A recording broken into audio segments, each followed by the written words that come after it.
fresh air. A wondrous feeling. Naturally. I have a sudden urge to stretch my legs. Can anyone recommend a suitable leisure activity? I might have had some recommendations for you were this the past, but here and now, for someone who has just left prison, there could be no greater joy than simply being outside of it at last. I could not agree more.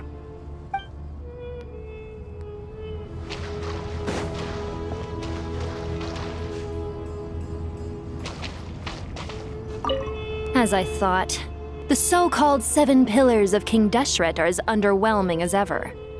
What do you mean? Not a fan of the boys' club? As men, as individuals, and even as gods, they are entirely undeserving of my attention. Al-Akhmar once commanded me to select a king from among the people, so naturally my eyes will open only for one who is worthy. Ugh. Can we talk about something else? It all sounds pretty complicated, and I haven't read that many storybooks. You think this is a mere story? Well, many would also say that the journey you shared with your father is not but a tale. My life, your life, they are nothing but stories. Little girl, it appears that you really have grown. In the past, you would have flown into a blind rage at my words, but now you are unperturbed. Oh, it's nothing. I just feel like you're right. Getting all pissed at someone for telling the truth is pointless. It only makes me look petty. This alone is proof enough of your growth. You're doing well, my dear girl. You're becoming ever stronger. Strong enough to defend the people and things you hold dear. You think so? I hope you're right.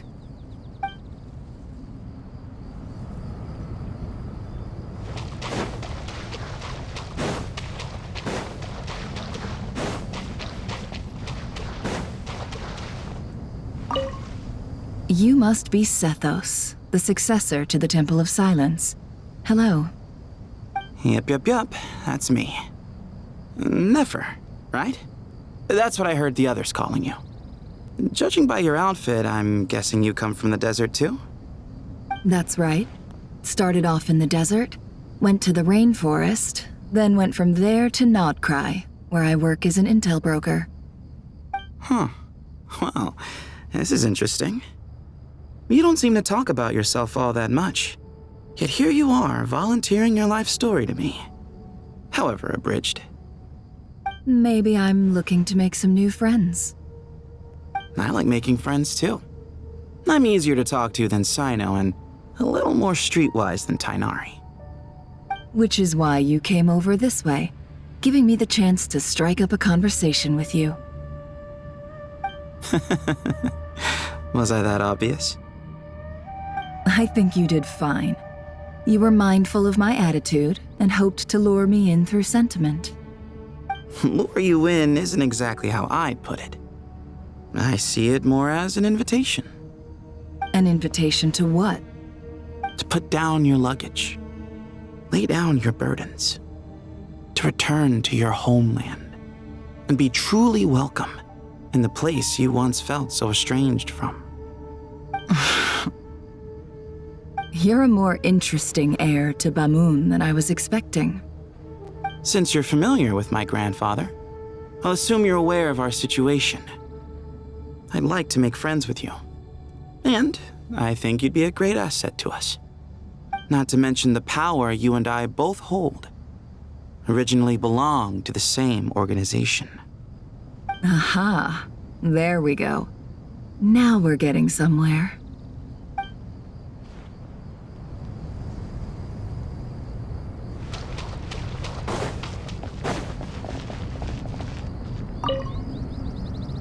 Do you hear that? Sounds like your teacher is scolding mine. Huh. Classic. Did you see her? She's a former Vahumana student who dropped out of the academia and went to Nod-Krai to work as an intel broker. There's more to her than meets the eye. How can you tell? Do the Matra have information on her? Some, but nothing telling. I'm basing it on the fact that she seems to be an expert liar. She can fool many with her words. A sixth sense for liars after investigating so many of them, I take it?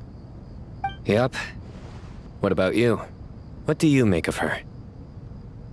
A little earlier, in the corner, I noticed she gave some supplies to Jet and had her deliver them to the main group. She's meticulous and highly observant. Besides, what was it you said? Making it to the top is no easy feat in any profession. Anyone who's at the top of their game has to have some sort of edge over others. It's true, but she's not the only one at the top of her game. I also am, and so are you. Sure, but what's to guarantee she won't overhear us talking about her? Don't worry, I have my methods. Sethos is distracting her. Ah, I see.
You must be the ones tasked by the Academia with renovating Aru?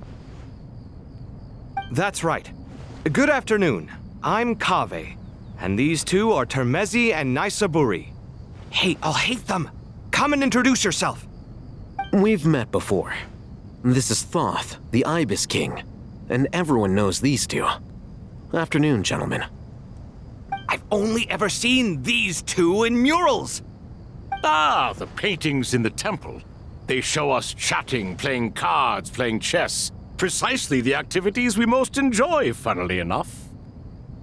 No, only you enjoy playing chess. We were just humoring you. I wouldn't go that far. Back to the matter at hand. A preliminary assessment by the academia indicates that this project requires expertise in various disciplines, including the deciphering of ancient texts, mechanical engineering, the restoration of ancient ruins, and elemental theory. The most capable minds in their respective fields are here before you. If there are no objections, we'd like to begin our work. The artisans who built Aru for Al-Ahmar gave their very lives to create this splendid work. Follow their example by giving your utmost devotion to this project. I didn't know that. We'll do our best, of course, but we certainly won't be sacrificing our lives. Such brazen words. Humans these days are a far cry from their ancestors. What little respect you show for King Deshret. No, that's not what he meant. Please, don't mind him. He shares your sentiments, just not your, penchant for hyperbole. Assuming that's what you were going for? I just think it's important to manage expectations. Forgive my lack of courtesy, but we simply can't sacrifice our lives to the gods on completion of the project like people in the legends of old. Here's a first draft of the project proposal for your perusal. Please let us know if you have any requests. Normally, I'd have made it look a lot more visually appealing, but we were really pressed for time on this occasion. I hope you'll forgive me if it's a little rough around the edges. Naturally. If my fellow ministers deem this meager display of respect sufficient, I suppose I can consider agreeing to their proposal. Why are you so preoccupied with the ostentatious displays of respect to Al-Ahmar? We should be trying to make things easy for them. You never know. We might have to rely on these young people to look after us in our old age. Exactly. This is Aru's mainframe. Be reminded to use it with great caution. We certainly will. Thank you for your assistance. You may attempt to lay out punishment should you so desire, though I'm afraid it would be futile. You and I both know that certain components of Aru can only be operated by humans. King Deshret always believed in humanity. Still, the reason that Aru's modules are designed that way is not so much because he trusted them, but more because he was wary of you. Is that true? No wonder human artisans helped to build Aru then. He actually required human assistance to create his greatest work. Naturally. Have you noticed that the Goat King keeps giving superficial responses? It's like he's just going through the motions and leaving the real debate to his colleagues. He understands the art of perfunctory speech.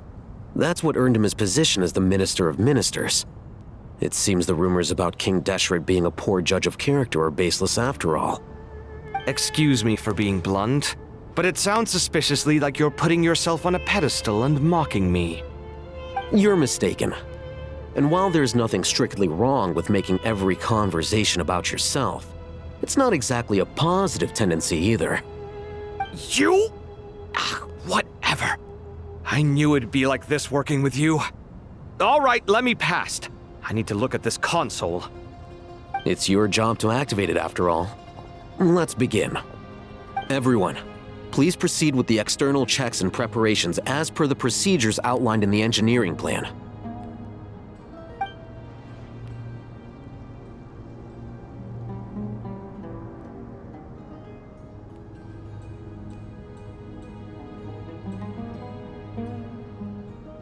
Hello there, youngsters.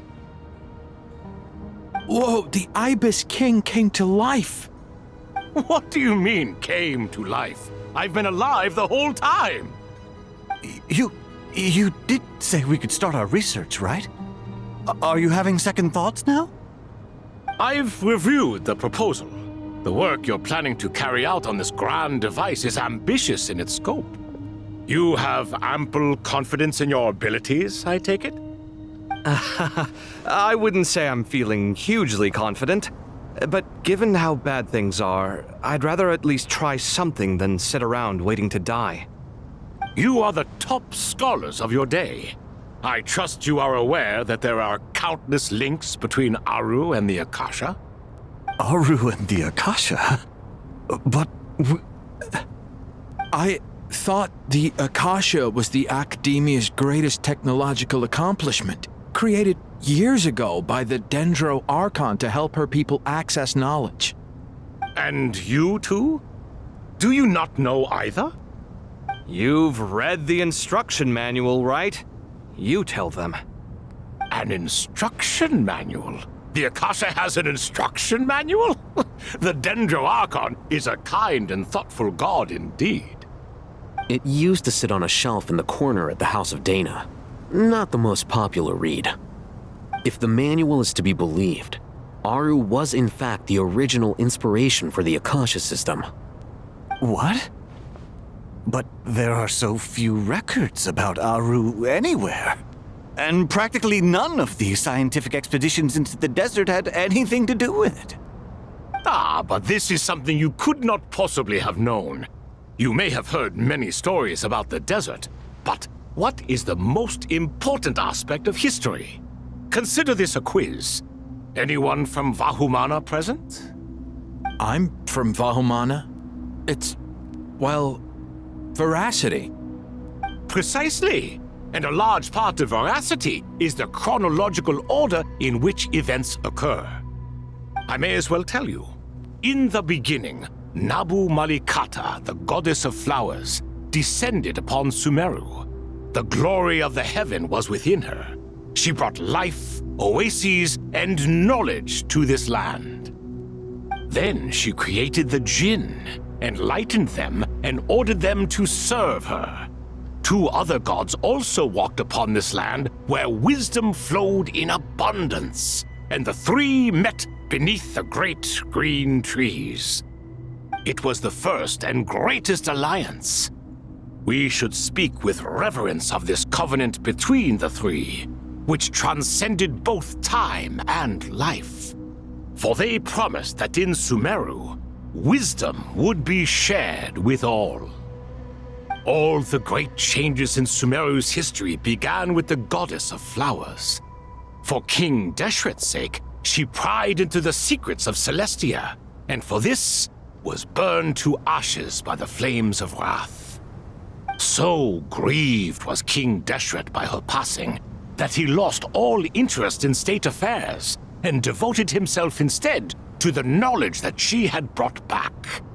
It was after learning of the technology from that floating island in the sky that he first conceived of Aru. And so, the Akasha was inspired by Aru, while the basis for Aru itself came from Celestia's technology. Well, if the 2 share a common technological origin, then connecting one system to the other is an entirely feasible idea.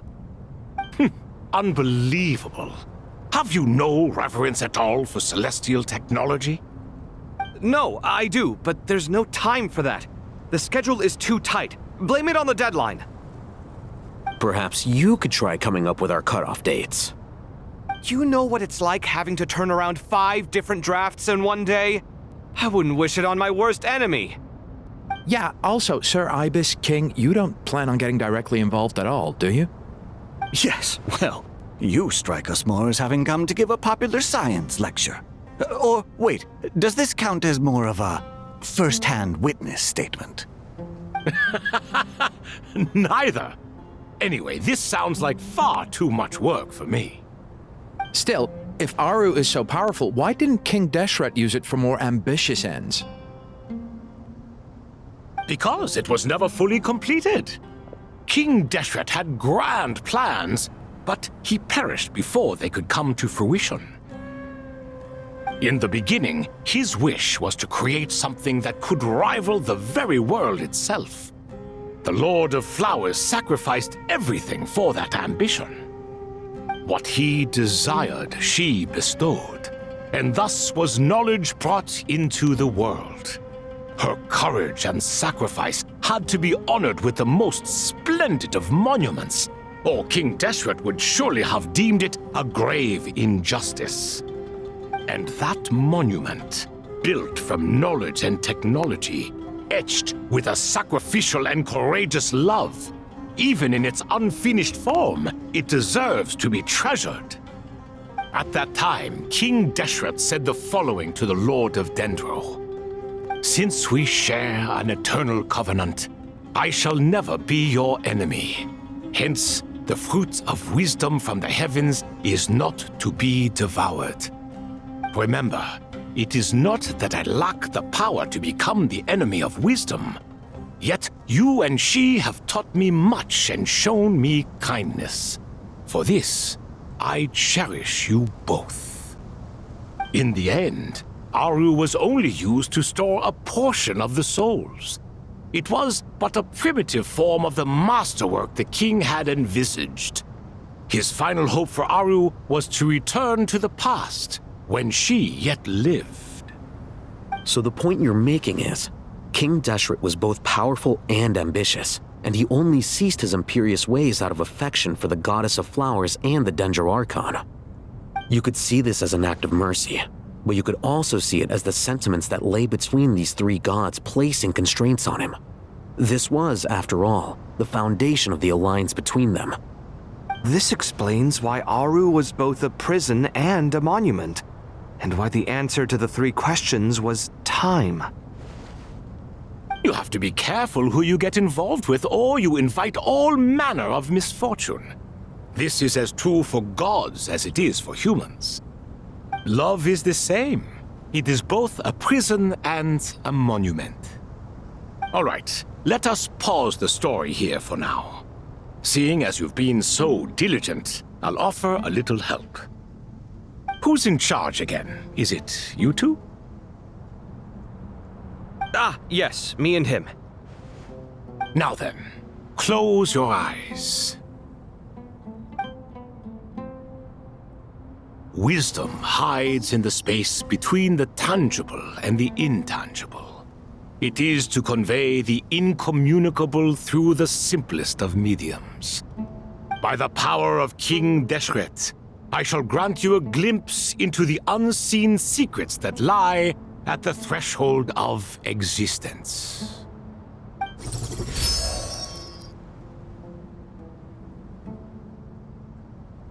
Where did this come from? Is it a new mechanism? It looks more like some form of externalized information. You've rendered it visible? Just as the Akasha allows you to access a greater range of knowledge, the power of our king permits one to perceive ingenuities that do not belong to this world. This is no ordinary mechanism. It reflects the internal structure of Aru. Whether you choose to increase or decrease, keep or discard. Come, use these to achieve the outcome you desire. Looks mechanical to me. Better let me handle it just in case. But wait, how do I get up there? Turn around. So that's where the elevator is.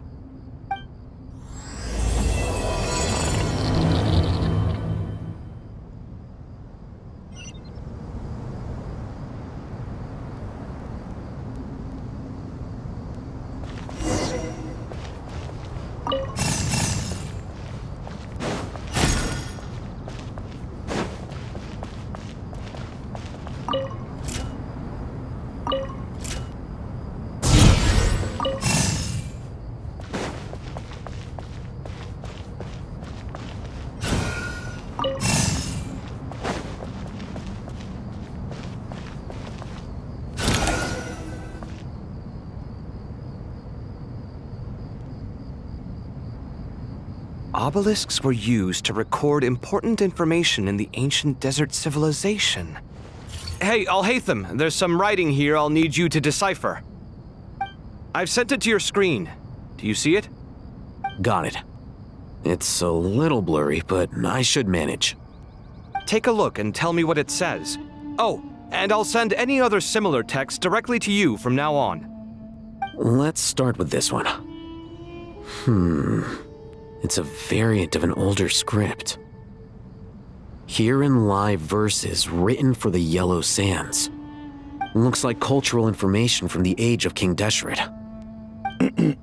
If so, I suggest you delete it. Words thrown together merely for fun. I had no idea Aru kept a record of this. Well, as long as you're certain that this is strictly private information, that's fine. It is unimportant. All right, well, I guess I'll start now.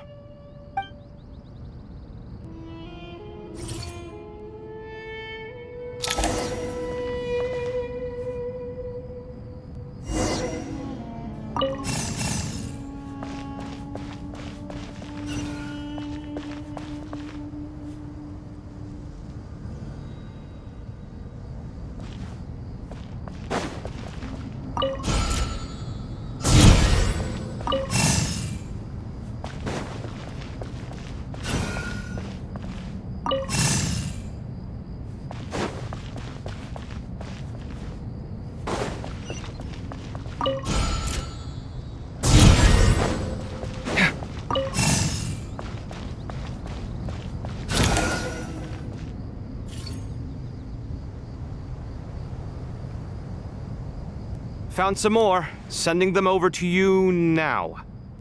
These are all reports about the Gurubad conflict. Can we delete them?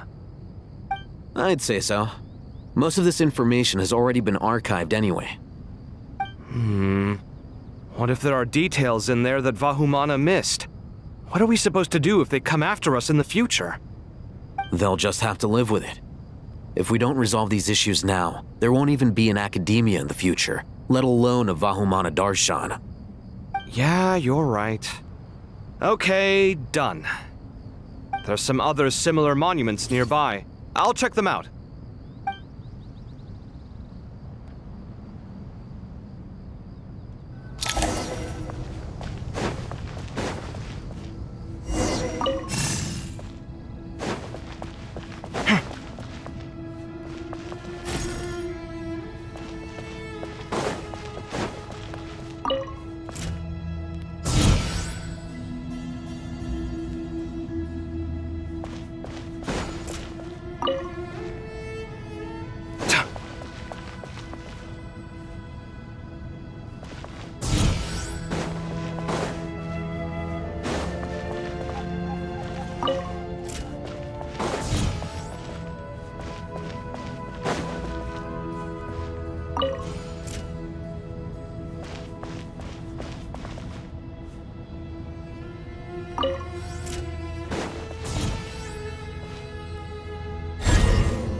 Another monument.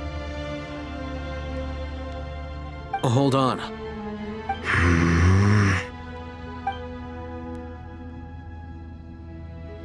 You're still reading it?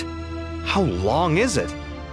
It records the development and governance of the Oasis civilization. Most of it concerns the Jinn, but it also contains records left by the artisans who built Aru.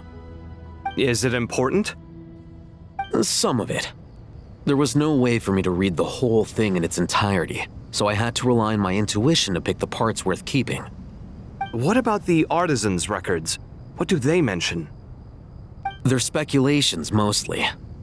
For instance, they were wondering how to protect themselves if King Deshret decided to silence them after the construction of Aru was complete. Sounds like pure mythology to me. Surely that kind of thing didn't really happen.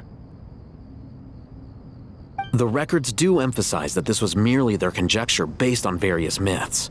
Still, the artisans did leave details of their plans to survive, including blueprints for their escape route.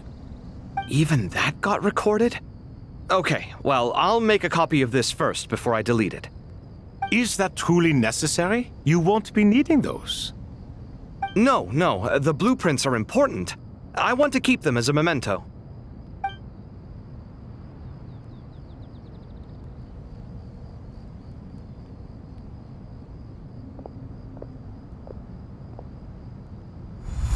I think that should just about do it. It meets the requirements of the contingency plans, so we should be good. I gotta say, it's the strangest feeling, this cross between reality and the intangible. It's like drifting between life and death, or in and out of a dream, using my own hands to manipulate illusions that are forever out of reach. Chasing dreams in the most literal sense. Definitely a novel experience. What happens if my spirit just floats away? That won't happen. Anyway, I wouldn't celebrate just yet if I were you. There's likely to be a phase 2 of this project. All right. I'd better keep my wits about me then.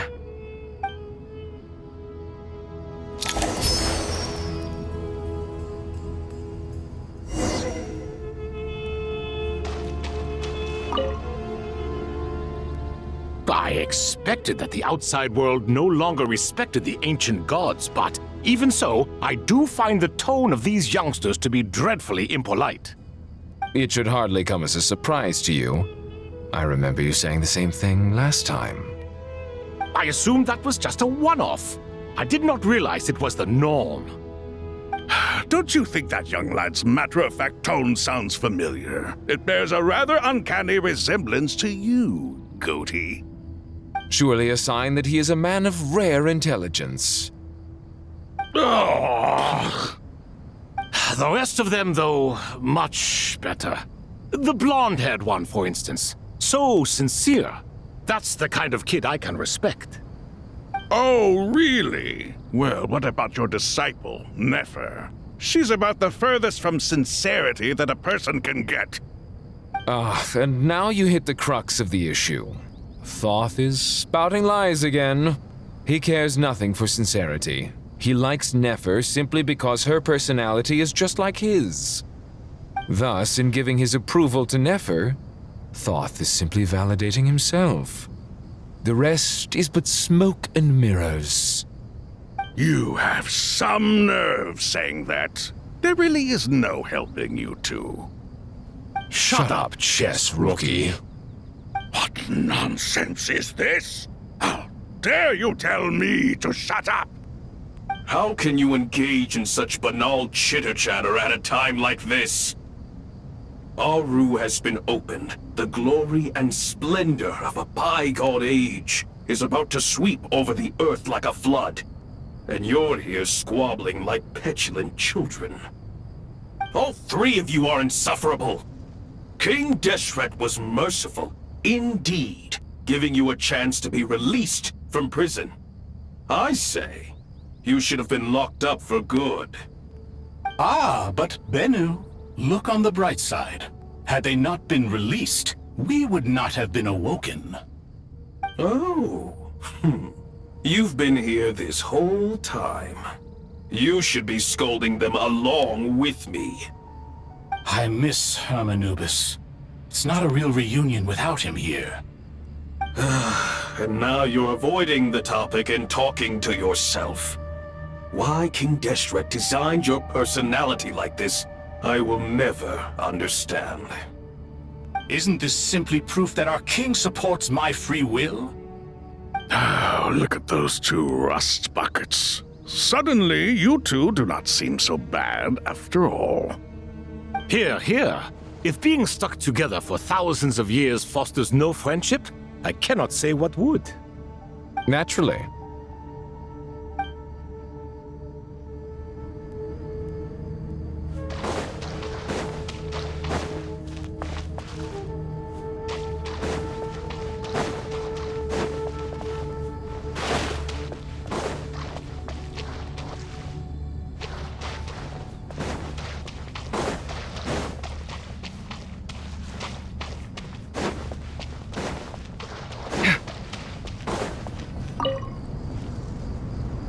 How's it going? Are things progressing smoothly? Well enough, I suppose. You know how it is. The work itself is only half the problem. The other half is having to work with Al-Haytham. I'm sure the feeling is mutual. Honestly, though, I thought you two had already worked things out. As if. Turns out working closely together is the best way to expose any tensions lurking beneath the surface. Besides, I just think that some people never change. Agreed. Case in point, you didn't make sure I was out of earshot before you started complaining about me. Old habits die hard. Actually, this is for your own good. Maybe if you spend a little more time listening to what other people have to say, you might actually realize that you're the problem. Naivete is another old habit of yours. I had assumed that you both volunteered for this project like us forest rangers. But now I'm getting the sense that wasn't the case. Definitely not. We were assigned to it by Lesser Lord Kusanali and Nephis. As much as I'd love to be doing normal work for normal clients, these Titan projects are all that's on offer right now. Though I'm sure they wouldn't be roping us in if they had any better options. Just goes to show how short-staffed the academia really is. I'm sure you've prepared yourself mentally, but I still feel the need to advise you to lower your expectations. It might make the process of working together a little less intolerable. I know! Same to you! But if you already understood that, you should also know not to say the quiet part out loud. Why don't you come help me with my forest patrols? Might help you avoid any further disagreements. Good suggestion, but unfortunately, differences of opinion will always exist. Changing the nature of the work won't get rid of them. For once, I actually agree. There is zero chance of us ever resolving our differences. Zero! But even so, the work must be done. Care for some coffee? I'm glad to see you making progress. Don't act so smug! It'd be nice if you made some too! I feel like even I've made some progress today. In the past, I never would have dared to try and mediate a conflict between you two while you're both right there in front of me. Apologizing probably makes it sound like I'm in the wrong, but I'm sorry. I was just kidding. Truth be told, I don't have any work to do at the moment, so I'm just here to kill some time. How's Kale? She's studying with Nicole. I'm not sure how she's getting along, but she seems to be in good spirits at least. I wouldn't worry. Angelic affairs are probably above your pay grade anyway. I know what you mean, but Sino and I are still a little concerned for her. He said he'd go keep Kale company after he's finished training the mercenaries. I'm planning to join them myself shortly. Kale will be okay. Have faith in her. Even we can see how much more confident and outgoing she's become in these past few years. Thanks to you and Sino being there for her and providing guidance every step of the way, she can finally stand on her own 2 feet. On her own 2 feet? Does it feel bittersweet? Watching the younger generation grow up and move on? No, not yet, at least. I was just thinking, I wish there was more I could do for everyone. She'll be fine. Yeah, she will. Just try to relax.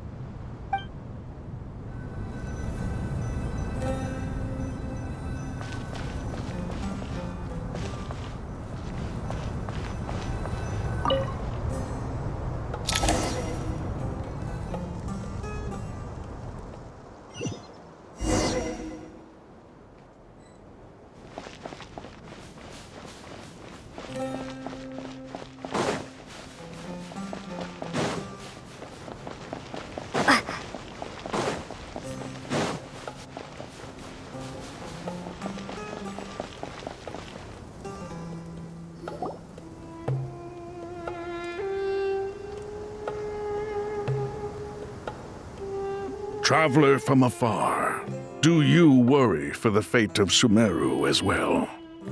Whoa! It's Sobek the Crocodile King! Greetings, Crocodile King. Please be at ease. I'm just here to chat with you about Lesser Lord Kusanali. Sounds like you really care about her. Yes, although to be exact, it is a mixture of both concern and curiosity that I feel. Speaking of Nahida, Paimon was wondering how she's doing. Wait a moment.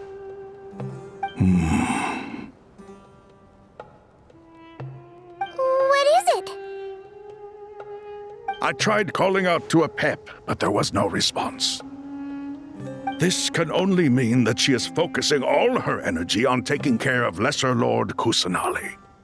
All the gods who serve King Deshret seemed super surprised to hear that a pep agreed to help Nahida. Guessing she made a bad impression on you or something.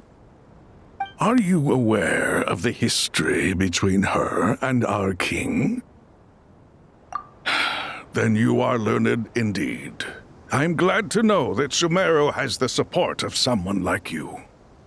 At the end of his life, King Deshret tricked the Dendro Dragon into swallowing him whole, leaving her to bear the torment of his sins. The Dendro Dragon despised King Deshret, yet he outwitted her. Rather than bringing disaster to the land, he chose to deceive her and thereby ensure his annihilation. An act that surely displays his love for humanity. The Dendro Dragon stands for the glory of a bygone era.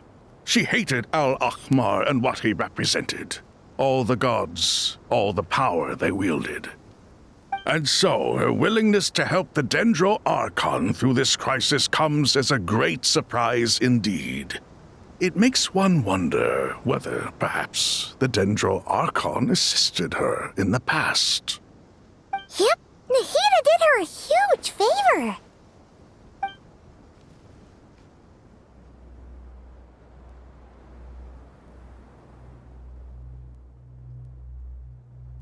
So Lesser Lord Kusanali put an end to the Dendro Dragon's many long years of torment. As much as she loathes the Seven, a pep knows kindness when she sees it. No wonder she was willing to make an exception. Yeah, that's the sense we got from dealing with her too.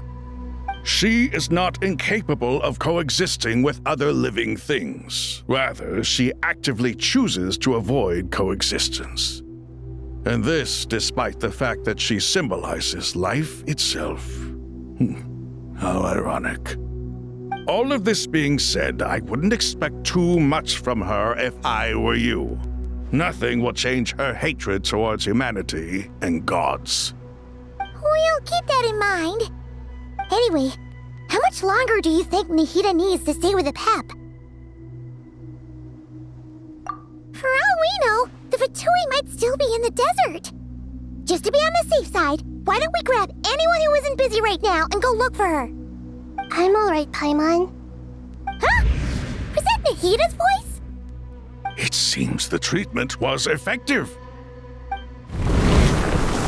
Since when do my deeds require your evaluation?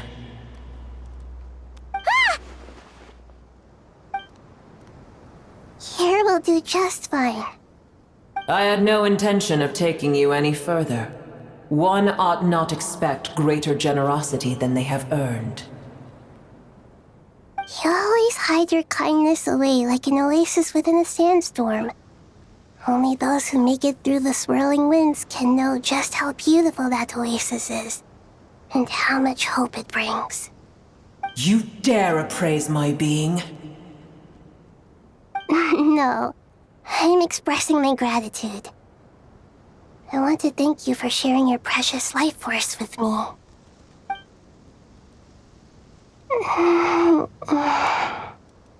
Awake already? You are more resilient than I thought.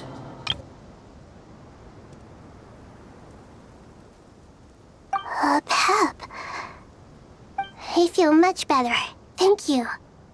Gods and their gratitude mean little to me. I would rather you give me your assurance that the situation with Irminsul and Sumeru's ley lines will be competently managed. If I suffer any ill effects from the ley lines, you as the god of this land, will be held responsible. And you would not enjoy being held to account by me. I understand what you require, but I would assume this task even if you did not demand it. Sumeru is my responsibility. I must resume my duties as soon as possible. A farcical notion. God of Sumeru, I hope you realize how unextraordinary your strength is. And yet, maybe it is precisely what defines me. A god of wisdom is not meant to rule by force. Then hold steady. We go forth. Well, I'll be. Is that a pep? Do my eyes deceive me? Of all places, the Dendro Dragon has decided to visit the mausoleum of King Deshret? I see that after all this time, El Ahmar's menagerie of ministers remain as vile as ever. It's a pleasure, Dendro Dragon. Had you arrived but a little sooner, you might have attended a meeting of the Seven Pillars.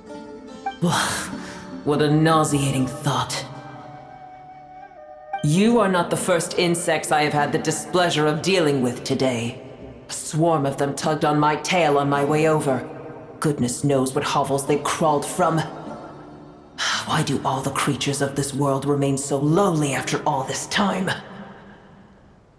What did you do with them? I cast them away. What would you have me do? Keep them as trinkets? Boer, this is where we shall part ways. To be clear, I do not wish to see you or anyone else here ever again, unless absolutely necessary. Then I wish you peace as you return to your dwelling place. It matters not to me. Simply refrain from bothering me again.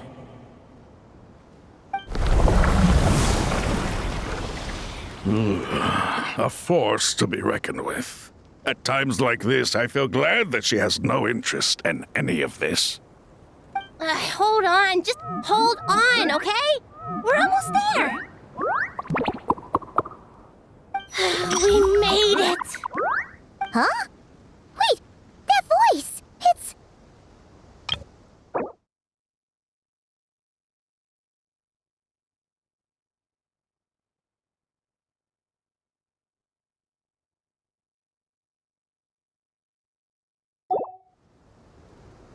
Uh-oh! I'm gonna fall!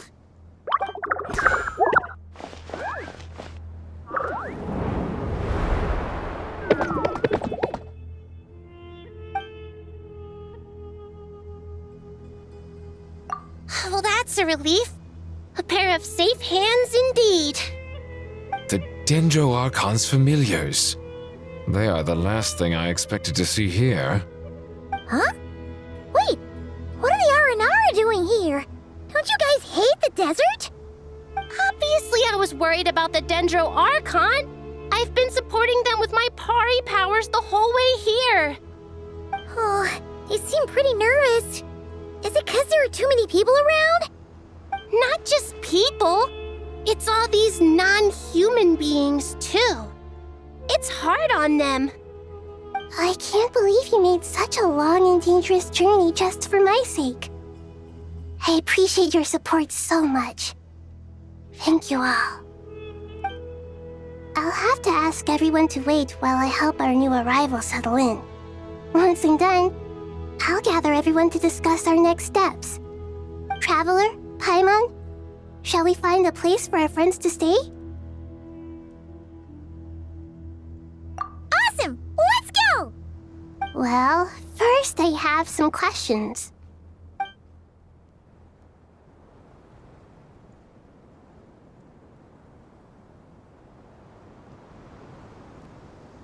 Okay, I think that covers everything. Thank you. We can get going now.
everyone. It's only us.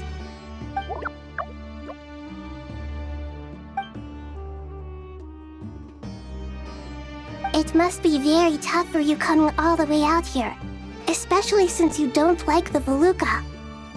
Is everyone back in Purana doing well?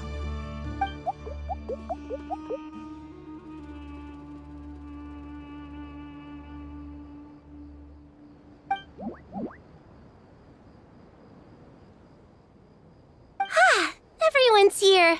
Good. Are you okay? You look like you were about to pass out back there. Then you're forgetting who I am. Don't underestimate me.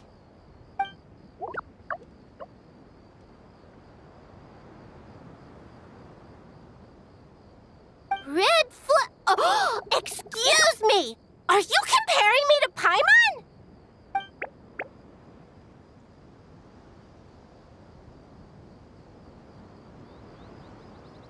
I suppose everyone is gathered here because of me. As we can see, the situation is critical, and everyone is very busy with their various tasks, so...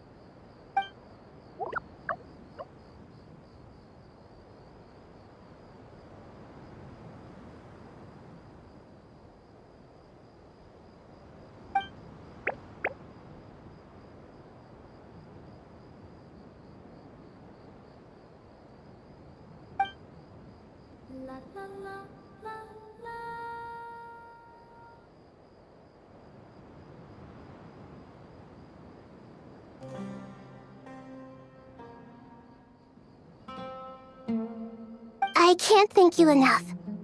Right now, we're focused on restructuring Aru, processing excess information, and helping restore everyone's confidence.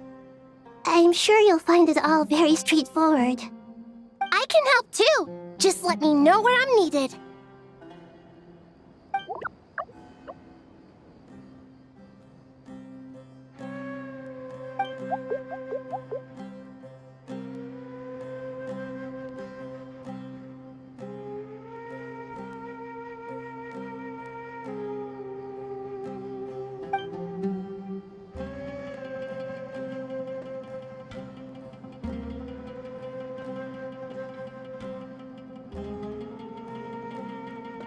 Up to no good?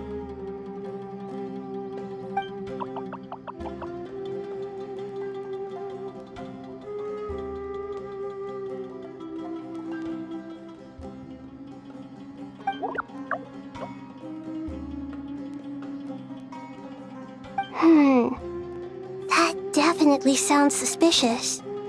Traveler, Paimon, I have other work to attend to here that needs to take priority.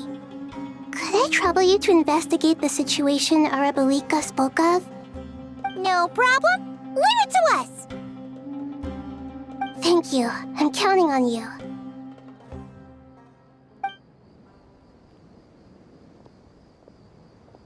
There's one other thing. If you are to work alongside the people of Sumeru, you will need to make yourselves visible to them. Is that acceptable to everyone?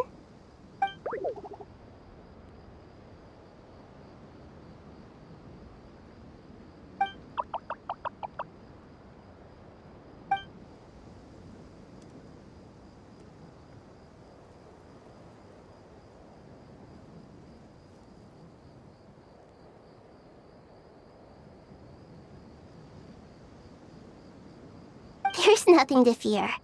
No one here will hurt you. But if you do feel afraid, don't worry. Just call my name and I'll be there.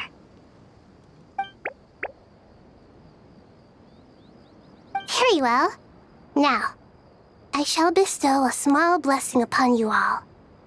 Whenever people see you and interact with you, from the moment their gaze meets yours, they will experience the most beautiful of dreams.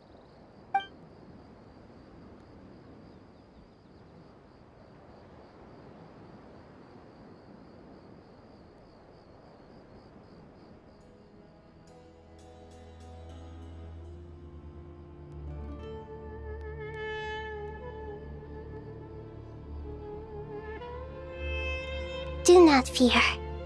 We will face it together. This too shall pass.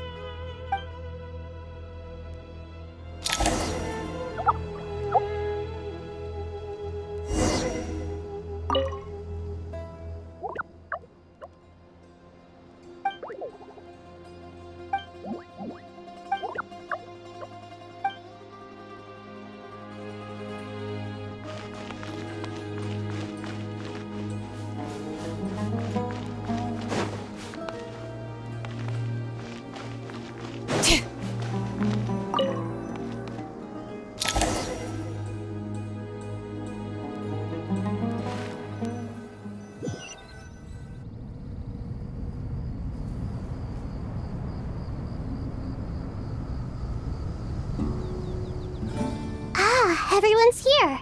Wonderful. Dendro-Archon, you're back. Are you recovering all right? You mustn't push yourself too hard. I'm doing very well. Thank you for your concern.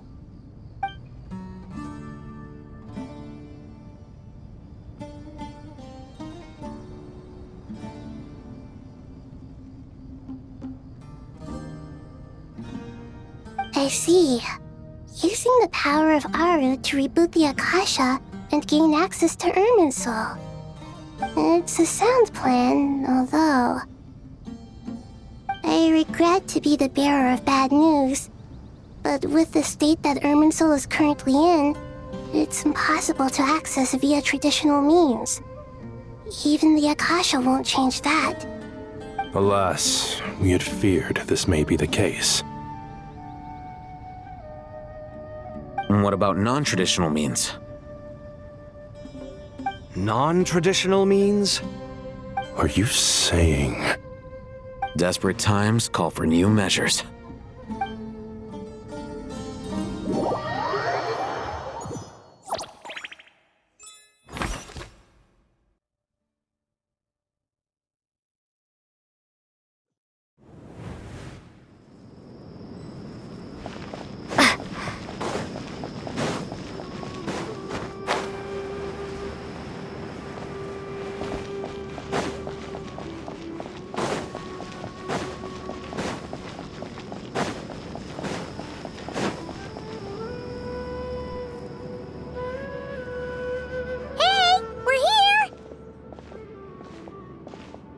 Ah, it's you.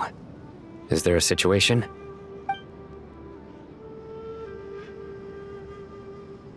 The Aranara have good intuition when it comes to people. In other words, there may well be a traitor among us.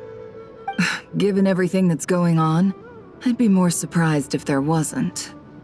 Miss Nefer, as a professional intelligence broker, I trust you have a solution? Not one that I'm willing to volunteer. What's in it for me? Let's say I'll treat this as a pilot project aimed at expanding your intelligence operations. Whatever business you're in, an avenue to demonstrate your abilities could never hurt. I like the sound of that. Glad we're on the same page. Given that you rarely set foot in Sumeru, practically no one at Caravan Rebot knows who you are. I take it you've read the files on everyone in the area? Yes. I also skimmed the list of evacuees, and am more or less up to date on where everyone stands. Any initial suspects? Limiting the scopes to males whose recent activity could be viewed as suspicious. I've identified 3 names. The Aranara saw 2 people talking, but currently we only have 1 suspect. The other person was probably just a messenger, and in all likelihood has already left Caravan Rebot. Everyone is heading for the desert per the evacuation order. Anyone willing to turn back at this stage is almost certainly with the Fatui. There's no way it was a spur-of-the-moment decision to act at a time like this. This spy must have been planted long ago. We need to smoke him out from wherever he's hiding. Sounds like you have the beginnings of a plan.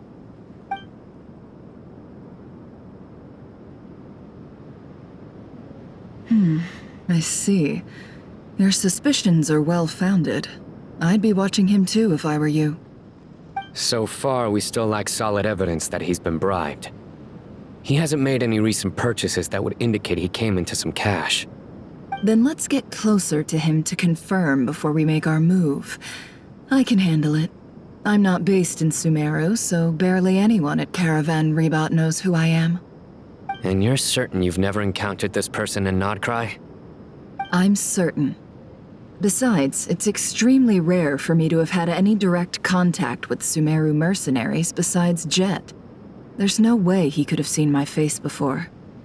Sino, stay out of sight and wait for my signal. If he raises any red flags, I'll bring him toward the main road. Understood. I'll take it from there. Excellent. Well, it's a pleasure working with you.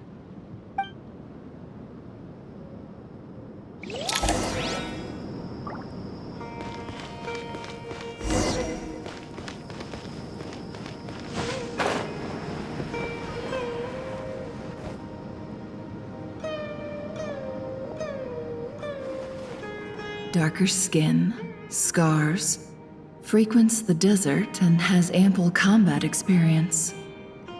Nothing unusual about how he dresses or acts. What's that he's looking at? A coin. Interesting. Could that be how his contact paid him? Conveniently discreet for someone trying to hide any unexplained income. And yet it could be highly valuable. Sorry to bother you. Has everyone here already left? I don't suppose you happen to see a lady wearing a hat? Ma'am, what are you doing in Caravan Rebot all by yourself? The main group evacuated some time ago. Didn't you pass them on the road? My friend and I lost some of our cargo along the way. I didn't want to miss out on potential business, so I told her to go on ahead and meet the client while I retraced our steps. I didn't think it would be so late by the time I found it. And then there was a terrible sandstorm. I guess I must have taken a wrong turn, because I didn't see any large groups on my way here. Forgive me for asking, but just to be on the safe side, could you describe this friend of yours? Sure. She has blonde hair, and she was wearing a hat and a white dress. You'd definitely know if you'd seen her. Yes, I think that does ring a bell. Ah, my apologies. During this exceptional time, the Core of 30 are under orders to be extra cautious when dealing with unknown people, whoever they might be. I understand. Well, sir, is there anything else you need to know? If not, I'd better try and catch up with them. Hey, wait! They left a good while ago now. You'll never catch up with them on your own. Why don't I give you a ride? I'm here to collect the last few people anyway. We have plenty of carts, so one more won't be a problem. That would be amazing. Traveling with a group will be much safer. I'll have to pay you for your trouble. Hey, let's not worry about the money for now. Wait here a moment. Once I'm done packing up, I'll take you to join the rest of the group. All right, thanks. Let me know if you need a hand carrying anything. No need for that. I'm strong enough for both of us. Okay. Well, I wish there was some way I could repay you. Guess it's my lucky day, running into someone who knows what they're doing here. You might have just saved my life, you know? You're not wrong there. I mean, what kind of cargo is so important that it's worth risking your life to get back? I hope for your sake that it's priceless. Actually, I suppose I can tell you, since you've been such a big help. But be sure to keep it to yourself, or we could both be in big trouble. Oh, really? Sounds mysterious. We're in the antiques business. You understand? Some of our goods aren't acquired through the most legitimate means. We have to be very discreet when we're selling them. That's why I had to go looking for the missing cargo alone. Ah, no wonder. Well, ma'am, in that case, it turns out that maybe there is something you could do for me. I'm all ears. But to be clear, our commission isn't cheap. Think carefully before you ask. We don't want to ruin our relationship before we even hit the road. I'm sure that won't be a problem. My issue is, I have something that's a little difficult to sell on as well. Take a look at this.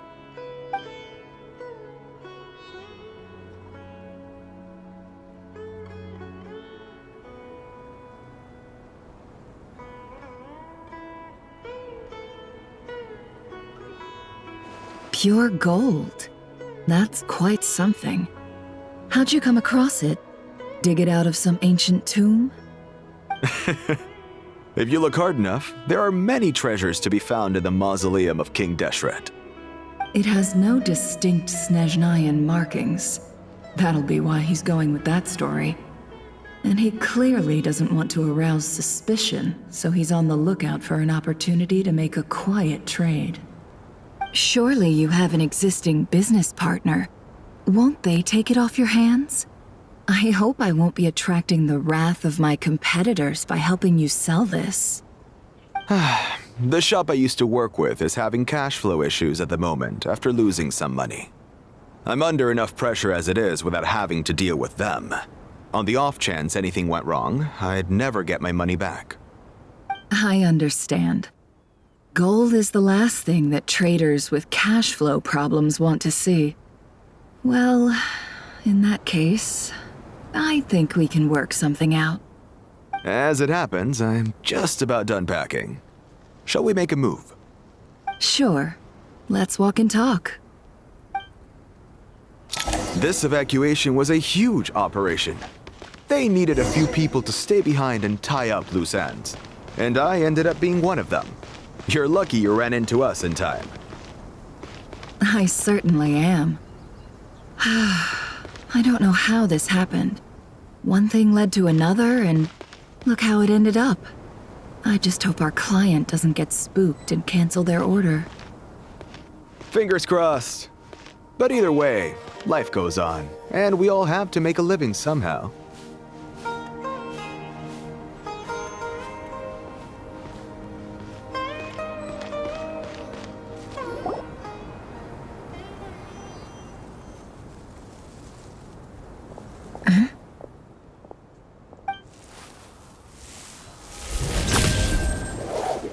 Hands where I can see them.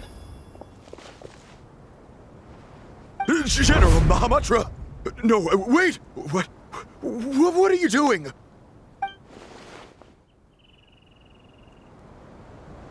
This is the coin? Good. Sadly, you won't have the chance to spend it. Nicely done. Looks like Sumeru's Matra are a well-oiled machine nowadays. Unmarked gold coins are quite difficult to trace.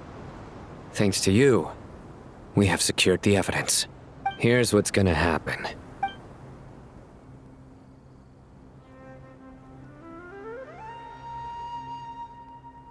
Southeast from here, leeward side of the hill.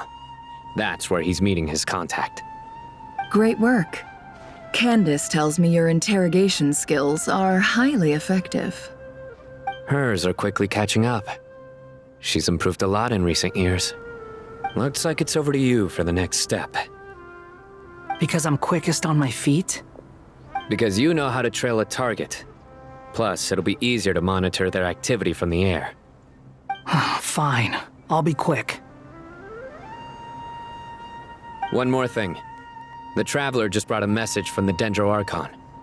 Once you're done with this, we're to meet up at the mausoleum of King Deshret. Got it. Will do. Are you sure you'll be okay on your own? Gee, I don't know. Maybe you should come with me. Okay. Then Paimon's coming with you. Really? You do know this is a stealth operation, right? Meaning, you have to be quiet? Paimon? Are you sure about this? Well, Paimon at least wants to give it a shot. Like everyone says, if you never try, you'll never know. Besides, being the best guide in Teyvat has to count for something. This should be a piece of cake. Fine. Join me if you want. But be warned, if anything goes wrong, I'll have to gag you and shove you into a bush. No super careful. Promise! Good. Then what are we waiting for? Let's go. Ah! Coming! Coming!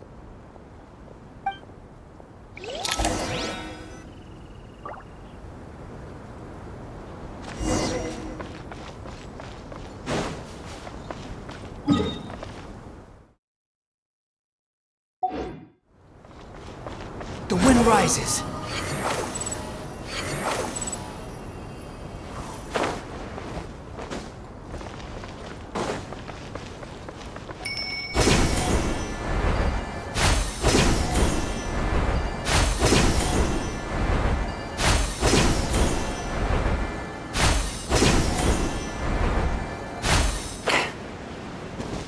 Squall and fury.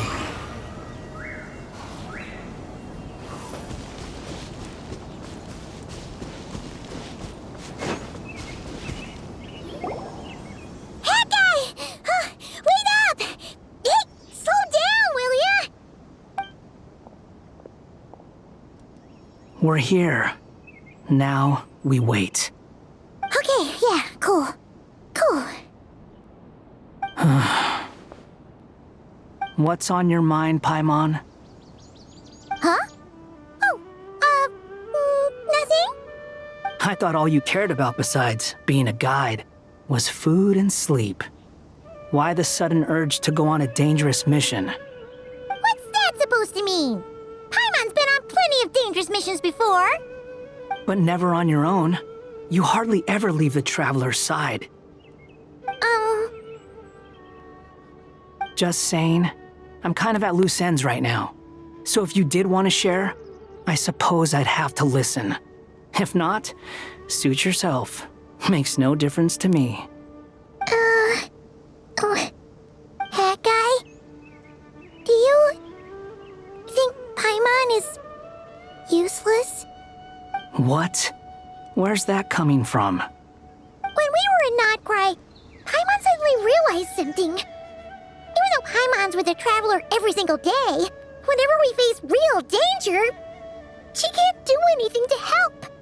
Paimon doesn't get like this very often.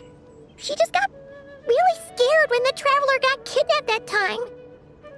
What if she never came back? What would Paimon do then? And the more Paimon thought about it, the more useless she felt. But Paimon doesn't want to be a burden. Paimon wants to be a friend who's actually useful. Does that make any sense? You know, that feeling of just being completely useless and... Oh.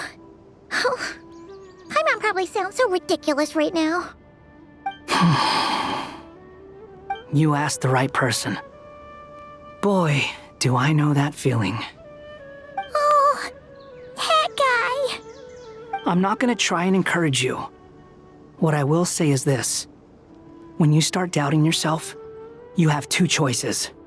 Give up or change. You have to make the decision to move forward. Otherwise, no amount of consultation from other people is gonna help you. So ask yourself, what do you want? To get stronger? To learn more? Whatever it is, go do it. You won't have any regrets if you can at least say that you tried. Oh, all right. Something's not right. Shouldn't they be here by now? Paimon, is it just me? Or is it a little too quiet around here? Should Paimon take a look? We'll give it another hour. If nothing happens, we head back. Okay.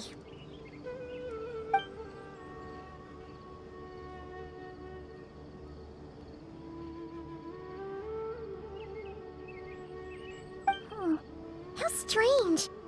We've been here for ages. Where the heck are they? Have we been stood up? What is it? Did you think of something? Something feels off about this whole situation, but I can't quite explain why. We know for sure that the guy Sinocot had something set up, yet somehow his contact is a no-show.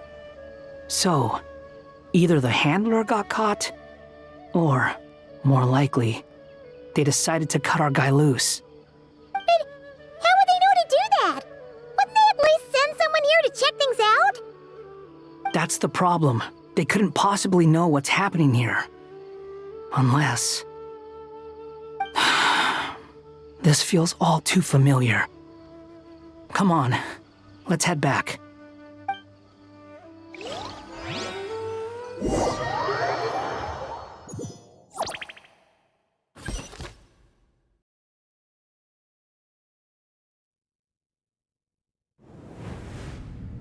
Even though this isn't a formal meeting, I'd still like to start by saying how grateful I am to each and every one of you. Thank you all for coming here and standing by our side. Shesipank and Bennu are currently assisting the scholars with the maintenance of Aru. Please forgive their absence. As for Hermanubis, may he rest in peace. We remember him with great fondness. There have been times when I imagined what it might be like to meet you all. Now that it's really happening, I feel quite emotional. Time has taken many things away, but that which remains is all the more resilient. I must say, there is one thing that rather surprises me. You appear to be in good spirits, Lesser Lord Kusadali. But even so, I can sense that the life force given to you by the Dendral Dragon has far from fully resolved the problem of your vitality. Oh no! So even a Pep's power didn't work? Don't worry, Paimon. It worked very well indeed. The issue is how closely I am tied to Irminsul. Until the problem with it is resolved, there is no way I can fully recover. Sumeru has undergone tremendous changes during your absence. When gods pass away, inevitably, people's faith in them grows weaker. You must have sensed it already. Your power is not what it once was. Regrettably, this is true. I too have grown weaker due to the effects of Irminsul. Right now, we're all in quite a sorry state. Then what do you suggest? We take all the help we can get. Sumeru is our shared home. You and I, gods and humans alike. We must unite all our strength in this moment. Though Al-Ahmar is no longer with us, the alliance between the three gods remains in force. Regardless, as subjects of our king, we have a responsibility to support Sumeru through this catastrophe. Not to mention that it was the people of Sumeru who released us from this prison of Aru. Times have changed, and the people of today possess greater wisdom than those of the past. You really know how to give a rousing speech, Goti. Now then, let us learn more about your plan. The brightest minds of the Sumeru Academia are busy opening and renovating Aru. They claim it has something to do with Irminsul? Correct. Irminsul has existed in Teyvat since the very beginning. But during the Age of the Dragons, it did not possess the significance it holds today. After the heavenly principles arrived, the power of the Light Realm was divided into elemental energy, and Irminsul was refashioned as a device that records and preserves all information. Since then, everything in this world has been inextricably linked to it. As the Dendral Archon, I have a duty to protect Irminsul. To Sumeru, it is both a national treasure and undeniably a major threat. Teyvat has seen many upheavals in the last few years. The most recent of these was a major crisis in Nod-Krai, which forced Sumeru to be even more vigilant than usual. I made sure to monitor all the pathways through which an outsider could potentially transmit themselves into Irminsul. But despite my efforts, a major problem still arose within. I still believe that someone has actively invaded Irminsul. But rather than taking any of the pathways I referred to, the intruder chose instead to utilize the most direct route, and the only one that cannot be protected against. by entering Irminsul through death. I see what you mean. You cannot simply stop all deceased souls from returning to the ley lines because of a potential invasion that could occur at any time. That's right. As important as it is to guard against external threats, I couldn't allow myself to stop the souls of the departed from finding peace. Please, understand how difficult this predicament was for the Dendro Archon. Defense has never been an easy task. After Irminsul was invaded, my authority was quickly restricted. Soon after that, the tree began denying access to any connections. I'm sure you feel responsible, but you are not to blame. No one can predict every possible disaster. There will always be trials and tribulations for the world to endure. But the people of Sumeru should not have to endure this. We must find a way to break through the lockdown and connect to Irminsul. And this is why you need Aru. Yes. The only thing in Sumeru capable of rivaling Irminsul in terms of overall function and performance is Al-Akhmar's legacy, Aru. All I managed to do before falling into a coma was make some minor adjustments to Irminsul. Using Aru is a last resort, and a move that comes with enormous risks. The Scholar's initial plan was to borrow Aru's power to reboot the Akasha, then use the Akasha to connect to Irminsul and investigate. Unfortunately, Irminsul has suffered far greater damage than they first thought, rendering that plan futile. To rise to the challenge, we had to resort to more extreme and far costlier means. This has led to a number of new contingency plans. To reclaim Irminsul, our brightest scholars have made further modifications to Aru with multiple goals in mind. I thank you all for giving them your blessing in this endeavor. Human wisdom has clearly improved over the millennia. You have not only our support, but that of the Jinn, the Aranara, and the Pari. Together, we will do everything in our power to save Irminsul. By the way, when you spoke earlier of an intruder, it almost sounded as if you knew who you were dealing with and what they were capable of. Well, since you ask.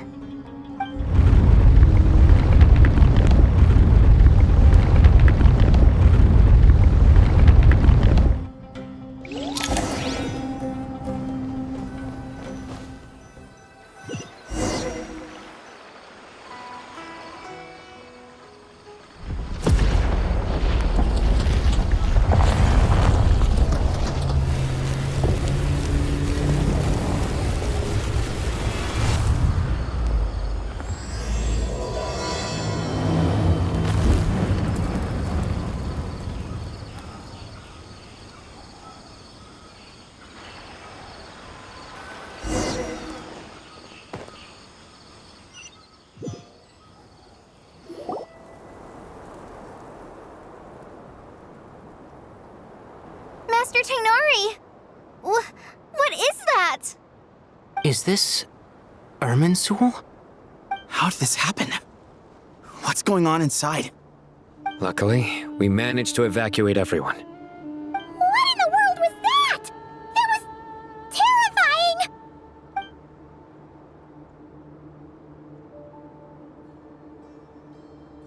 Oh my. I understand now, Dendro Archon. You make yourself quite clear indeed. Not once over the millennia has Irminsul been so terribly afflicted as this. Please continue, Dendro Archon.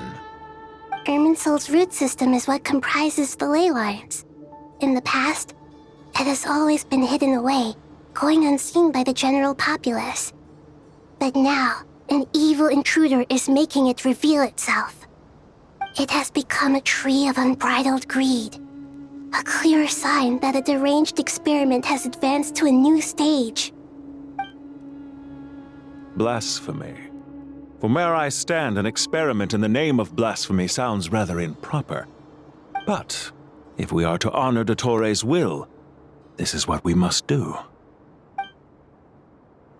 birth of this tree proves to me beyond doubt that this incident is connected to him. But to explain the situation in full, there is someone I need to tell you about.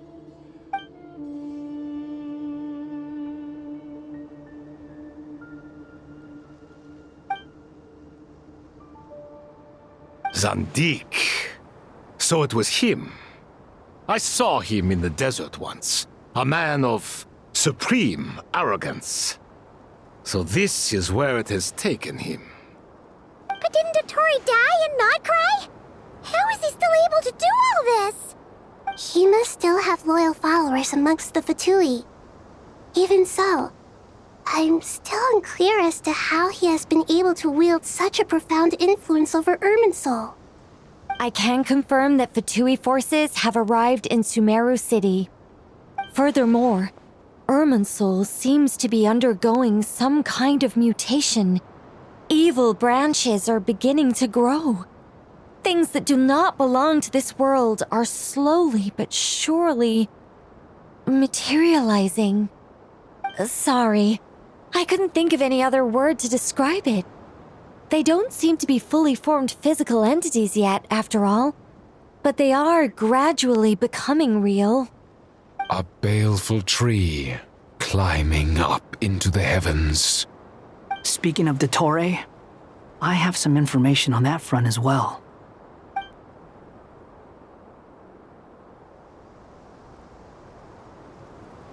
I didn't think it was wise to state this out in the open. But my theory is, the mole wasn't cut off after he was caught. They wrote him off from the beginning. You mean, the Fatui never intended to follow through with him? Then why plant a mole at all? It's hardly a conventional strategy, and the rationale behind it is pretty twisted. But as it happens, I know someone who works exactly this way. And when it comes down to it, his goals are very simple. He just wants to confuse people, so they can't figure out what he's up to. He's been a collaborator of Dottore's from the outset. That fact alone confirms that Dottore is involved with this somehow.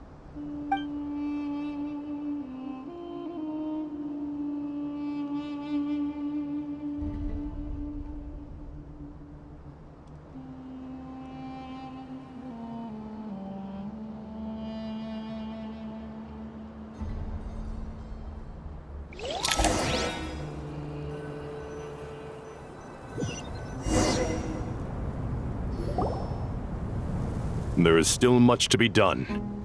Everyone, please remember our core strategy. As per the discussions, the following groups must act immediately. Mr. Al-Haytham and Mr. Kave, the next phase of the Aru renovation project must begin right away. Godspeed to you both. We'll give it everything we've got. The plan looks feasible, but the implementation will require certain resources. General Mahamatra Sino and his team will help to procure the materials required for modifying the terminal. No problem.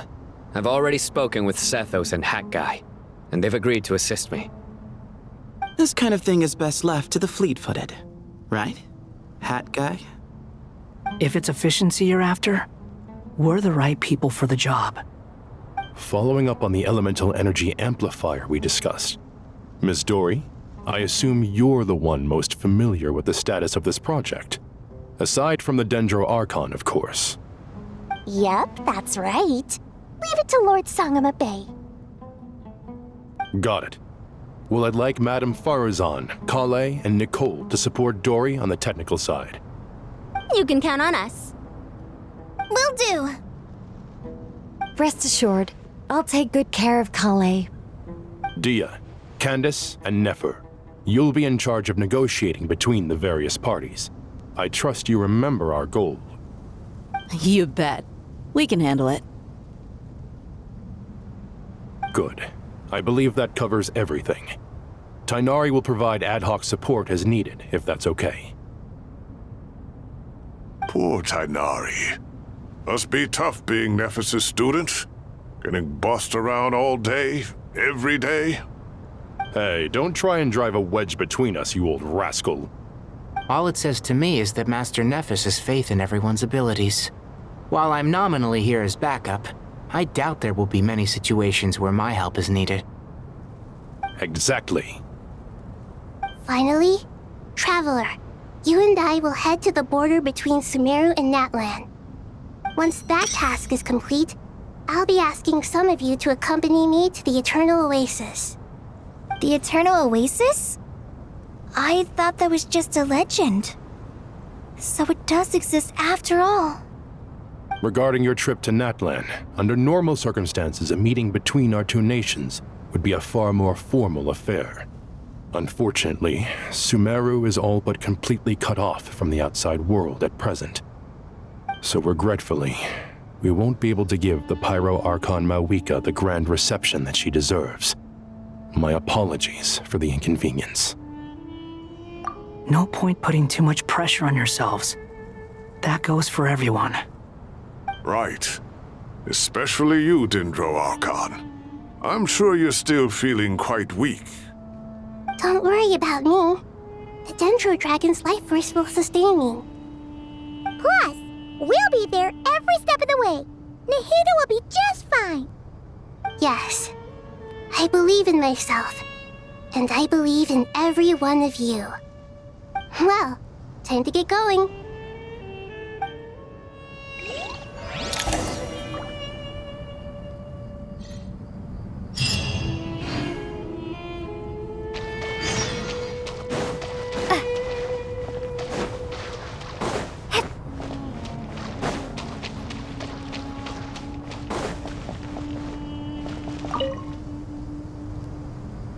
To what extent we can implement the final plan depends on how successfully the Akasha can be modified and configured.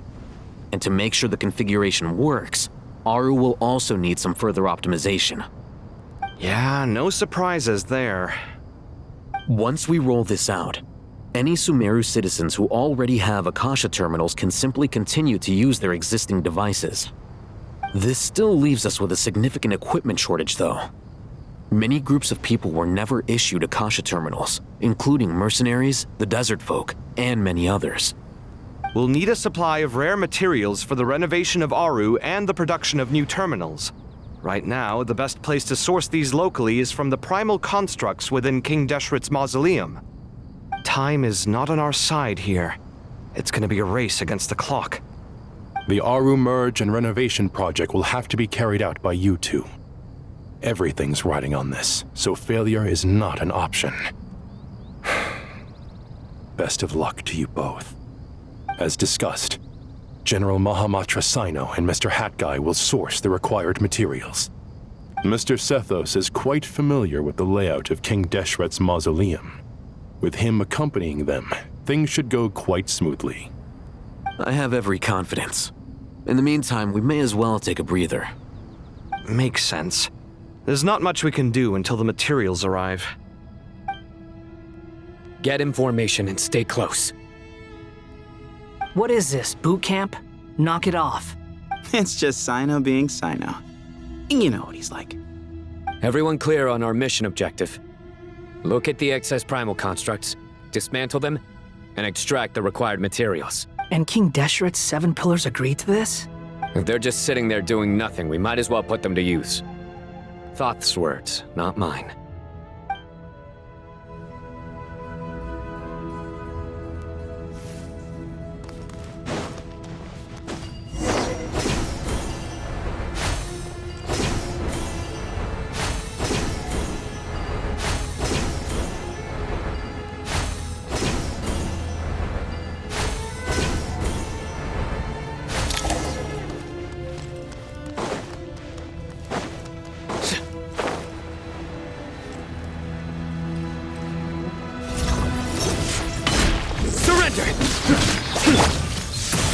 Move or be moved! Behold! Bow your head! Your sins weigh upon your soul. Your penance is due! Guilty!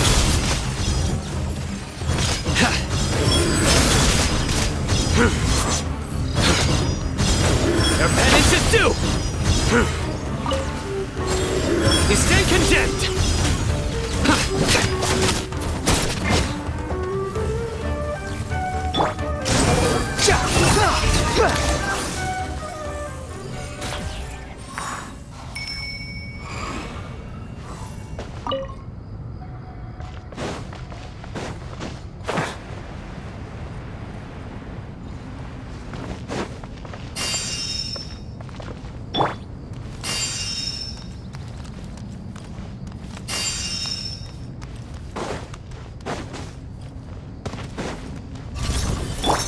Wind rises.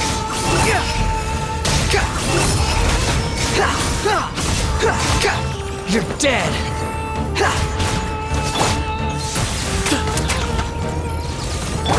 Nowhere to run! The sage's wisdom. Way ahead of you. Surrender!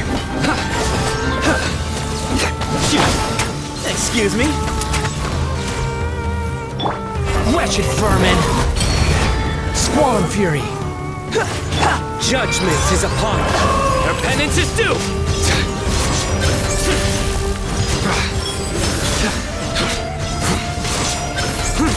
Guilty!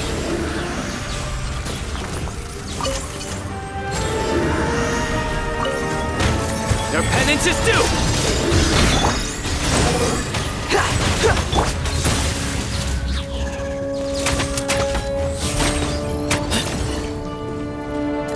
The wind rises.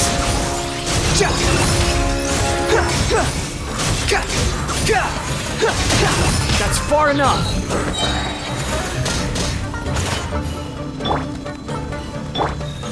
To Al-Akbar! Give me some space.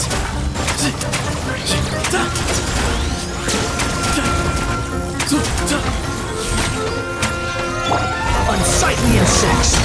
Squall and fury! Way ahead of you! Through me, justice is served! Guilty! These devices should still be usable even though they're broken down. Let's take them back for the others to review.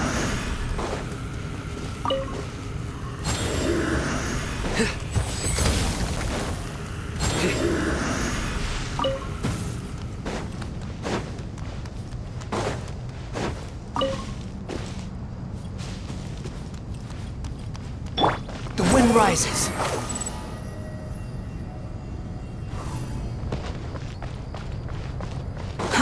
Too slow.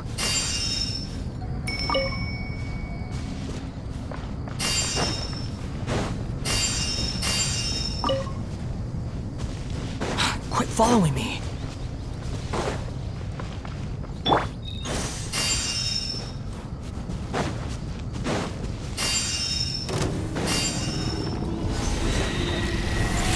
Give me some space.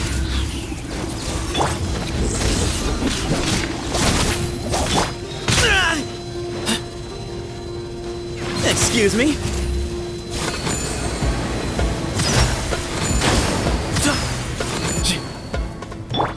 Nowhere to run!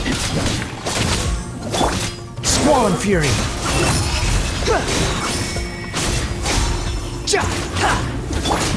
Futile! Way ahead of you! Move or be moved!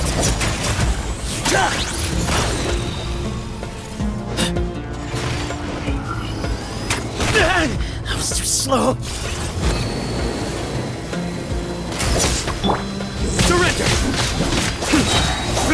Judgment is upon you! Guilty!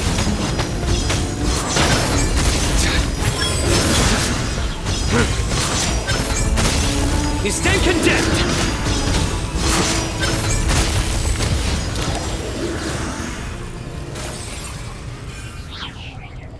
How many do we need again? Enough to make an Akasha terminal for everyone who doesn't own one. I remember you telling me how revolutionary these Akasha terminals were. You've used one before, right? The Academia declared the Akasha to be the most powerful and comprehensive wisdom dissemination system in history. That should give you an idea of how powerful it is. Certainly sounds impressive. Neither Hat Guy nor I have ever had an Akasha terminal. Well, if it all goes to plan, that's about to change.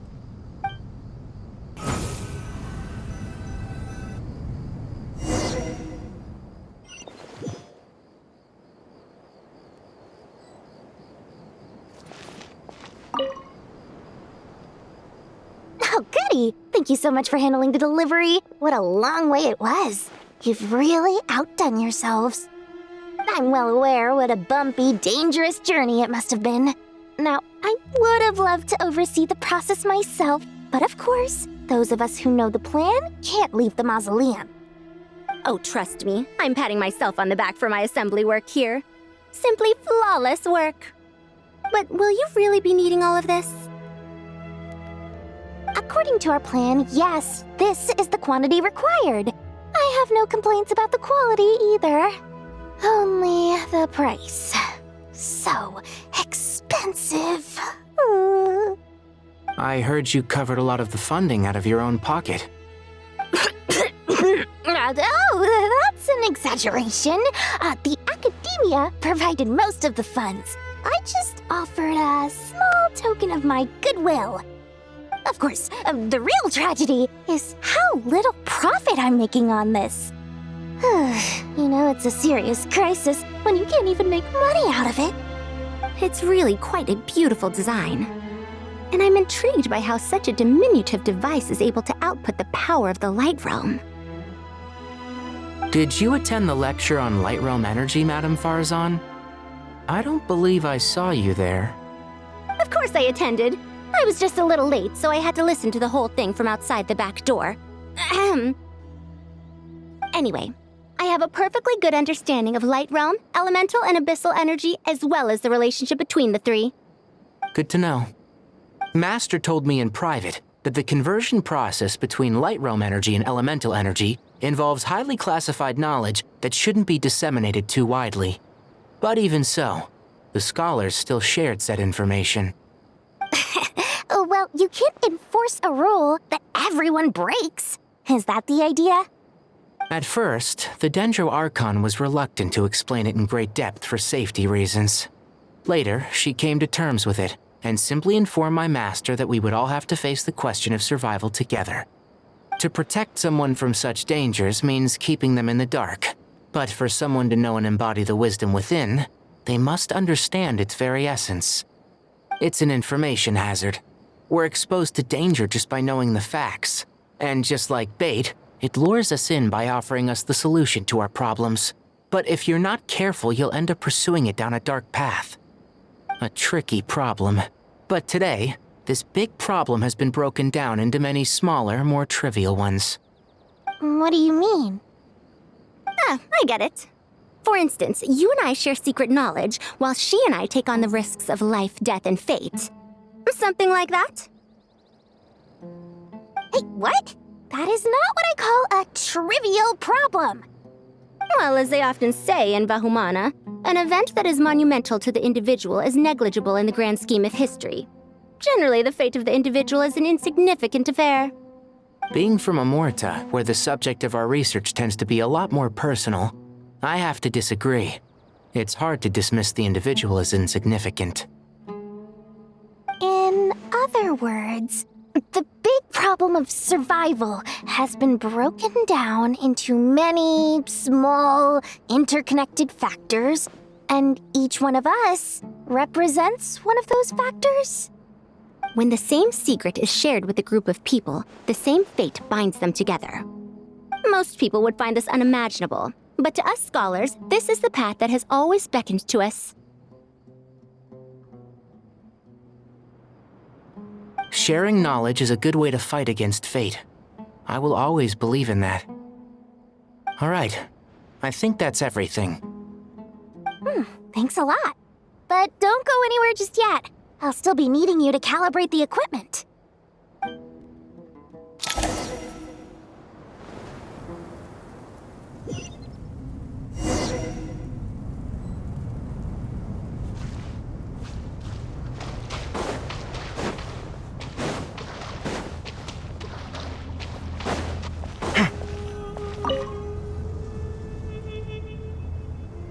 Okay, the materials are ready.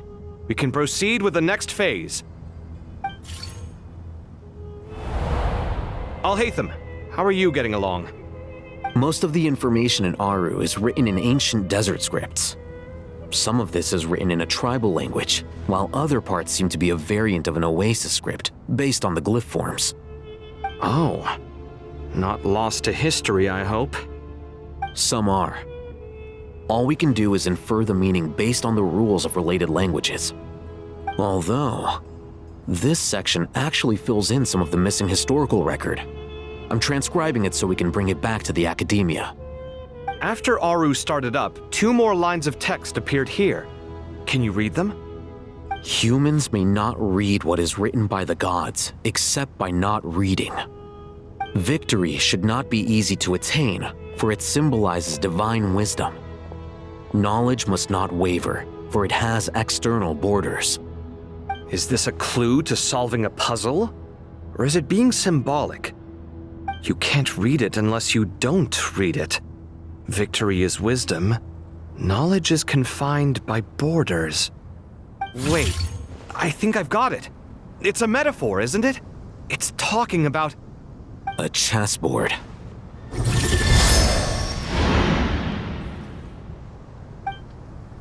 You were right.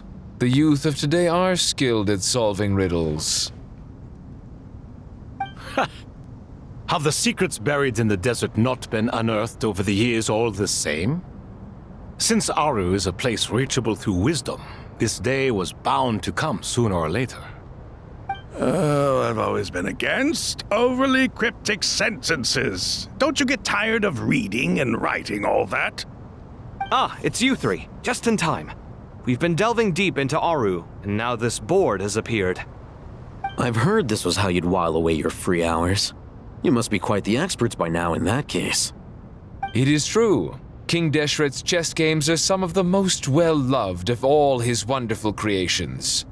If you have ever been to Safhe Shatranj, you may well be familiar with the chess pieces you see here.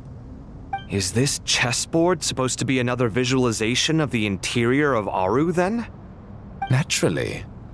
Visitors, everything is ready. Only by completing the challenge on the board in accordance with the rules will you be permitted to overwrite Aru. 1 second. It's not dangerous, is it? Dangerous? Why, yes, of course. I should be the one to go, then. Wait for me here.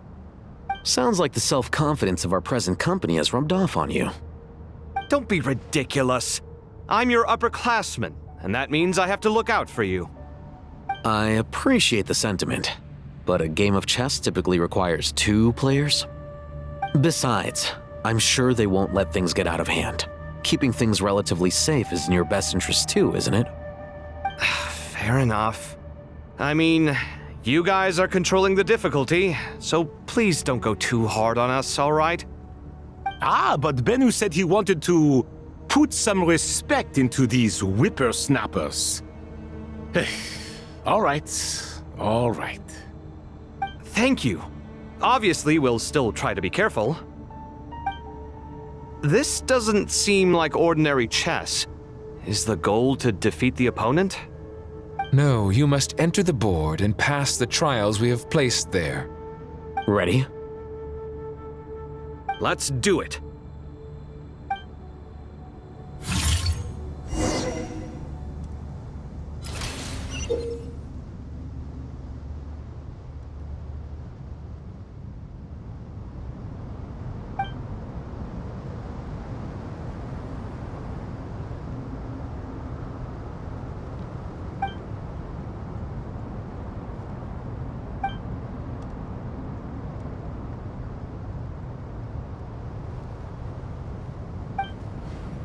The first trial is posed by me.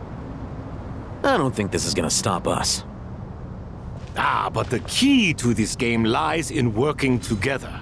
Otherwise, you will be deemed to have broken the rules. Looks like it's up to me. Marak, can you open it? King Deshret's favorite primal construct.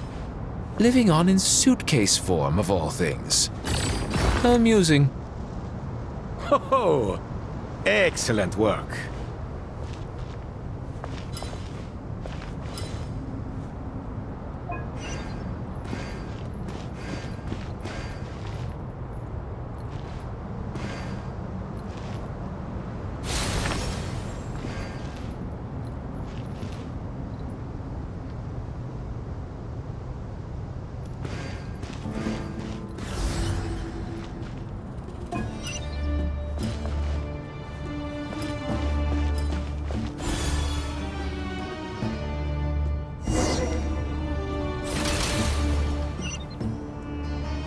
Now is the time for my trial.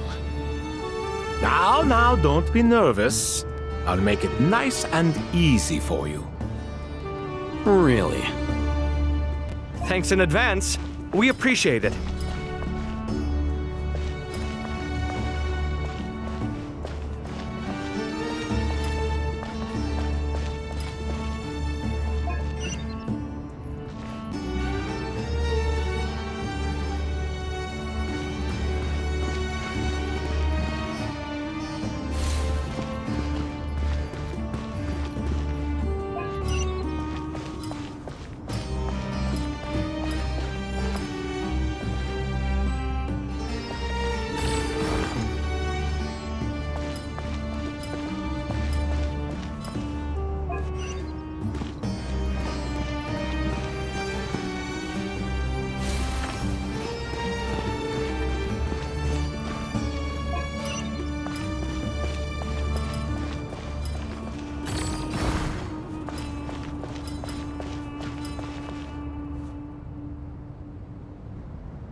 Strange time to catch up on sleep. I'm not sleeping, I'm thinking! It's not that simple, you know.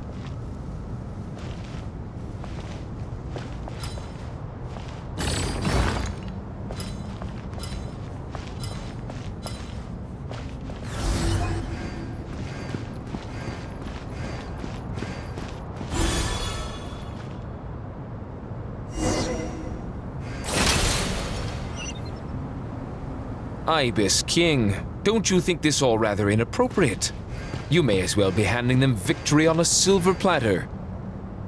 Do not expect me to follow your lead. Ha!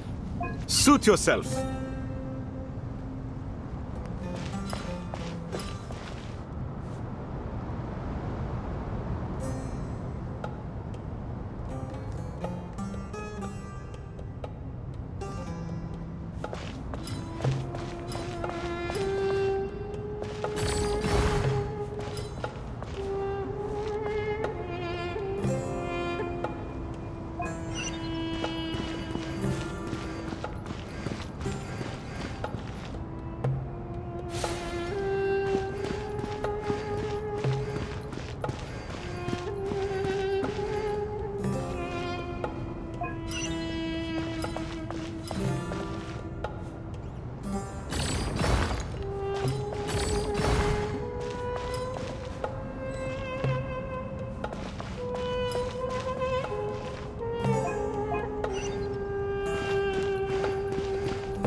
Strange time to catch up on sleep.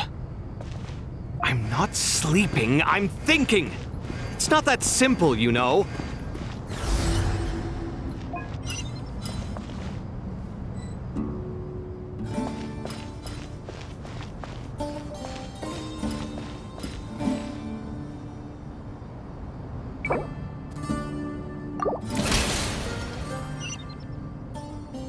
Ibis King, don't you think this all rather inappropriate? You may as well be handing them victory on a silver platter. Do not expect me to follow your lead. Ha! Suit yourself.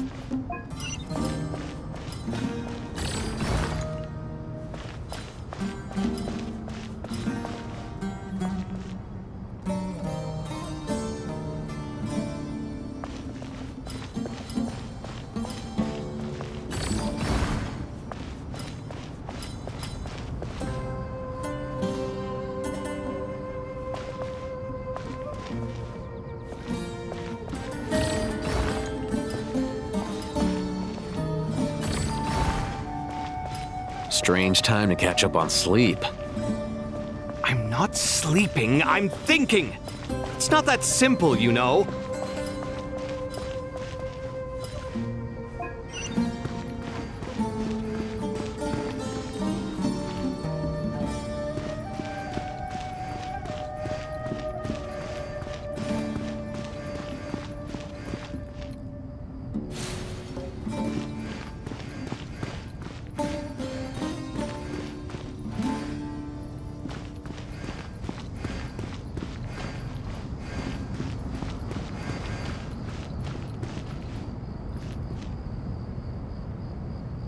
Alhaitham, what are you thinking? If you don't want to wait, you're free to leave. I never wanted to wait in the first place! Chessboard gave me no choice. If you say so.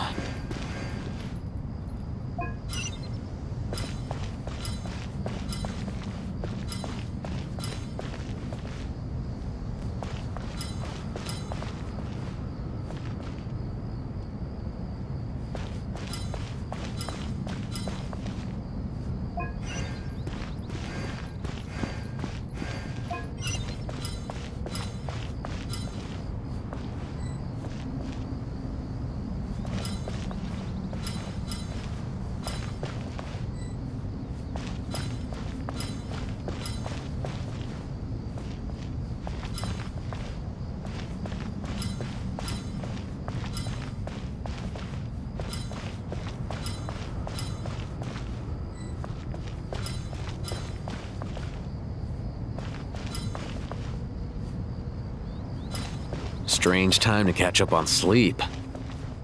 I'm not sleeping, I'm thinking! It's not that simple, you know.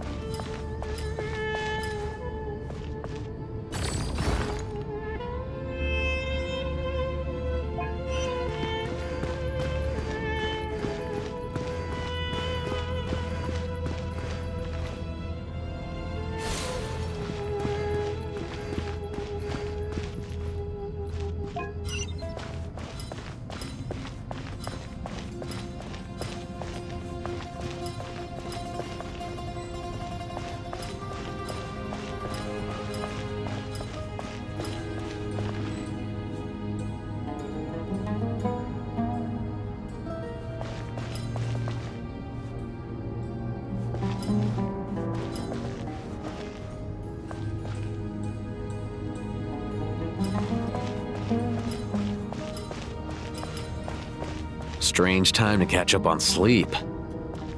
I'm not sleeping, I'm thinking! It's not that simple, you know.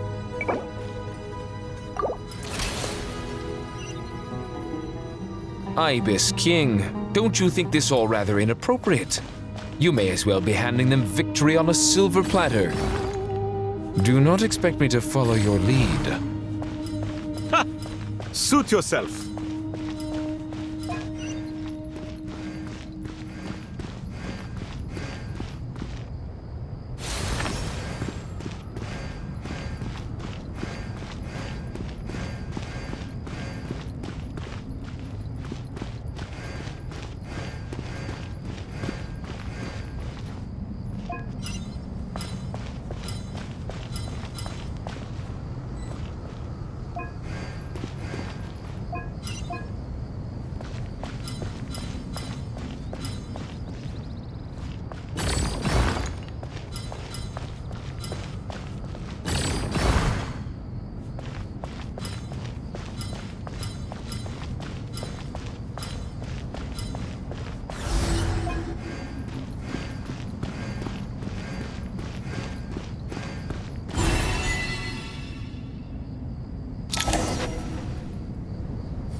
Done. Finally. It's over. But seriously, that was incredible. Standing on the chessboard felt completely different from standing on solid ground. And also... Oh, sorry. I'll save my thoughts for later. Thanks to the three of you for helping us out with this. Is it just me, or were you giving us quite a lot of guidance along the way? We made but a humble contribution. You lived up to our expectations. Bravo! Our aid was not given for naught. In addition to the existing functions, I'd like to ask you for another favor. Since Aru's interference shield can cover the entirety of the mausoleum, it should be possible to extend its range even further. Perhaps you can find a way. So, building upon the existing functions to... I'm with you! Imagine for a moment. What would the ideal outcome look like if this function were compatible with the devices? I agree. This is the best solution possible. Please, everyone, we beg you to help us. Me, oh my! Well, since you ask so very nicely, I suppose... Goti? Croco? What do you say? Naturally.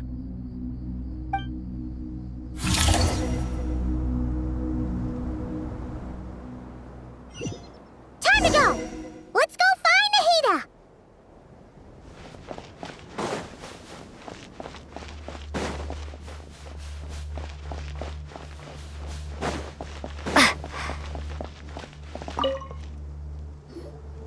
There you are. Miss Nicole truly is an angel. She shows great wisdom in guiding others, and she has already sent word to Natlan on our behalf. She said that while the other members of the Hexen Circle are busy with important work, she is quite free, and she is more than willing to accompany the people of Sumeru for the entire journey. Oh, there's Nicole, all right. Always super patient and loves to help everyone out. She's the best. She is. So kind and enthusiastic. Well, time for us to get going. Let's head out.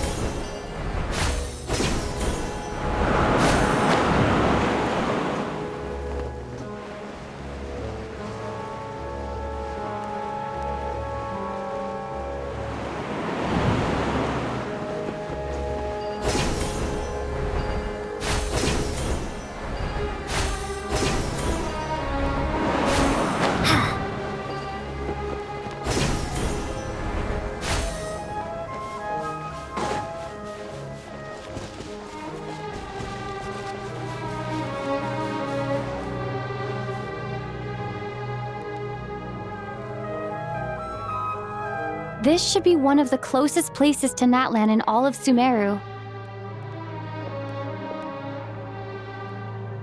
There's the barrier Nicole and Nefer mentioned. It completely cuts this nation off from the others. But why? Why separate you from the rest of the world now, specifically? And if I'm not mistaken, Irminsul was polluted once before, wasn't it?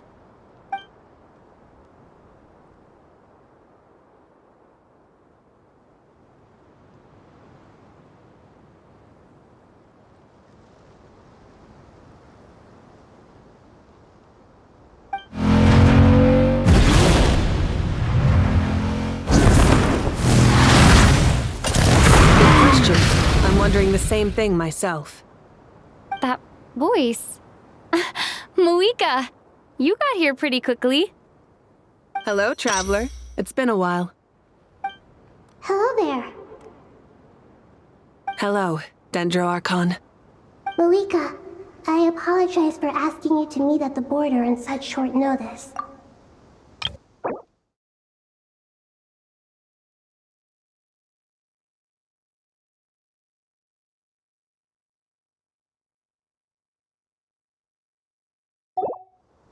I also apologize for not being able to greet you in person.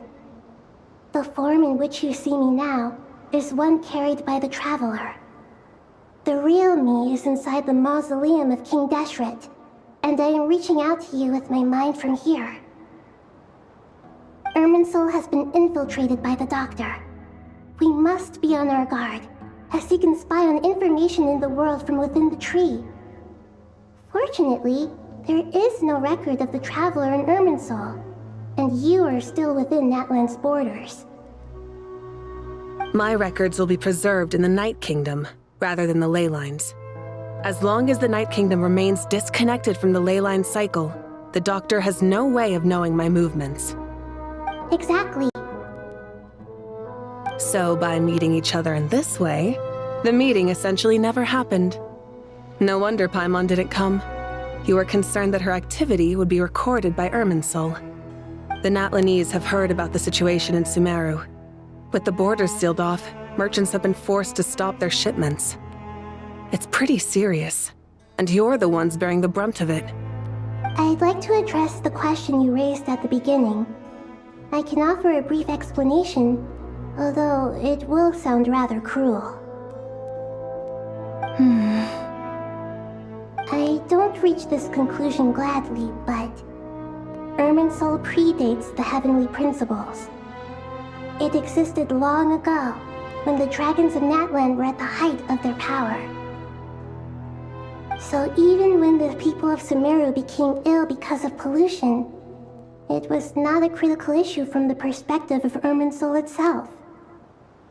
As long as it continues to function normally, the barrier will not be activated.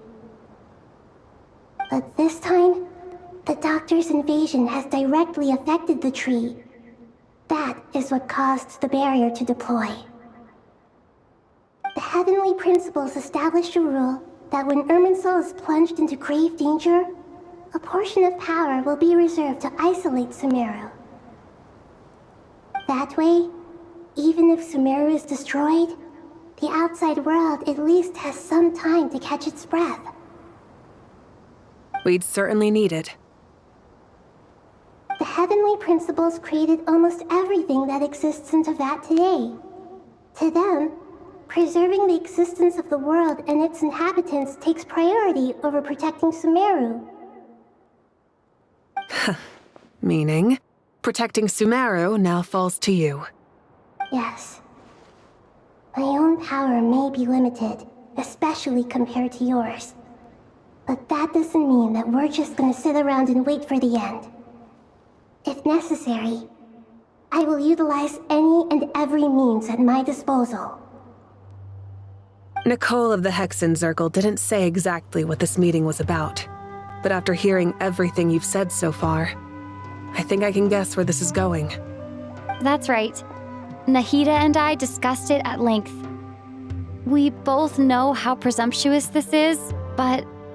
You need the pyronosis, don't you? Yes, you guessed correctly. Originally, I only intended to borrow it, but the situation is far graver than I foresaw. So instead, what I ask of you is to please give the pyronosis to Sumeru. Why do you sound so nervous? There's no need to be shy. Surely a gnosis is pretty important to a god. I guess, but it's not as if losing it would suddenly render us powerless. But I'm sure you don't need me to tell you that. With all the nations you've traveled to, and all the gods you've met, you must have realized that by now. As far as I'm concerned, a gnosis is basically an elemental energy enhancer. But I don't usually use it. You know me. I like to think I'm pretty strong without it. Yeah. Not about to dispute that. So you see, you don't need to sweat it. Here, take the pyronosis. Uh-huh? Just like that? Uh-huh, just like that. To tell the truth, I've always toyed with the idea of giving it to someone who needs it more than I do. I know you accompanied Nahida here to try and increase the chance of success. It's a good thing you did, because your involvement is one of the main reasons you've managed to persuade me. Are you sure about this? Handing over your Gnosis just because of me? I won't try to quantify it, but trust me. Handing over the Gnosis to Tumaini is far from the craziest idea I could think of. Besides, even if you hadn't come here personally, I think I still would have agreed to Nahida's request. Irminsul doesn't just affect Sumeru. It impacts all of Teyvat. I know all too well how difficult it can be to protect the things you care about. So logically, morally, or however you want to cut it, helping you is the right thing to do. You don't need to tell me the specifics of your plan. Where the Gnosis is involved, the tighter the secrecy, the higher your chances of success. Marika, my heartfelt thanks go to you and the people of Natlan. Don't mention it. But now for the hard part. How do I actually give it to you? The Irminsul barrier is right in the way. I have an idea.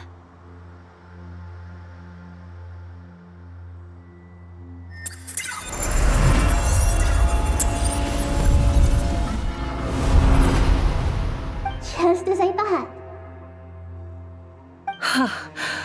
Incredible. What did you do? Just made a lucky guess. This seems to happen quite a lot. Things that apply to everyone else don't seem to apply to me. I figured the same might be true here. Irminsul usually produces effects based on the records it holds. Since the Traveler is a descender, Irminsul contains no records of her, and thus has no way to impede her. Is that right? You really are full of surprises. Catch. Whoa! Thank you, Moika. Thank you for trusting us with something so important. All right. No need to get so formal. It's not like we're strangers. Besides, there's still one problem. You might be able to pass through the barrier, but I don't know about the Gnosis. Any other surprises for us, Traveler? Let me try something. I have the Pyrognosis in my hand. It feels strangely ordinary, not particularly heavy. And yet, this tiny thing symbolizes the mighty authority of a god. I need to think hard about my memories of Pyro. My memories of journeying through Natlan. All those important experiences I've had. The Gnosis disappeared. Traveler, are you alright? I'm fine. The Pyrognosis disappeared into my body, just like phlogiston. Maybe it resonates with you because you've mastered the power of phlogiston. You might not be recorded in the ley lines, but you're still our Tumaini. Whew.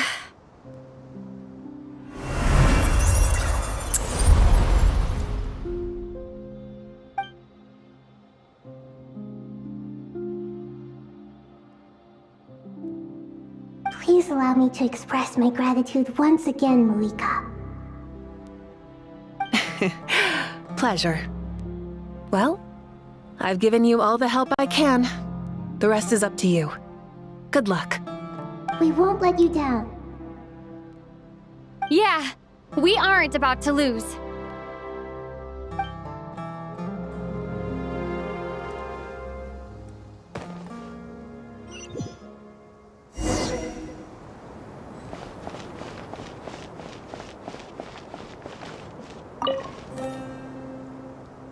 Traveler, Paimon, how are you feeling? Paimon's a teensy bit nervous, but only a teeny tiny bit. Seems like she's gotten way braver over the last few years, huh? Of course. After all the adventures you've had with the Traveler, I'm sure you've gained a lot of experience and grown as a person. I'm doing all right. What about you, Nahida? How are you holding up? With the negative effects of Irminsul, I'm a bit like a piece of fruit that's been burrowed into by hungry insects and left to rot. I'd be lying if I said it was nothing. But please don't worry. We all know what we're getting into, and we've prepared as well as we can. I believe in everyone. I believe in you. And I believe in myself. Stoking the fire inside oneself is certainly one way to live, but knowing when to rely on one's companions is also a form of great wisdom. I've been quietly learning little things from everyone, like plucking tufts of fur from a sumpter beast. Me too. With the constant traveling, I'm always learning and growing. That's the journey of life. I think there's someone else here who would share that sentiment. Don't worry about what I think. I was just passing by and happened to overhear your conversation. What are you talking about, Hat Guy? This is the top floor. No one passes by the top floor. Says who? You can fly just like I can. I would have thought it makes sense to you of all people. I don't know why, but I feel a little more relaxed now. It shows that you feel comfortable laying down your burdens in our presence. It means that Sumeru is a place you can trust, where you know we have your back. And we feel exactly the same way around you. That's what it means to be friends.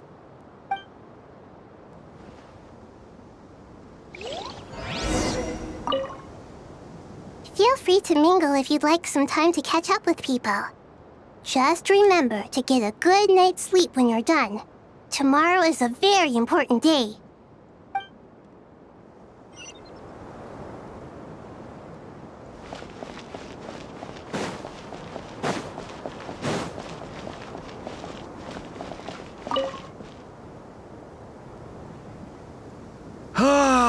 It's finally done. Ugh, but I have a nagging feeling that there's something I've forgotten. Oh, there you are. Everything wrapped up on your end?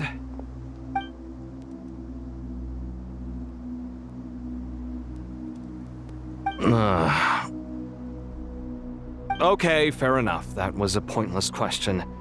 We were working in tandem, after all. You must really be exhausted. Well, it's been a busy day for both of us.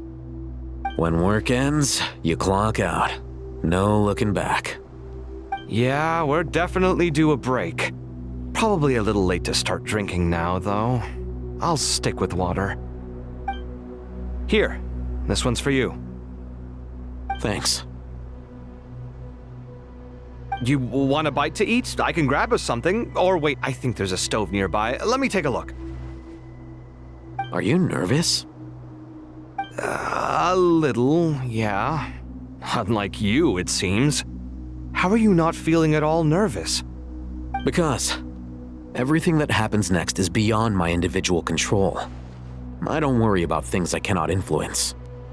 What do you mean, cannot influence? You're the one who came up with half of the strategies we ended up using. There's only so much I can do. I was only doing my duty. Was it like this last time, too? You mean with Azar and his accomplices? Yes and no. The situation back then was easier to control, but we weren't as prepared as we are this time. So the enemy is stronger, but so are we. I still vividly remember the way you interrogated me in the library after the fact. Where were you when Sumeru needed you most? If your memory is so vivid, you might also recall that it was you who came looking for an argument. You're often the one who initiates these things, you know. I came for a conversation! I didn't know it was gonna turn into an argument! Anyway, at least I showed up this time. So, what do you think? What do I think? I think we're certainly better off for it. It's good having me around to help out, huh? Absolutely. As a citizen of Sumeru, You displayed a remarkable sense of responsibility in the face of disaster. Certainly feels that way.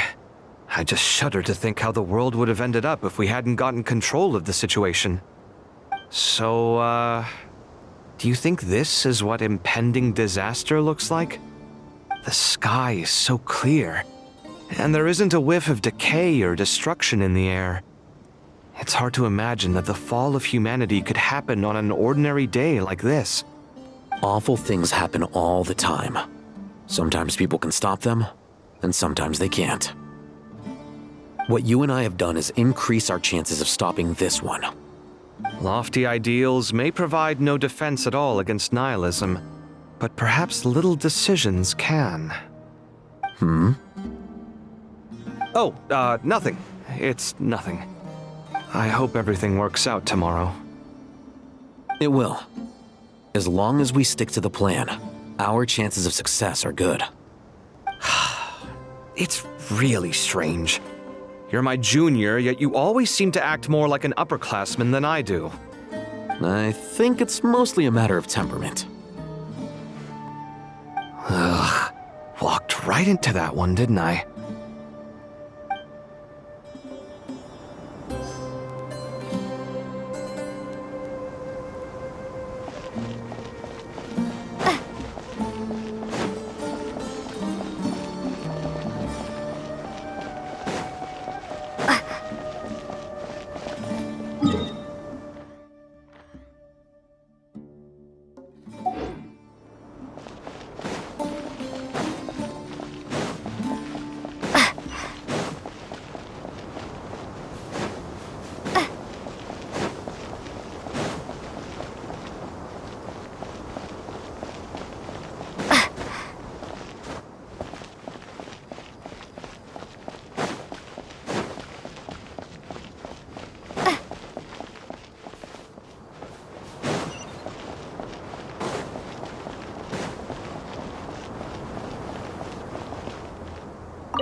We'll make our move after sunrise tomorrow.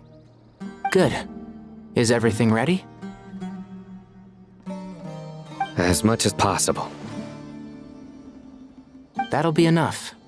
Don't let the pressure get to you. We'll take things one step at a time. That's how we've always done it.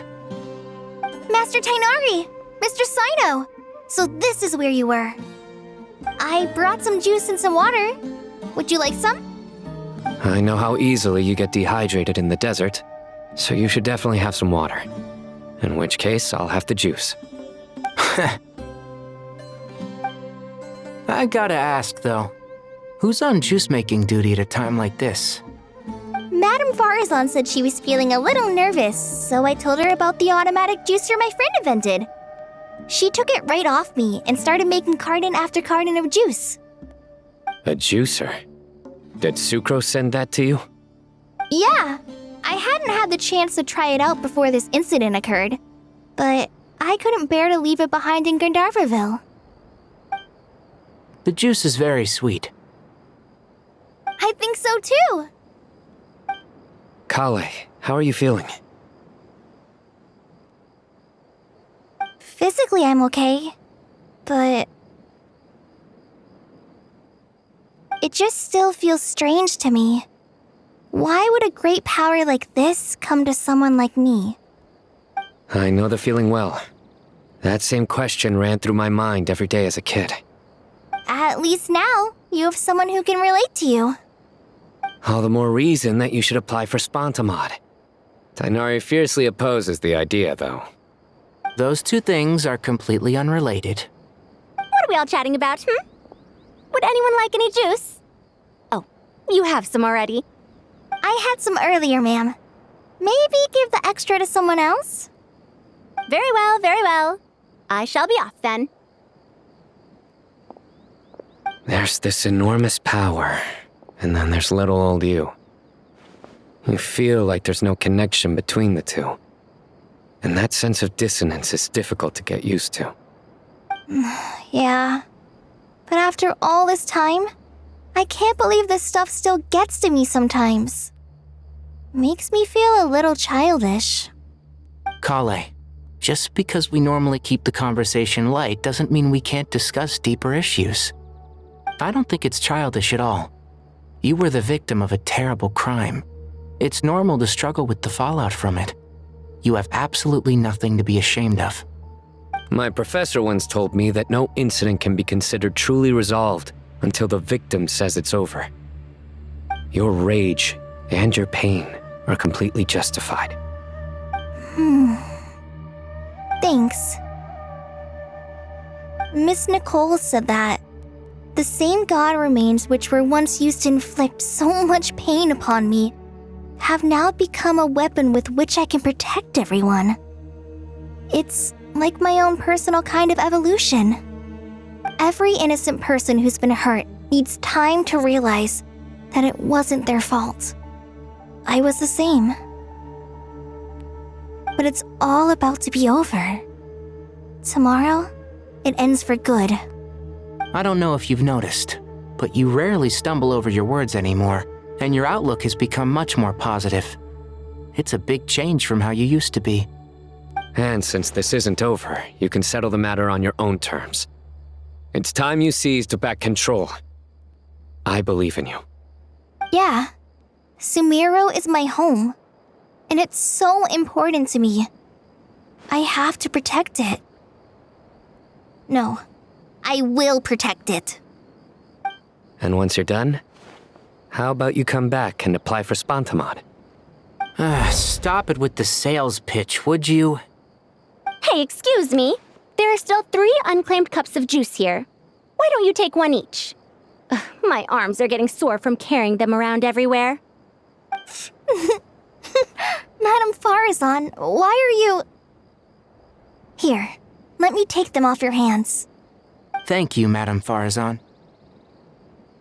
Drink up and enjoy my handiwork. I think I'm going to make something else now instead.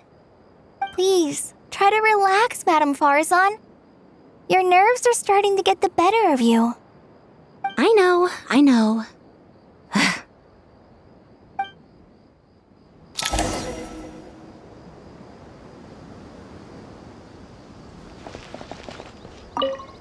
Drink up and enjoy my handiwork. I think I'm going to make something else now instead. Please, try to relax, Madame Farazan. Your nerves are starting to get the better of you. I know.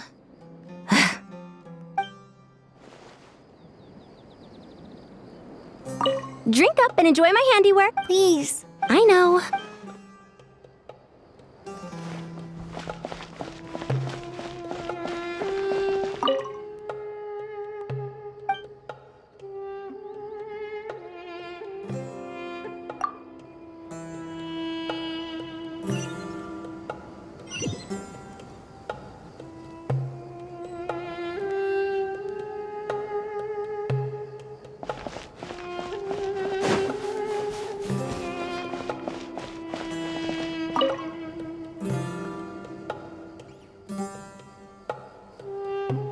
Something on your mind, Miss Nefer? Nothing in particular. It's just... right now, the future feels strange and unfamiliar. But the future has not yet arrived. How can you say how it feels? Some people know that there's an impending disaster. Others remain blissfully unaware. Each group is imagining an entirely different future while walking towards the same one. But when they get there, they'll still find they feel differently about it. People are shaped by their circumstances. Different circumstances create people with different perspectives. I've always found the perspective of the Vahumana Darshan to be a particularly incisive one. Even at the height of the crisis in Nod-Krai, people held diverging opinions. But things are different this time. Indeed. Regardless of faith, gender, wealth, skin color, or eye color, everyone in Sumeru knows what will happen tomorrow. The world has never been an especially fair place. Yet now, against all odds, a moment of unprecedented unity and equality is about to take place. It's fascinating. If only my father could have lived to see this era. Era. To me, that term represents a much greater span of time. It can be an unsettling word. I would even say I'm afraid of it. Do angels even feel fear? Yes, at least I do. I fear the gap that grows wider with each passing day, and the never-ending flow of time. Time renders all memories insignificant and reduces all splendor to nothing. But those memories are the one thing I do not want to lose. You're very human in that regard. If angels draw too close to humanity, our wings burn away in the bright flame of awareness, and we fall to the earth. After spending so long among humans, I have lost much of my former glory. Maybe that's a good thing. You're more human than some humans are. I've been talking to Kale a lot in recent days. We seem to be in completely opposite situations. I suppose that makes us good case studies for comparison. Case studies for who? Myself, I suppose. After comparing the two of us, I suddenly discovered that I desired more than before. It was a gentle, pleasant sensation. Just as most people pursue glory and miracles, I too am pursuing miracles of my own. Guiding humans to make the miracles in their hearts a reality, that is my miracle. It doesn't sound so bad, does it?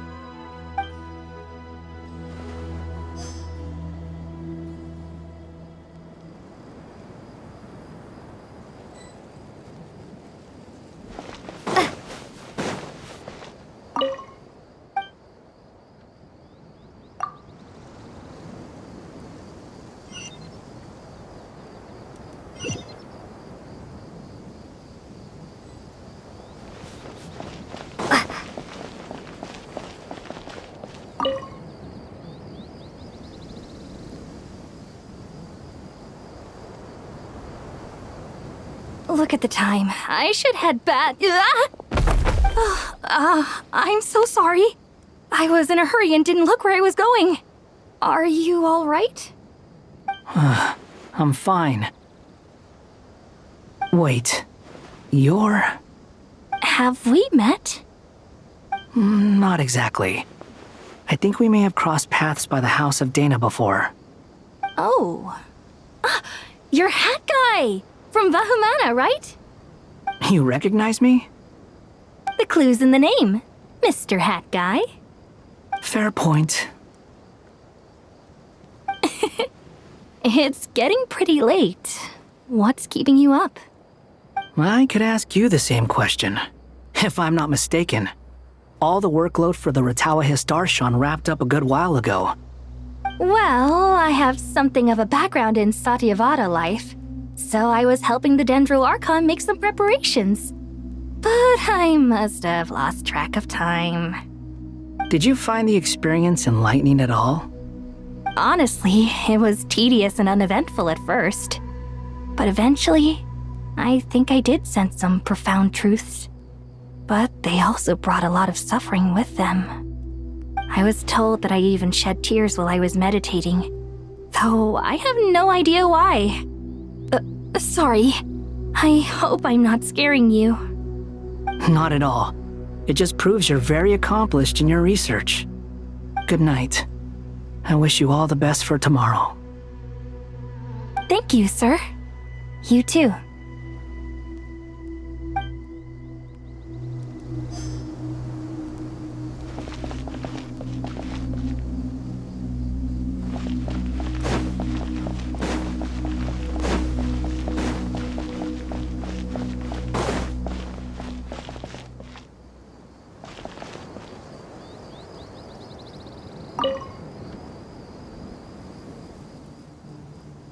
Too bad we've got a fight tomorrow. I could really do with a stiff drink. Let us pray instead. Prayer. How nostalgic. Lord Sangama Bay. Came to get some fresh air too, did ya? That's right. Actually, I was hoping I might run into you, Dia. I wanted to let you know that I've stocked up on that perfume you said you were so fond of. No, really? I'll take 2. Any chance of a friends and family discount? I knew you'd ask that. And I'm afraid to say that. Surprise! It's free of charge. That's very generous of you, Lord Sangama Bay. Does this mean you've made a fortune in Nod-Krai? Nope. Turns out it's not that easy to turn a profit there. I even ran some assorted losses. But anyway, that has nothing to do with why I wanted to give you and Dia a small gift. Remember that merchant caravan you two rescued in the desert last month? That was transporting my goods! No way! I had no idea that was your shipment. Explains the, eclectic mix of goods, though. Lord Sangama Bay's investment in the desert and generous stockpiling of goods has helped many people over the years. The shelters you funded especially have made life a little easier for the children and the elderly. Wait, how did you know about that? Oh, I see. Nefer told you, didn't she? That pesky lady. Aren't intel brokers at least supposed to charge for divulging people's secrets? She and Candace go way back. It's normal for close friends to share things you wouldn't tell to everyone else. Sure, but why did they have to be things about me? That's how Nefer shows that she cares. She wishes for all of us to know what a generous person you truly are. It must be hard trying to make a living far away from home. Just because we can tell what kind of person you are doesn't mean everyone else can. Well, maybe her intentions were partly good, but I don't think that's the full story. I'm sure she enjoyed knowing how much it would annoy me. I'm telling you, Nefer's got a mean streak. Definitely with you on that. Does praying help you stay calm? Defending one's home is a just cause. My heart is filled with a mix of anger and hope. Anger. You know, being able to get angry is a good thing. It shows that you're in touch with the real world, and that you have the passion to pursue something you believe in. Oh, my lady? What are you doing out here? Just taking a walk to clear my head, and look where I ended up. Were you praying just now? Yes, Miss Dunyarzad. Would you like to join us?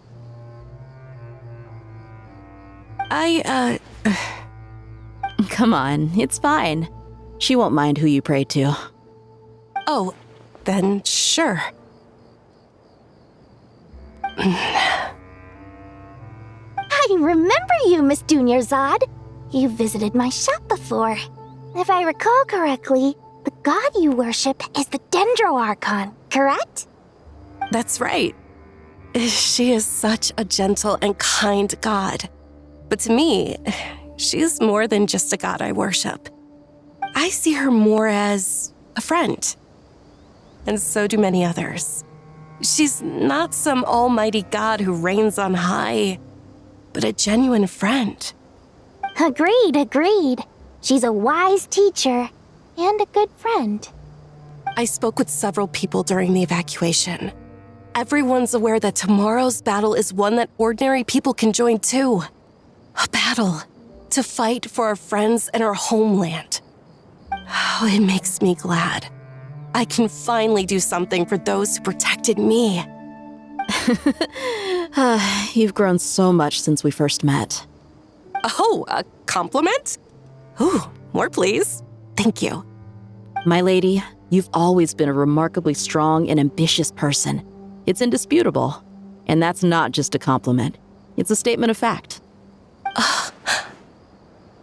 What are you praying for? Our beliefs may not be entirely the same, but we both wish for the same thing. I pray that everyone will rise to the challenges ahead and return safe. and sound. I pray for the safe return of all my companions.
King Deshret!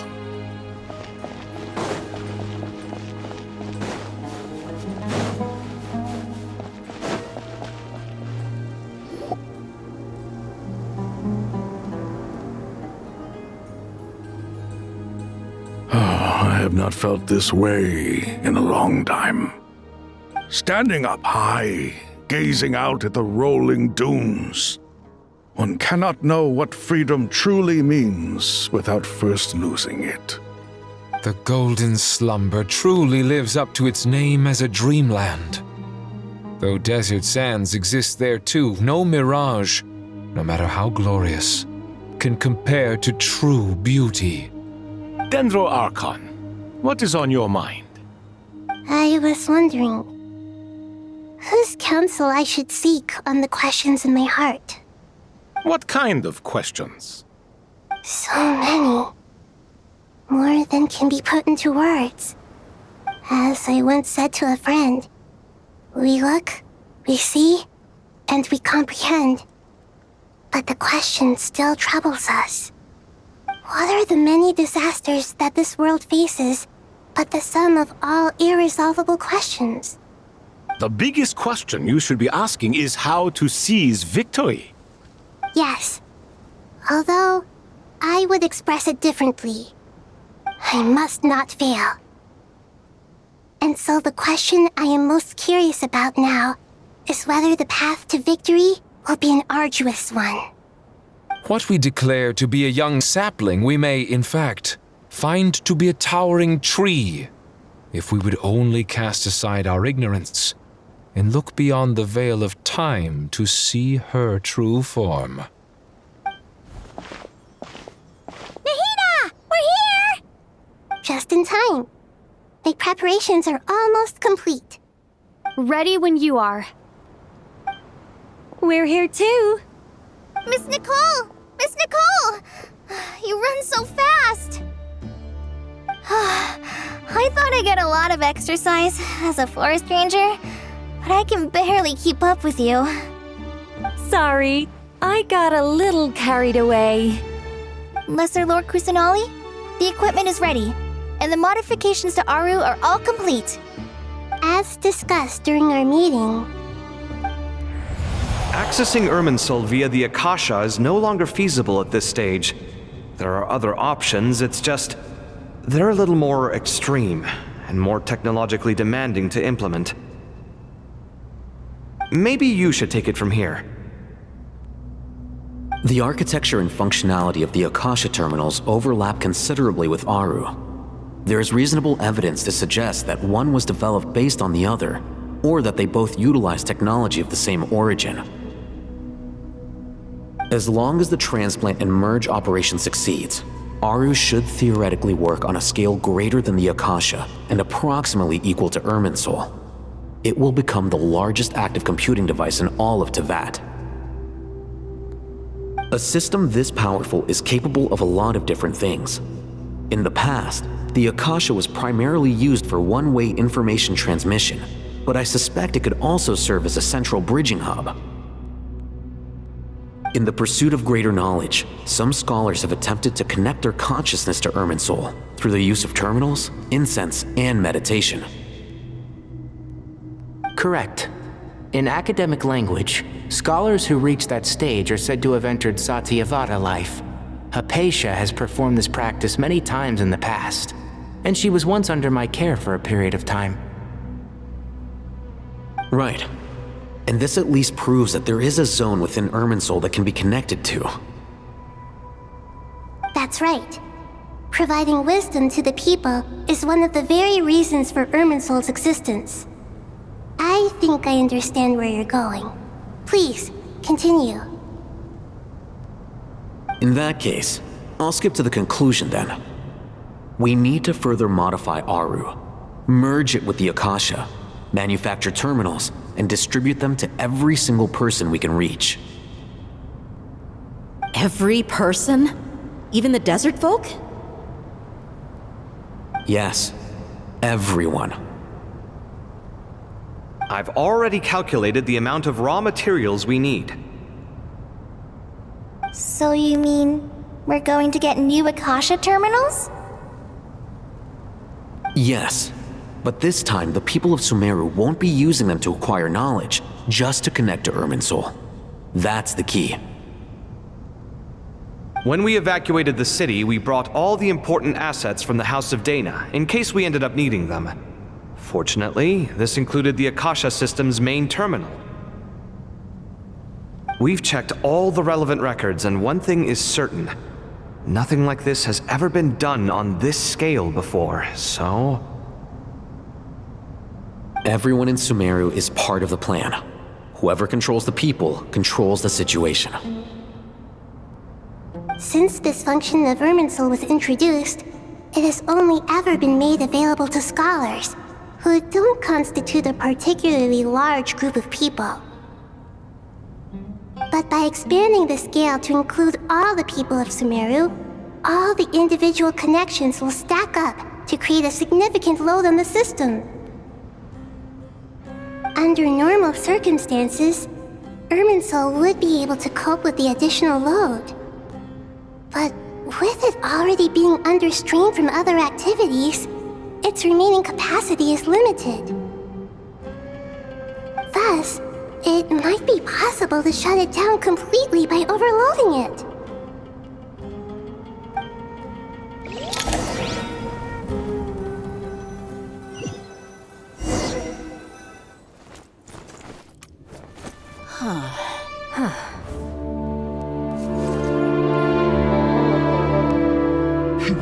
Counting down. 3, 2, 1. Are you ready? Ready.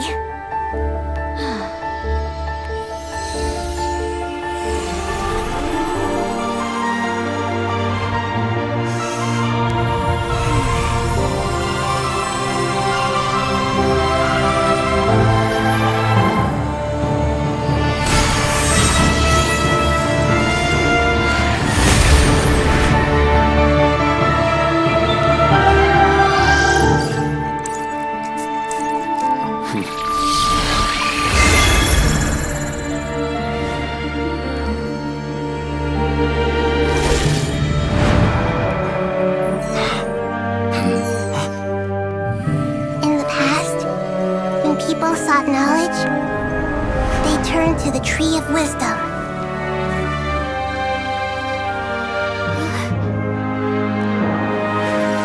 Today, we use it to save Sumeru and the whole world. These boughs that nurtured learning must not become tools for destroying the world.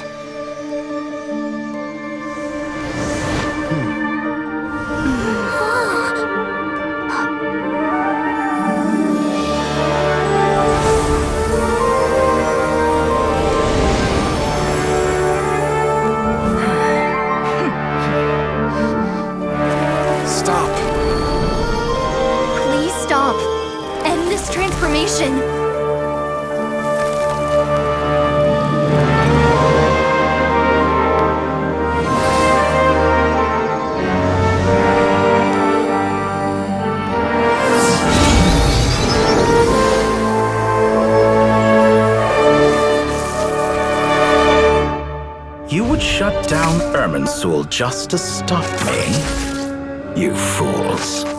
I have all the time in the world.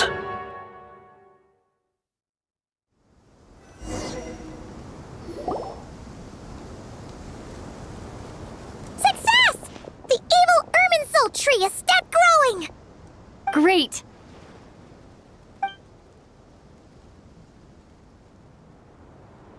What a display of true courage! The courage to think and the courage to act! I never thought I would witness the shutdown of Irminsul with my own eyes. Perhaps this is human wisdom in action? Indeed, only humans could do such a thing. Gods are few and far between. What was once created for spreading knowledge is now used for another purpose. A rather ingenious plan. I am grateful to you three for your help. Only thanks to you were we able to extend Aru's interference capabilities to cover all terminals. Now, nobody who wears a terminal will have their activity accurately tracked by Irminsul. No matter how many eyes Dottore possesses, he will not be able to see us clearly. Now for the next step. I will need the help of your supreme powers once again. How might we be of service, Lord of Dendro? I need to reach the Eternal Oasis immediately. Right now? In that case, Ibis King, would you agree that this is a fine opportunity to dust off our old tricks? Never. I assume you have that chess set with you? You mean the one you gave to me as a gift? Asking for it back, are you? How could I? You misjudge me. I just wanted to show you another way you can use it. Connect to Safhe Shatranj.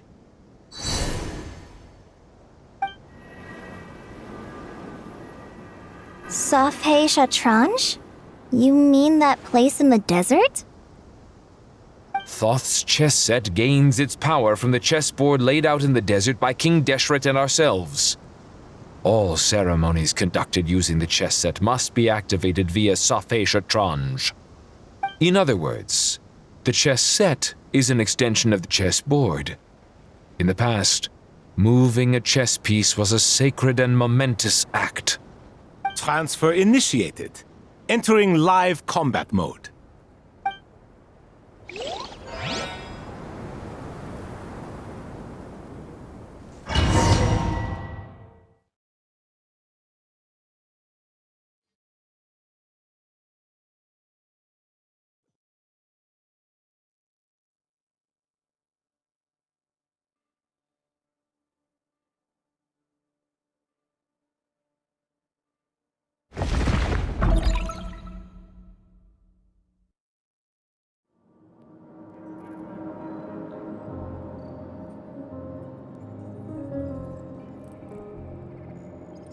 We haven't heard a single word from our spy in the desert. I'm afraid he might have been captured. Never mind. But we spent years turning him. And a lot of Mora. Nothing comes for free in this world, but the loss is not without its purpose. For a small price, we have wasted a precious amount of the limited time they have. Quite a bargain, if you ask me.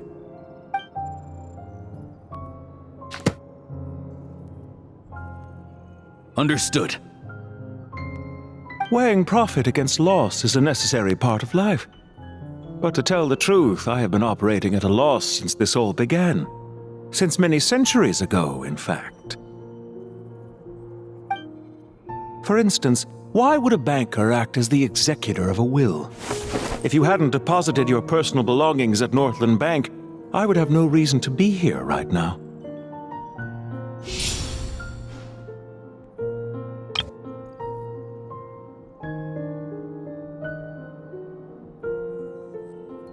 Dottore, I've placed your final data backup into the ley lines as per our contract.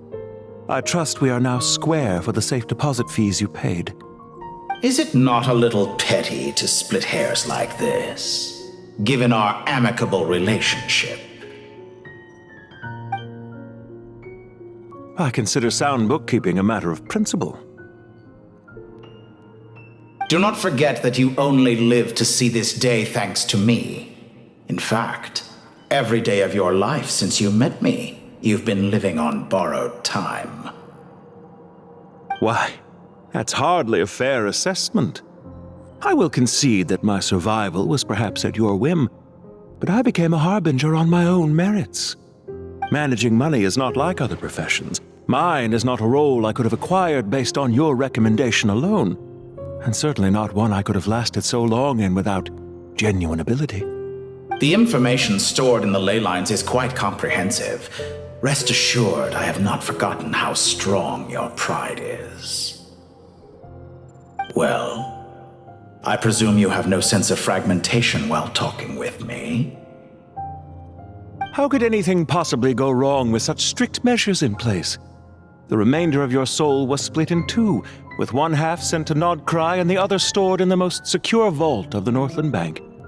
Though I must say, your disdain for the other segments is quite amusing. Zandik is you, and you are Zandik. Zandik created the segments, yet you, a segment yourself, reject him.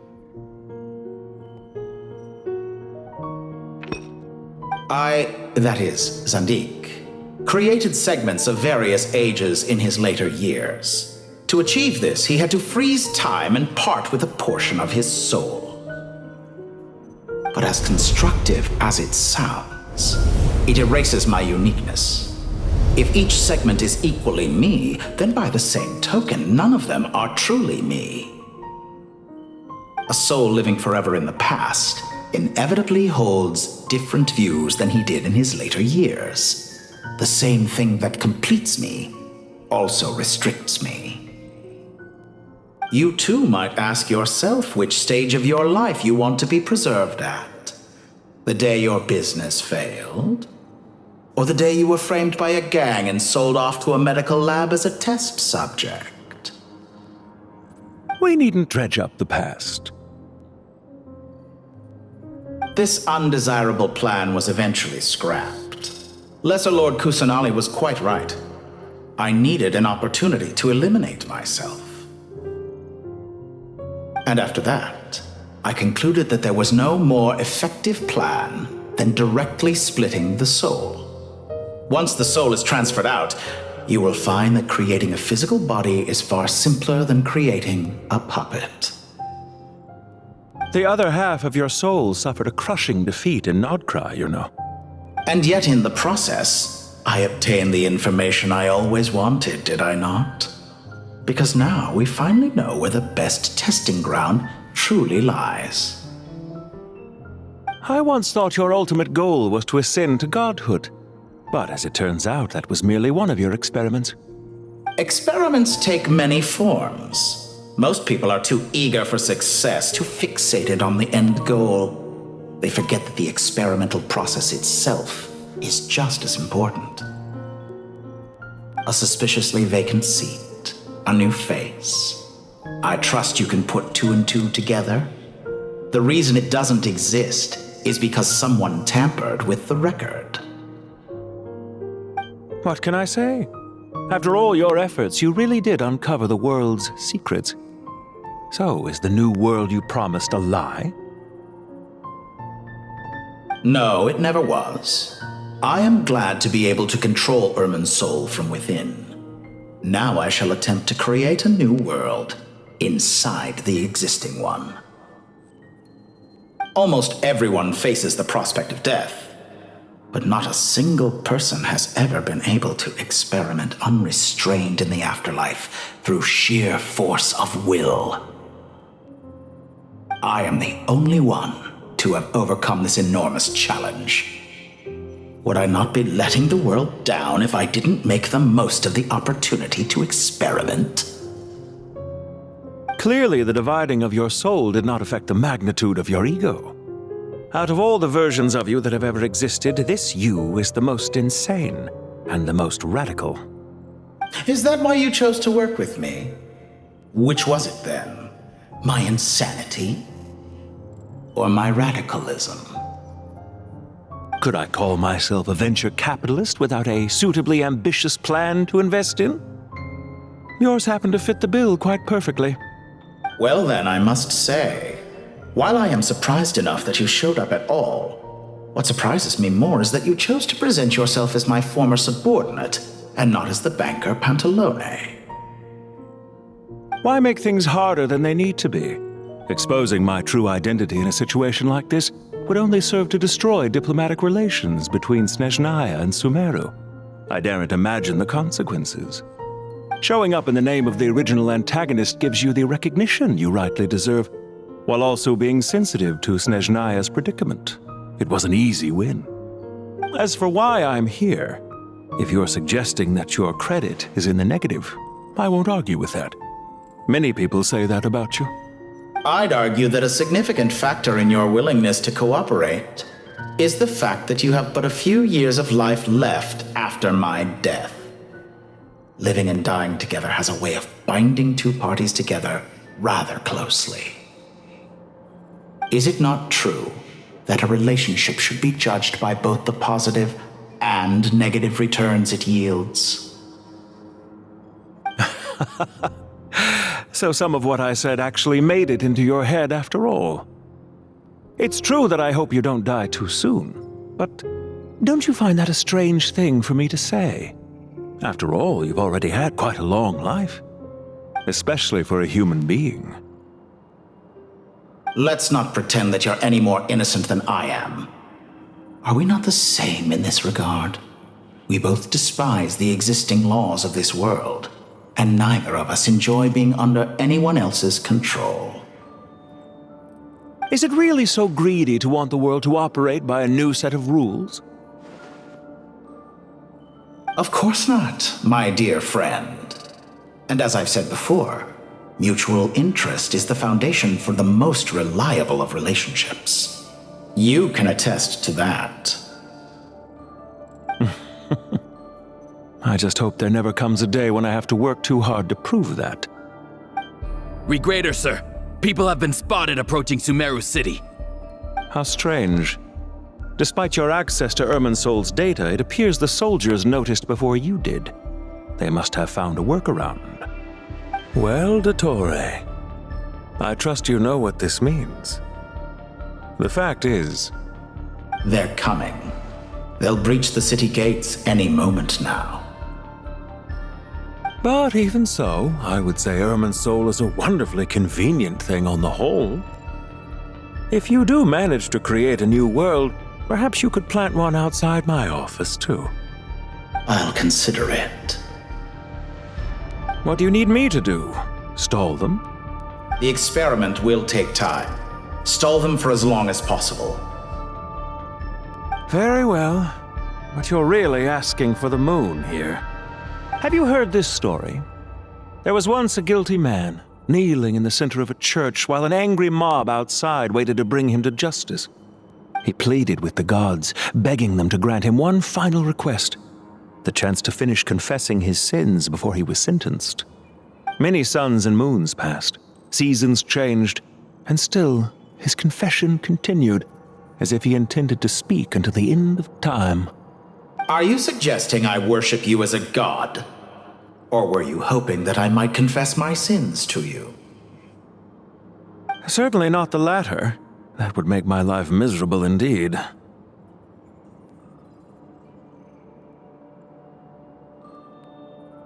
For someone who despises them so, you never seem to have any objections to me creating or becoming one.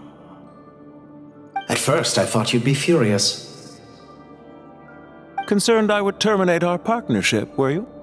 Not at all. You had reasons why our partnership must continue. Don't you find people's attitudes toward gods amusing? A god descends from the heavens and people worship it unreservedly, blindly following whatever rules are given to them. And yet, when they see an ordinary person gain godlike levels of power by virtue of their own hard work, they treat him with nothing but suspicion, even if he is a compatriot. Is that supposed to be a compliment? No, I was just thinking.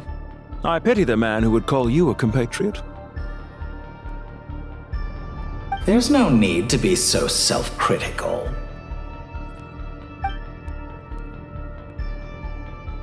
I know it's a little late in the day to be asking this, but how have you been keeping?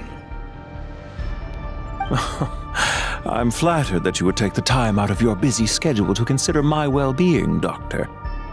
The part of your soul that went to Nod-Krai caused quite a stir, sending our organization back to the drawing board on numerous fronts.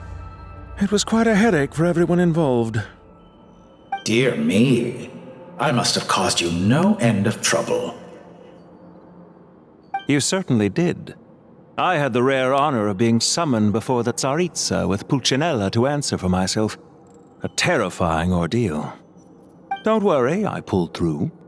At most, it's a public relations nightmare. I made sure of that. Now I'm curious. How did you explain yourself? Oh, it was quite simple.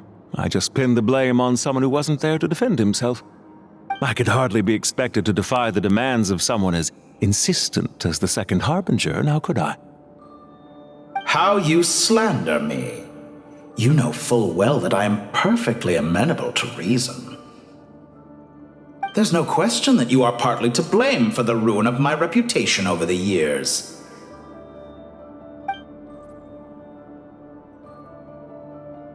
Do you have anything lined up for when this is all over? Hard to say. Fieldwork always takes quite a toll on me, as you know. Once I'm back at Snezhnaya, I'll start with a well-earned cigarette.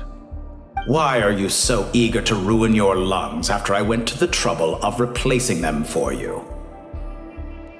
If you have an issue with it, feel free to try to stop me.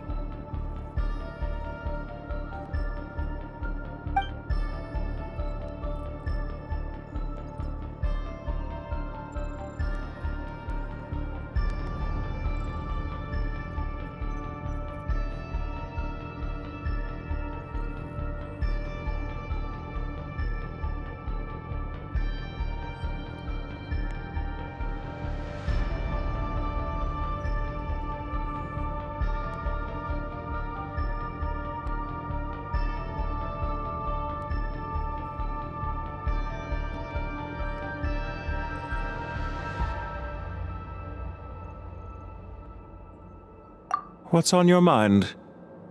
The limits of humanity. It's a pity. Despite running countless calculations, I find there is simply no way to reduce any further the amount of one's soul required to sustain an individual. It's rare to hear you admit to being unable to achieve something. I beg to differ. For instance, as I've told you before, the original me was prone to motion sickness and couldn't make long train rides. Ah, yes, of course. One of the reasons you often sent yourself out on errands. What are you thinking about now? A new experiment.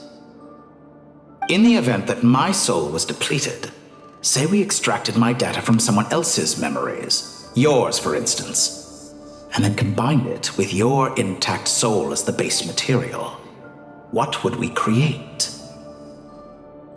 Such a scenario would be impossible. Oh? As long as your current soul survives, there will be no need to create a new individual. Don't forget, you were the one who approved of the present situation wherein only one Dottore remains.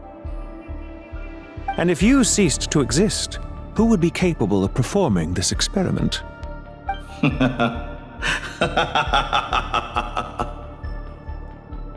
Since the day I met you, you've always excelled at talking your way out of a quandary.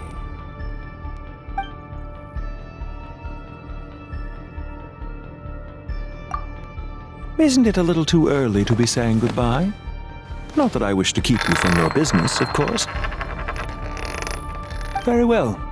Let's leave the conversation there for now.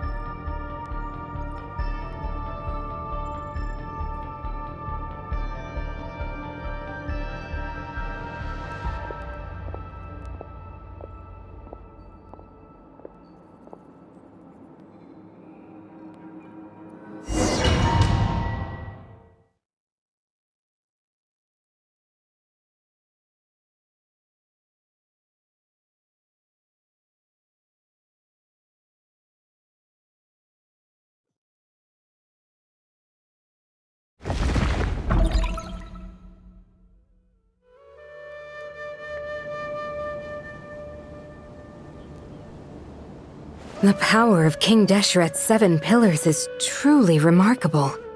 With just a chessboard, you can move an entire unit across the material plane. Yeah, sets us up for a much easier fight.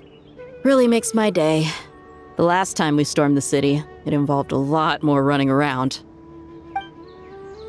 I wonder how many people can say they stormed a city twice in their lifetime. I was just thinking that. I've definitely had more than my fair share of unusual experiences in my life. This is my first time here, actually. We never usually leave Gandharvaville. I hope this will be my last time. Does everyone have to chime in? Can't we just fight?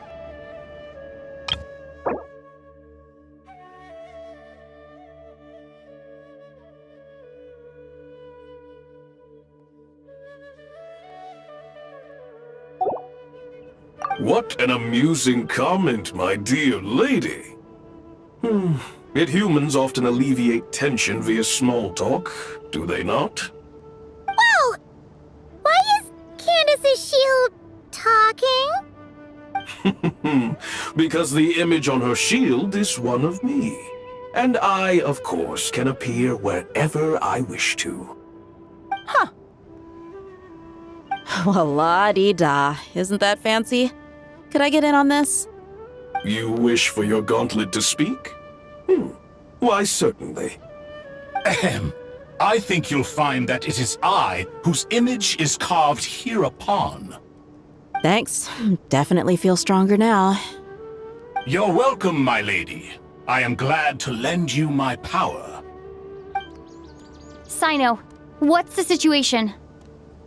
There are troops stationed at every entrance. As we expected. A frontal assault will suffice. Everyone, stick to the plan. We'll take the main entrance. You head for the House of Dana's side door. Move out.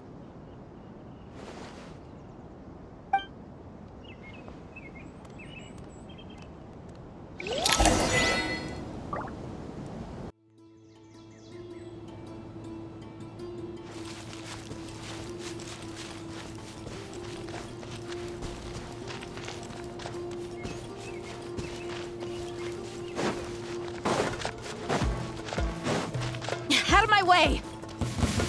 Take this! Watch out! Get lost! Whew. Thank you, Jed. You gotta be more careful. If you're not ready to put your life on the line, you can't be certain of defeating your opponent. She's right. Keep your wits about you, Rana.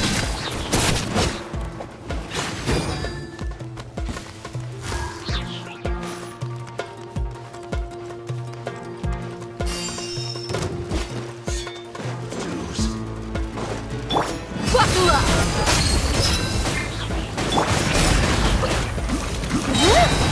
Peace down, prevail!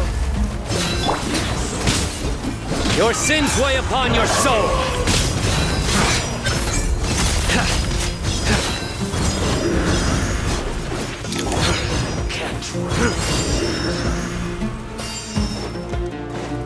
Take them out and secure the harbor. Reinforcements will arrive by water. Consider it done. Show no mercy!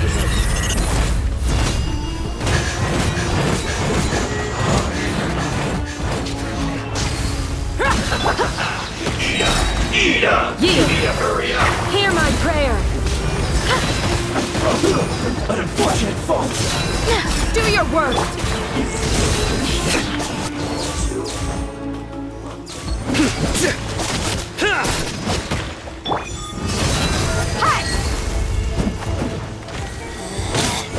Out of my sight! Ha! Surrender!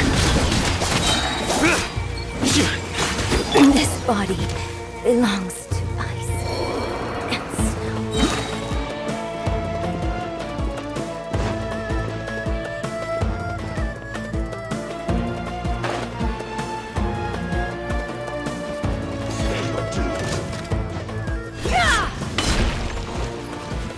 Please, grant us your blessing! Gloves off! That's great. Futile! Judgment is upon you!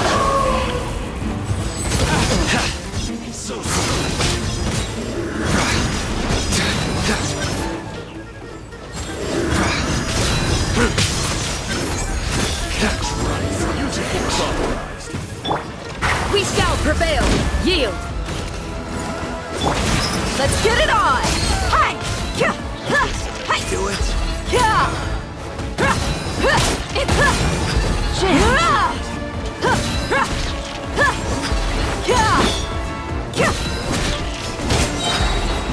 You asked for it! Resistance is futile!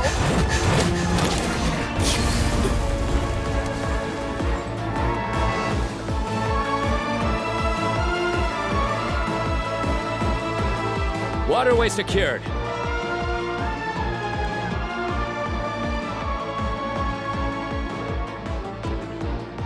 Brothers!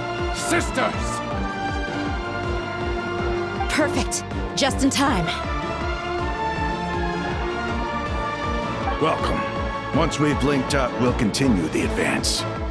The team has arrived at the north entrance, as planned. Good. Press on.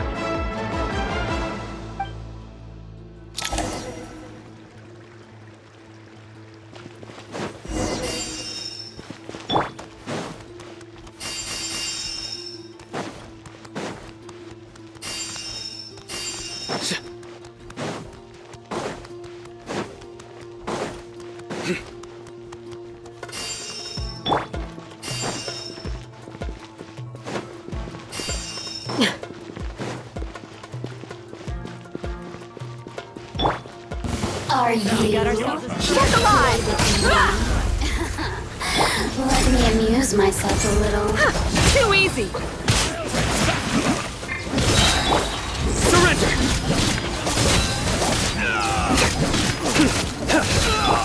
Grant us your blessing! Blink! Pin them down!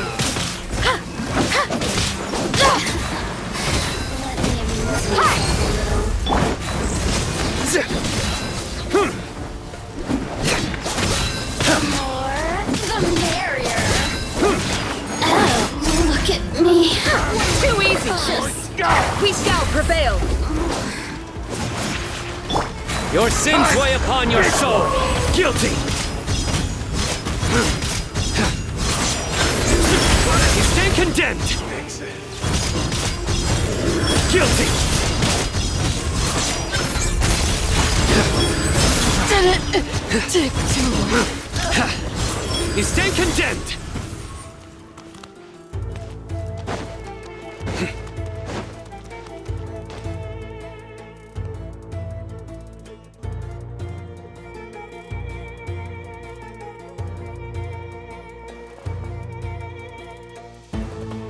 Look out! It's an ambush! Finally. We need to hurry. Take the middle road now. Mahamatra Sino, area clear. Don't relax just yet. More Fatui approaching from the right.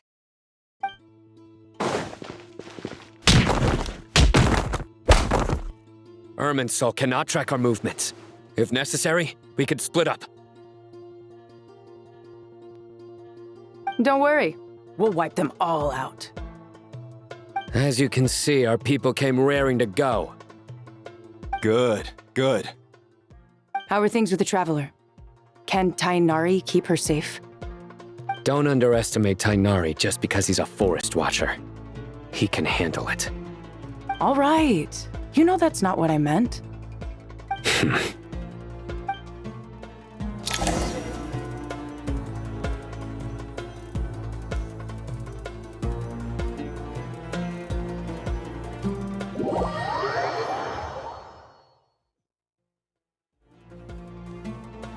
Sino and the reinforcements have drawn the Fatui's fire away. It's our turn. By using a cluster leaf of cultivation, we can pass through certain terrain silently. Good luck with that. We'll just fly up there. Huh? Oh, yeah! Paimon forgot she could fly! Ready? Ready.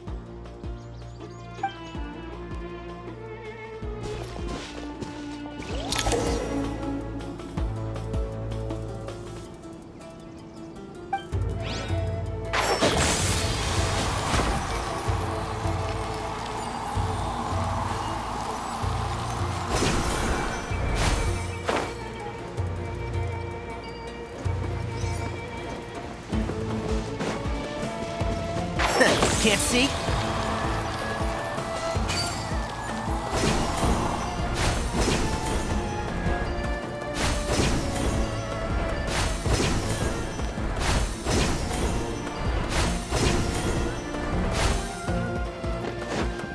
Shroud!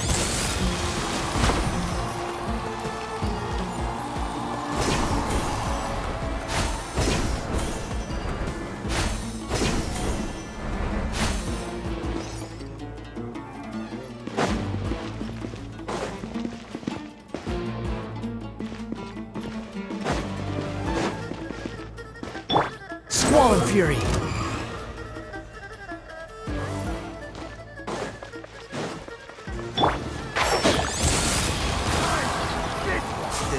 Do it! Scorch and burn!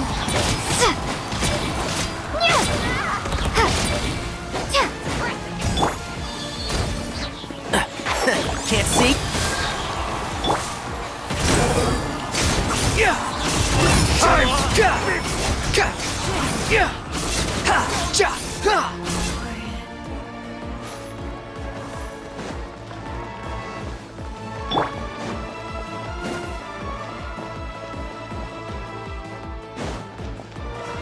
Time for the big one!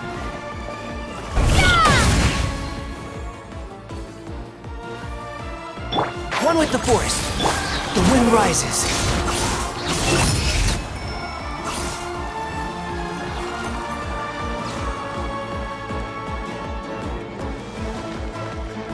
Quit following me.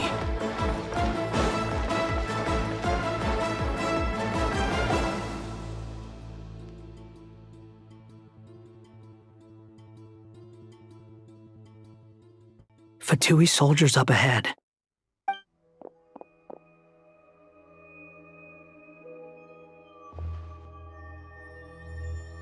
Careful. Prepare for battle. Hey! There's people over there! You have some nerve showing your faces here in the center of Sumeru City.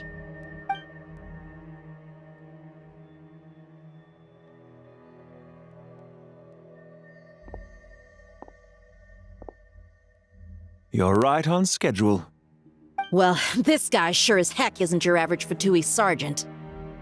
They've stationed quite a few people nearby. It definitely looks like they were waiting for us. But something feels off. Everything about this guy feels too deliberate. I highly doubt he's just a subordinate of Dottores. And he's no mere sergeant. Whatever his rank is, it's high. Much higher than we thought. So you've been waiting for us. But it looks like you're geared up for a conversation, rather than a battle. Very clever, General Mahamatra Sino. I know you're the one in charge of this siege, and I look forward to making a deal with you. A siege? Sumeru City belongs to us! Historically, yes. But things can always change. We have quite a sizable force with us, you know. For instance... There's a Fatui ambush at the north gate. Can you handle him? We can for now. Yes, I'm quite sure both sides can hold their ground for the time being. The battle has not yet reached its climax. But what happens next? Do you enjoy watching bloodshed? Surely some of those here are people you count as friends. Once a war begins, some people must die. I doubt you wish that fate upon anyone you know. Wait a second. It's a trick. He's not even there.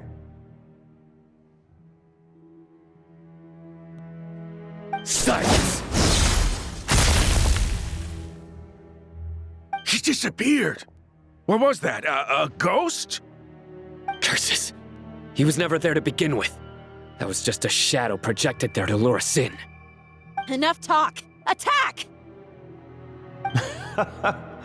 I apologize for being unable to accompany you at this crucial moment, but I am compelled to leave for reasons beyond my control. Please excuse me. Sumeru's General Mahamatra is quite ruthless. It's a good thing I wasn't there in person. Your illusion held them up for a time just fine. But now that they have seen through it, they will realize you were just a decoy.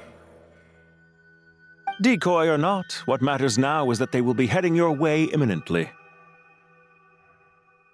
Not imminently. They are already here.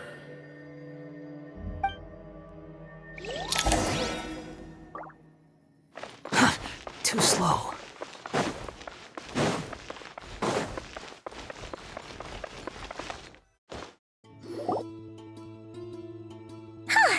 We made it! This is far enough. Tighnari, you go help Cyno. Don't worry about us. We'll manage from here. Are you sure you don't need me to stand guard? No need. Once the connection is established, we'll disappear from the sanctuary of Surasthana. Go help the others. All right. Goodbye for now, then. Please tread carefully.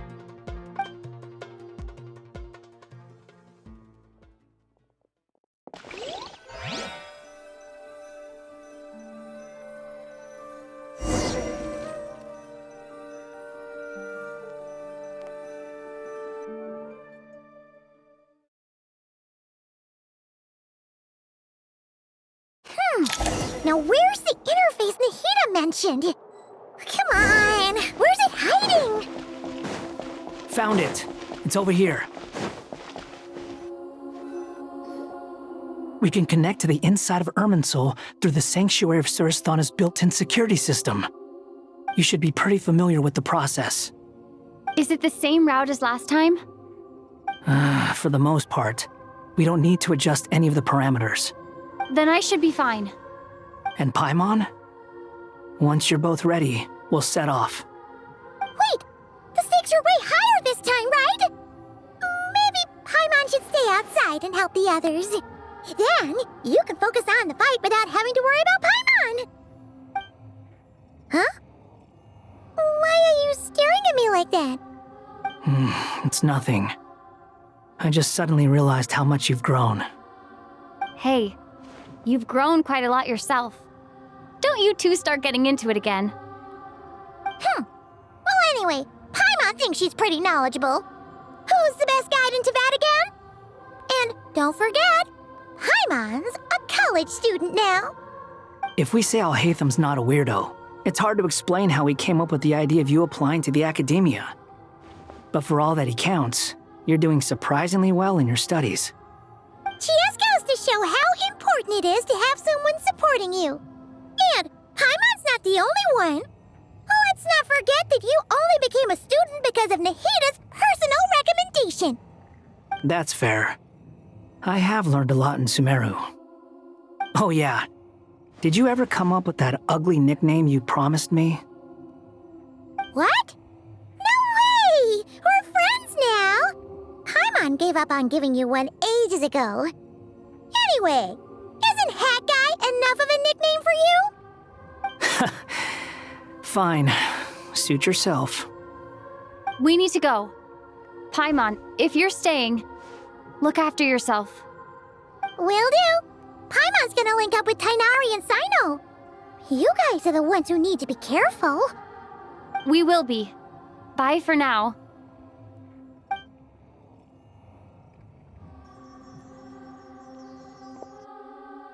Initiating connection.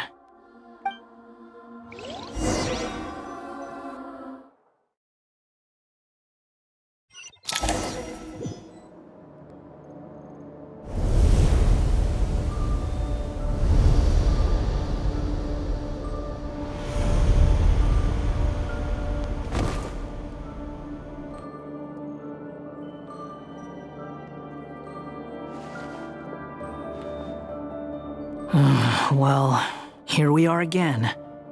Come to think of it, I still don't even know where we're going. Thanks to our terminals, it should be impossible for Irminsul to read. I can... Don't tell me. Only you need to know. That way, whatever happens to me next, it won't affect your progress. Listen to me. Your safety is just as important as mine. Don't even think about sacrificing yourself for the greater good. We came here together, and we're leaving together. All right, if you insist. I won't argue with you.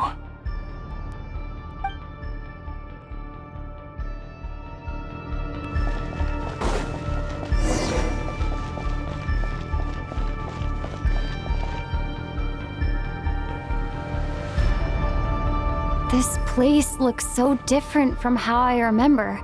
It's unrecognizable. It's a complete mess, like someone's turned the place upside down. Must be Dottoro's doing. Either he's searching for some information he needs, or... It's still changing. He has to know we've entered Irminsul. But luckily for us, he can't pinpoint our location. Be on your guard. Don't let him find us. The red parts have probably been corrupted by Dottoro's power. Don't touch them, or you might alert him.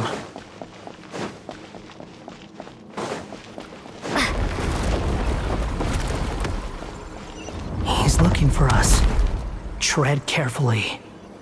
That wall could be a problem. Fortunately, it looks breakable. Give it a shot. Squall and Fury!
Fury.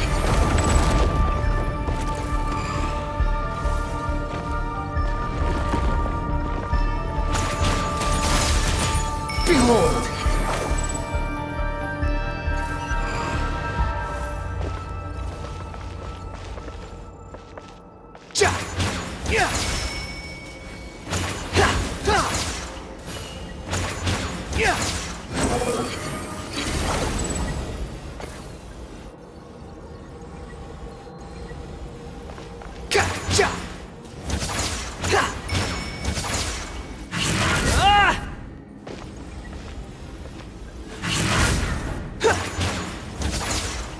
Fury.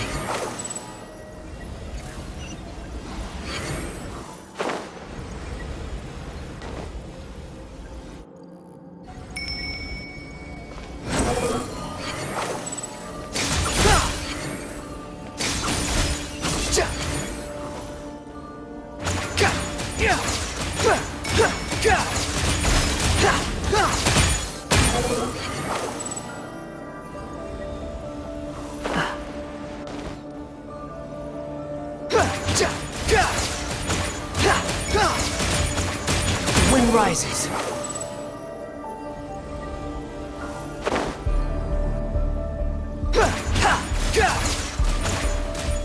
Squall and Fury.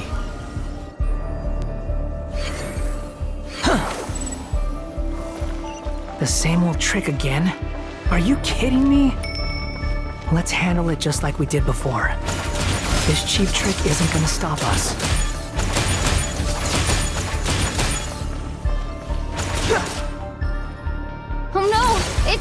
Trap!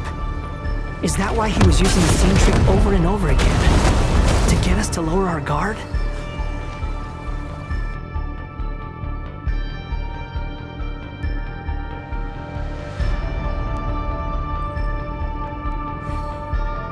I'm trapped!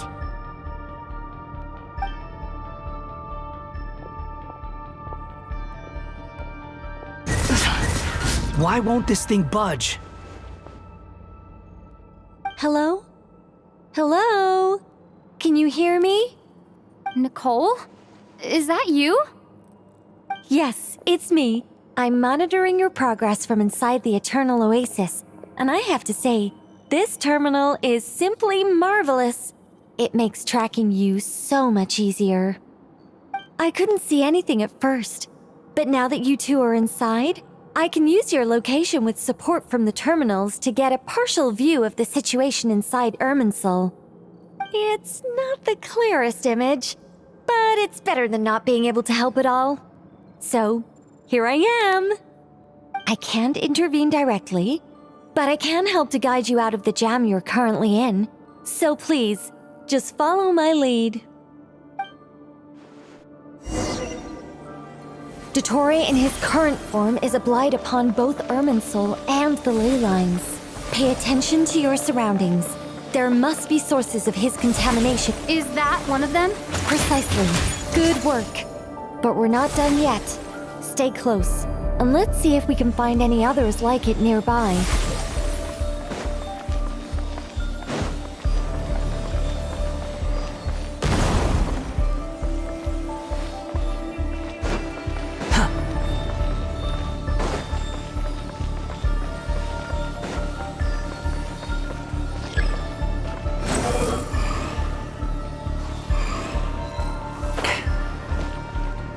This must be another one.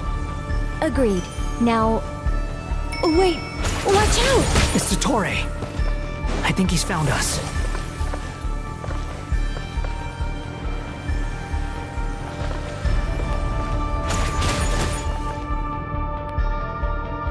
The seal is broken.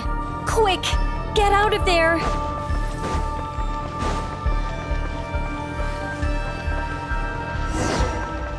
And where exactly do you think you can run to? Wait! What is that? Pursuers! That's gotta be it! Run! Don't let that thing touch you! Dodge that attack!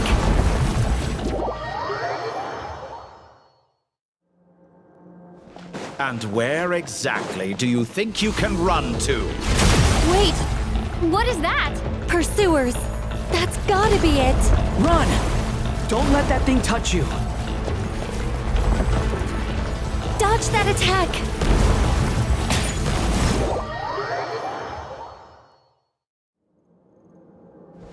And where exactly do you think you can run to?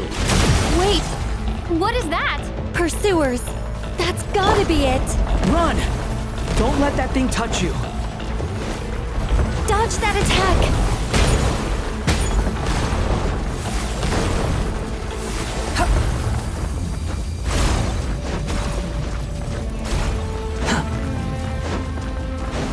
There's more than one path.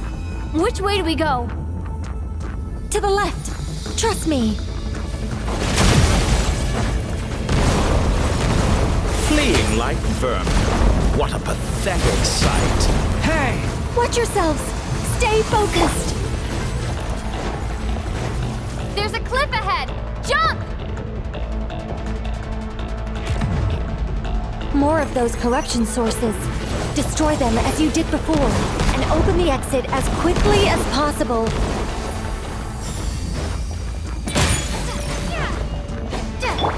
Behold! They're relentless. Is he trying to wear us down? You'll just have to destroy these too. I think the pursuit is over. Hard to say. Stay alert.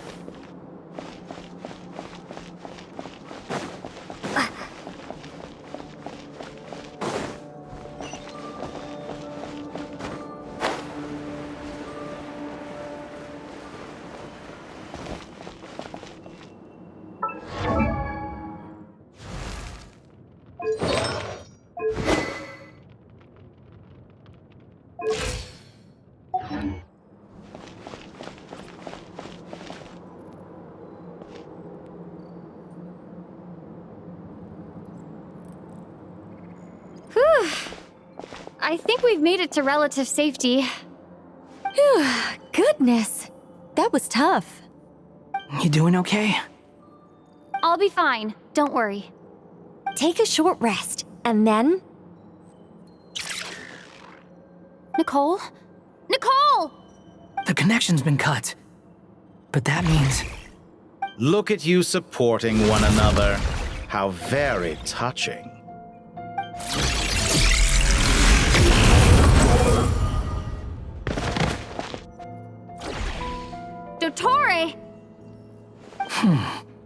took you long enough to find us. You're more useless than I thought. Oh, really? I think I deserve a little more credit for my methods than that.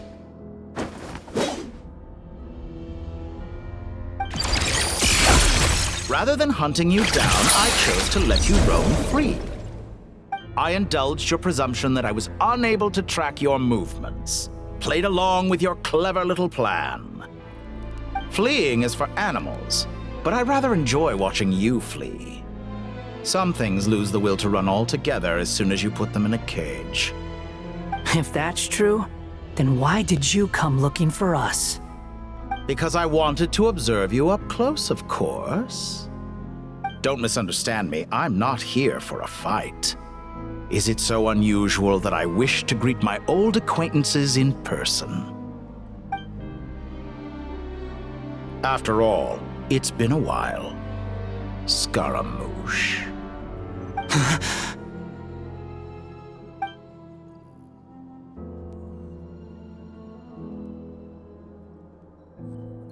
Why are you so afraid?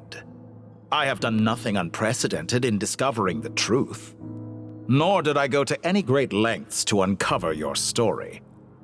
You made a bold series of moves in deciding to erase yourself, and with the power of this great chronicling device called Irmin's Soul, you were able to achieve something quite remarkable. Once most people form an opinion about someone, it tends to imprison their mind. Yet you managed to erase every trace of your existence. A novel take on death indeed. However, this meant that you stood out to me all the more when I saw you in Nod-Krai. I didn't even have to go looking for you. Just the sight of you was enough for me to intuit the truth. For someone in my position, connecting the dots was a trivial affair. It would have been more surprising if I hadn't managed to piece it together. You seem very pleased with yourself for figuring it out. I'm sure you'd even be more delighted to learn the full extent of your crimes. That would hardly be necessary. Besides, isn't there something that concerns you more right now? Something that fills you with dread? Let me put your mind at ease. I have no intention whatsoever of restoring any of the records you deleted. For one thing, it would be exceptionally difficult. But more to the point, I doubt that the prospect of losing your current life is all that frightening to you. Because in your case, the cruelest twist of fate is that you'll never again have the chance to make up for any of your mistakes. Isn't it? Dottore?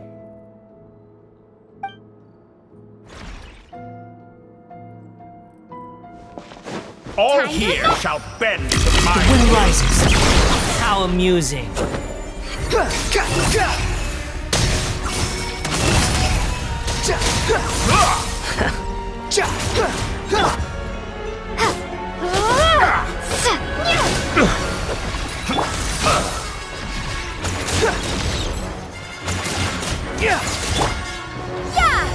Behold! I'm afraid you'll need to do better than that to take me down. I expected you to have grown stronger.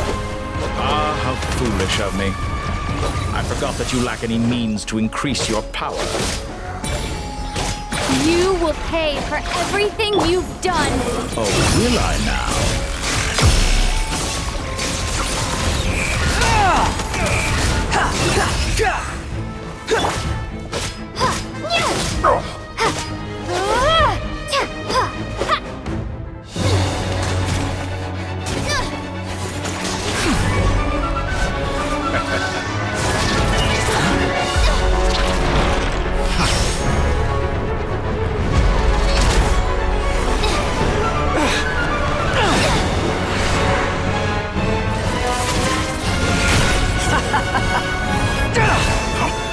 Does the prospect of death amuse you? I could ask you the same question! I'll distract Dottore. You focus on the mission. Got it.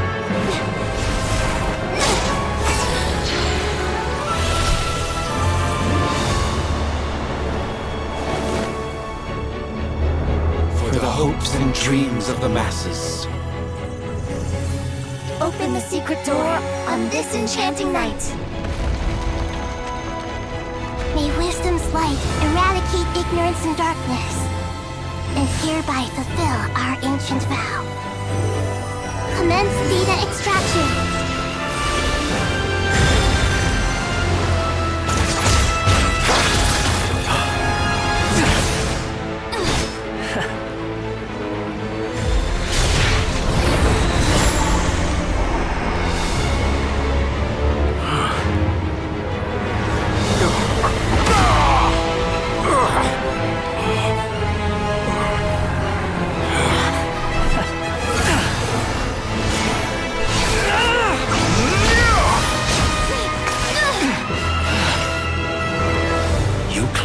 Outdated ideals and stand in the way of progress.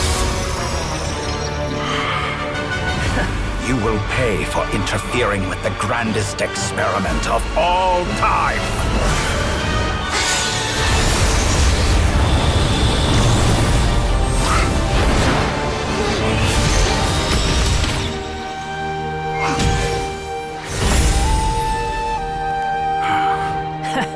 Good timing. Tori, as clever as you are, you fail to understand wisdom. Wisdom takes many forms, but the path you have chosen eschews them all. Huh.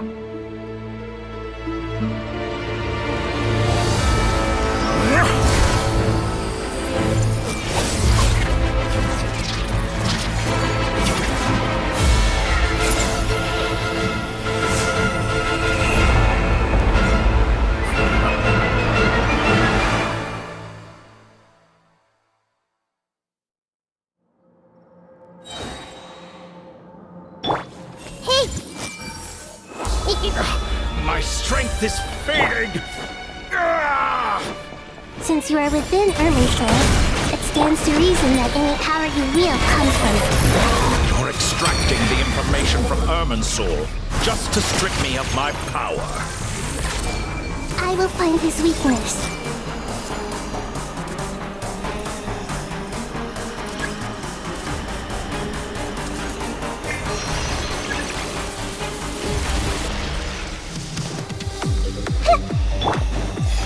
Time to ignite! Now! I admire your attempt to introduce a new variable, but it's nowhere near enough.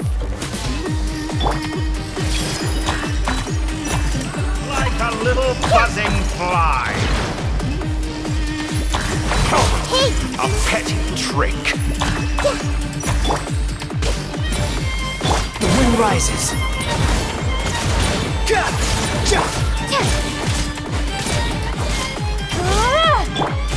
Commit it to memory.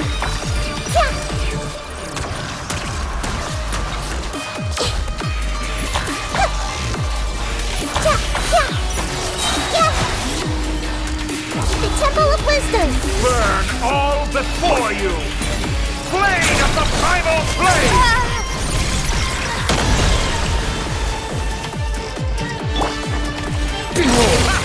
You won't distract. You're so close. Just hold on a little longer. I'll hold him off. Traveler, Hat Guy, the rest is up to you. We certainly have a knack for surprising each other, don't we? I'm just getting started. It's time! Say your prayers! Stay on the offensive, but watch your back.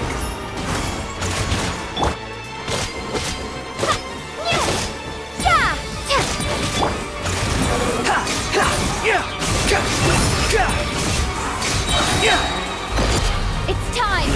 Say your prayers!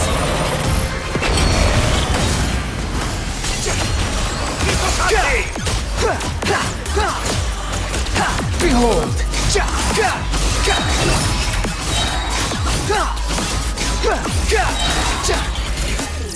Search for it! It's time!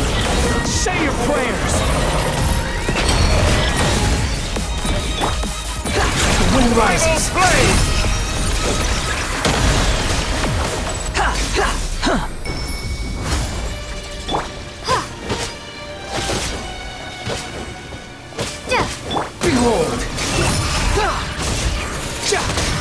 forth!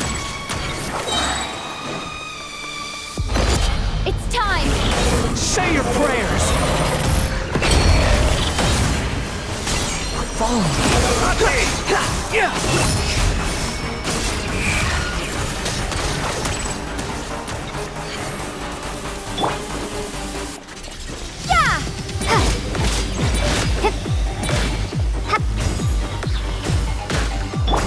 Burn all before you! Blade of the primal flame! That's far enough! It's time!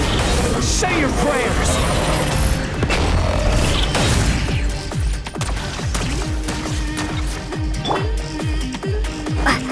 Time to... Finally!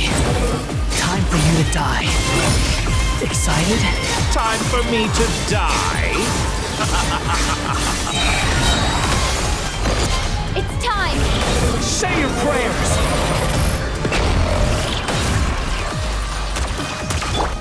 Scorch and burn!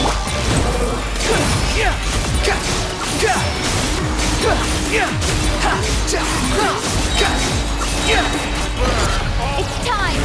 Say your prayers! Oh, that's enough!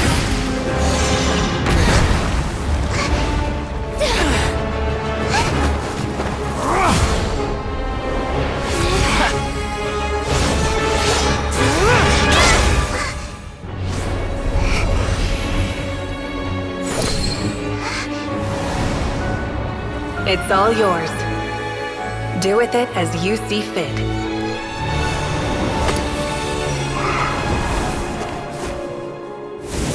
Just as you say, this world is home to some archaic things. And as you suppose, you are a formidable opponent. You have long coveted the secrets of wisdom. So now, I will demonstrate true wisdom in action. I invoke my supreme authority as the keeper of Irminsul. Commend me or condemn me, but give your verdict now!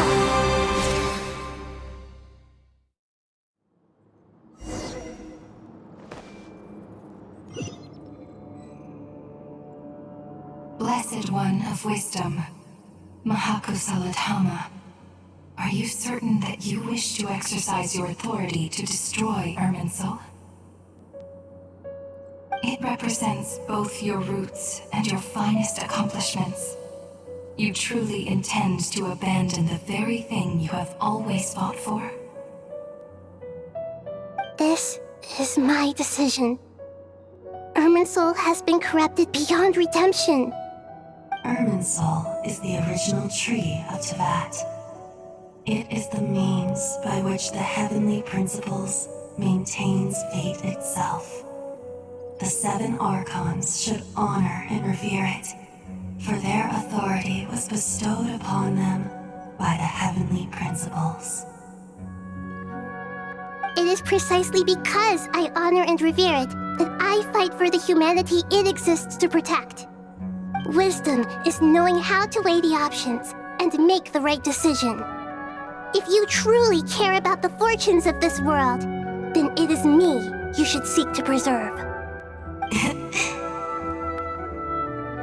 Planting a seed begins the chain of cause and effect.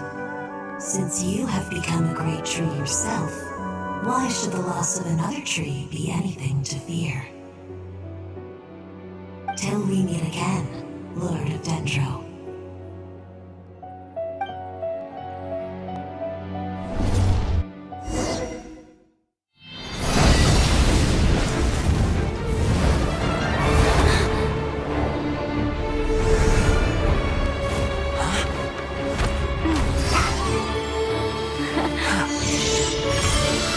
The first flame. The pure, cleansing fire.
shall we? Where were we? I was suggesting that you needn't perform when signing a contract. You're only sitting here because your bank demanded an evaluation of the trustee. So you told a story about a young scholar from a merchant family in Sumeru? I told a compelling tale, didn't I? The post-expulsion story is far more captivating. The human experiments or the elixir of immortality? The part where you die. Ah, yes. My favorite part. The 35-year-old Segment thought of himself as Dottore, reserving the name Zandik for the original specimen. Of all the Segments, he was the most selfish. After his expulsion, Dottore searched for a new direction. He joined the Fatui, studied Elazar in great depth, secured resources. He was rather fortunate in his career. Zandik turned to Conrian technology and successfully created his segments. But this was not immortality. Even with backup segments, his body would still age. Still, thanks to Snezhnaya, Zandik found the ideal base for his experiments. Then a perfect partnership materialized at a crucial moment. The year that both parties realized they needed more time. Fortunately, Zandik succeeded.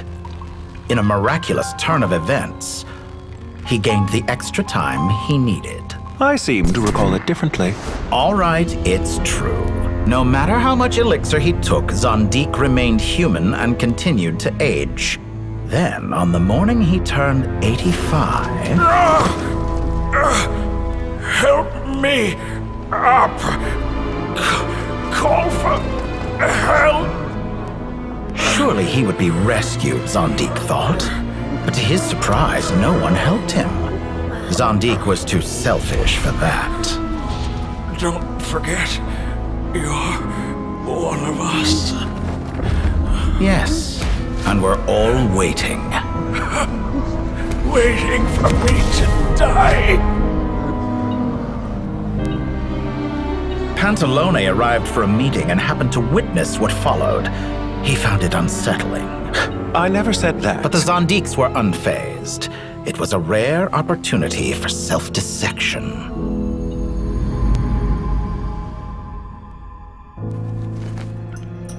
What does all that have to do with you depositing your data at Northland Bank? It has made me cherish my time in this world all the more. Fair enough. So you do have a sense of self-preservation.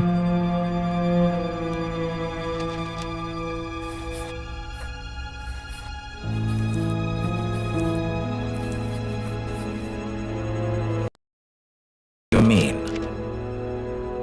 You're hardly normal, and you don't cherish life. You just don't want to admit defeat in the limited time you have.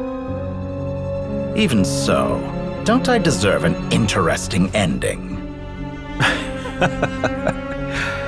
I'm counting on it.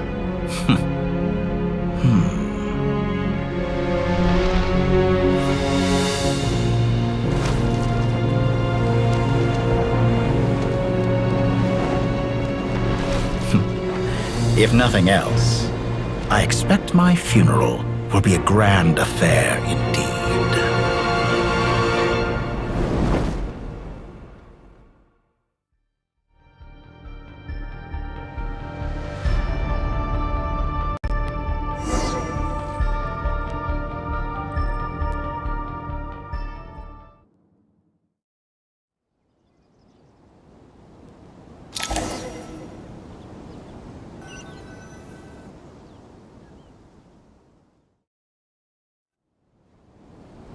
What a magnificent fire. In Snezhnaya, we light fires to ward off the cold. Fire, it seems, is antithetical to ideas such as cold, frozen, and unchanging. Perhaps it has always been that way. From the beginning, fire has been used to drive away wild beasts and warm the body and mind. You could say it's a form of treatment. One that cures the human heart of mortal fear. Mortal fear? Something you haven't been acquainted with in a long time, by the sounds of it. Whereas you, I'm sure, must know the feeling quite well indeed. I remember when we first discussed the elixir of immortality, you claimed that extending your lifespan was about buying more time.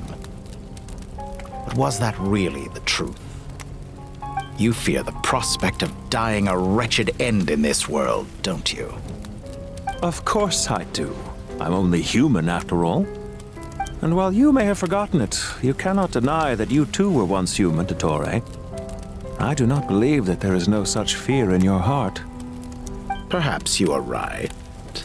But I abandoned it long ago and devoted myself to my experiments. I have felt no fear since.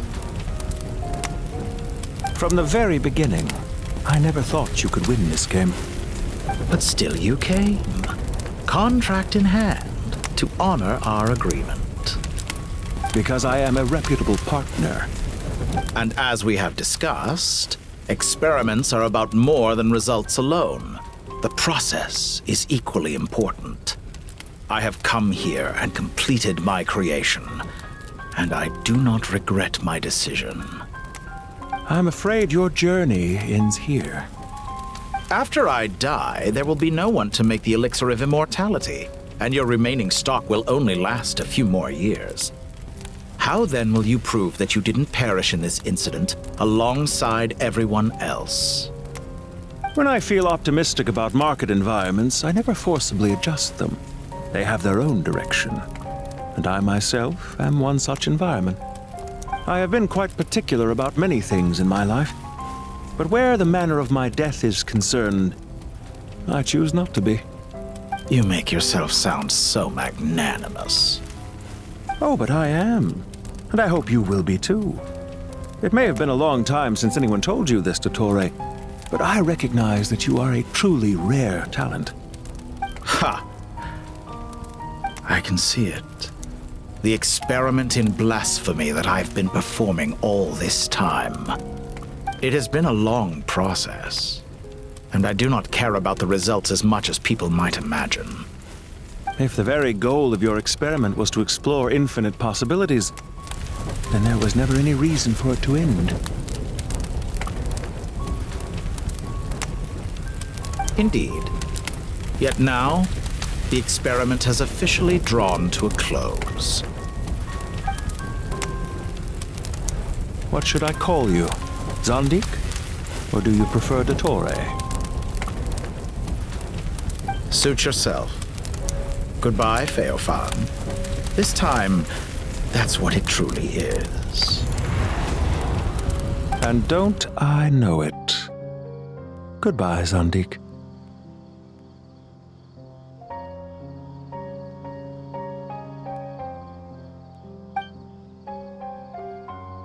I could have carried out many more experiments, but to me, Lord of Dendro, this outcome is certainly not the worst. I believe you. But unfortunately, this is where it all ends for you. This experiment does not belong to you, nor do any of the results. Experiment? It sounds like you're trying to outdo me in my own field. Wisdom is conveying information in terms that people can clearly understand. You know exactly what I mean. Indeed. I can see no further outcomes. Ha! You have a formidable mind, and you are braver than I thought. Setting fire to the very thing your survival depends on. Your previous threat was empty, but this time, it is real. When necessary, wisdom can be as fierce as an inferno. Some of the flames that incinerate you come from within yourself. Perhaps you are right. You see what lies at the bottom of the human heart, and that is your wisdom. Here is where your journey comes to an end. All that is yet unknown belongs to those of us who will carry on living. It seems I have unwittingly been your arch-enemy all along. But now, it's all over. I do not deny your intelligence. But what you refer to as experiments, I would never describe in those terms. They are events that take place in the real world, and they are so much more than mere data. Goodbye. We will never meet again.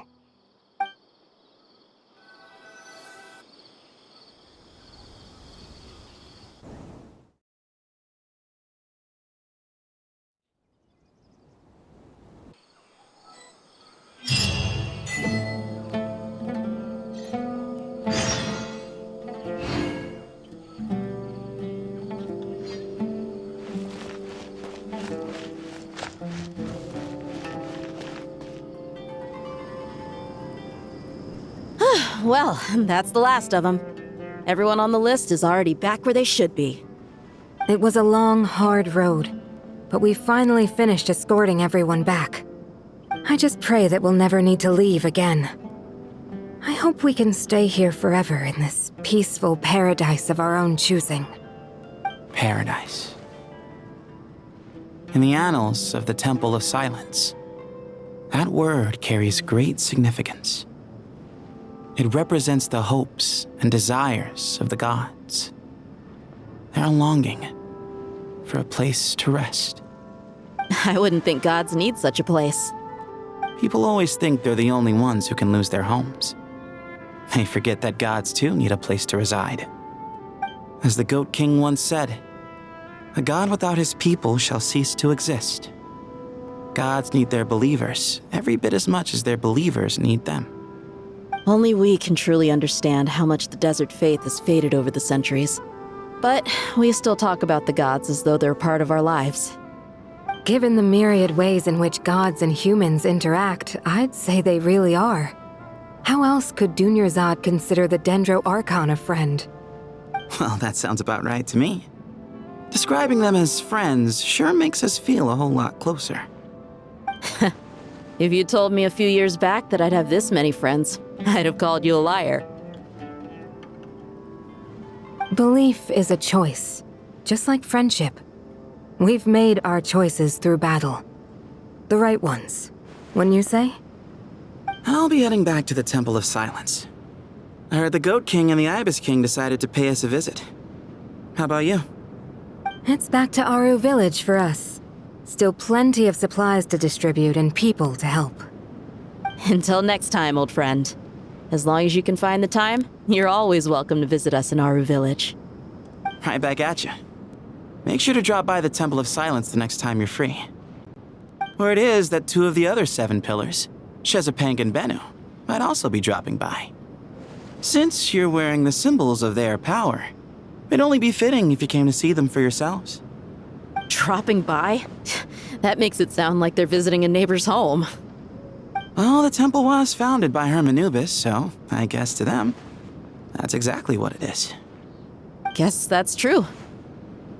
All right. We'll make sure to find time to stop by. Stay safe on your journey home. I will.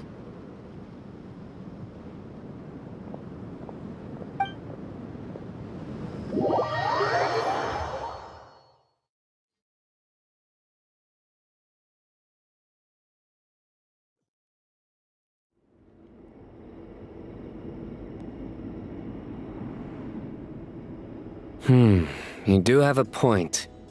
See? Retirement has always been a problem, especially for old-timers like us who've been locked away all these years. You finally step out into the light, and bam! You're face to face with a whole different world. Naturally. What do you think, Layla? Huh?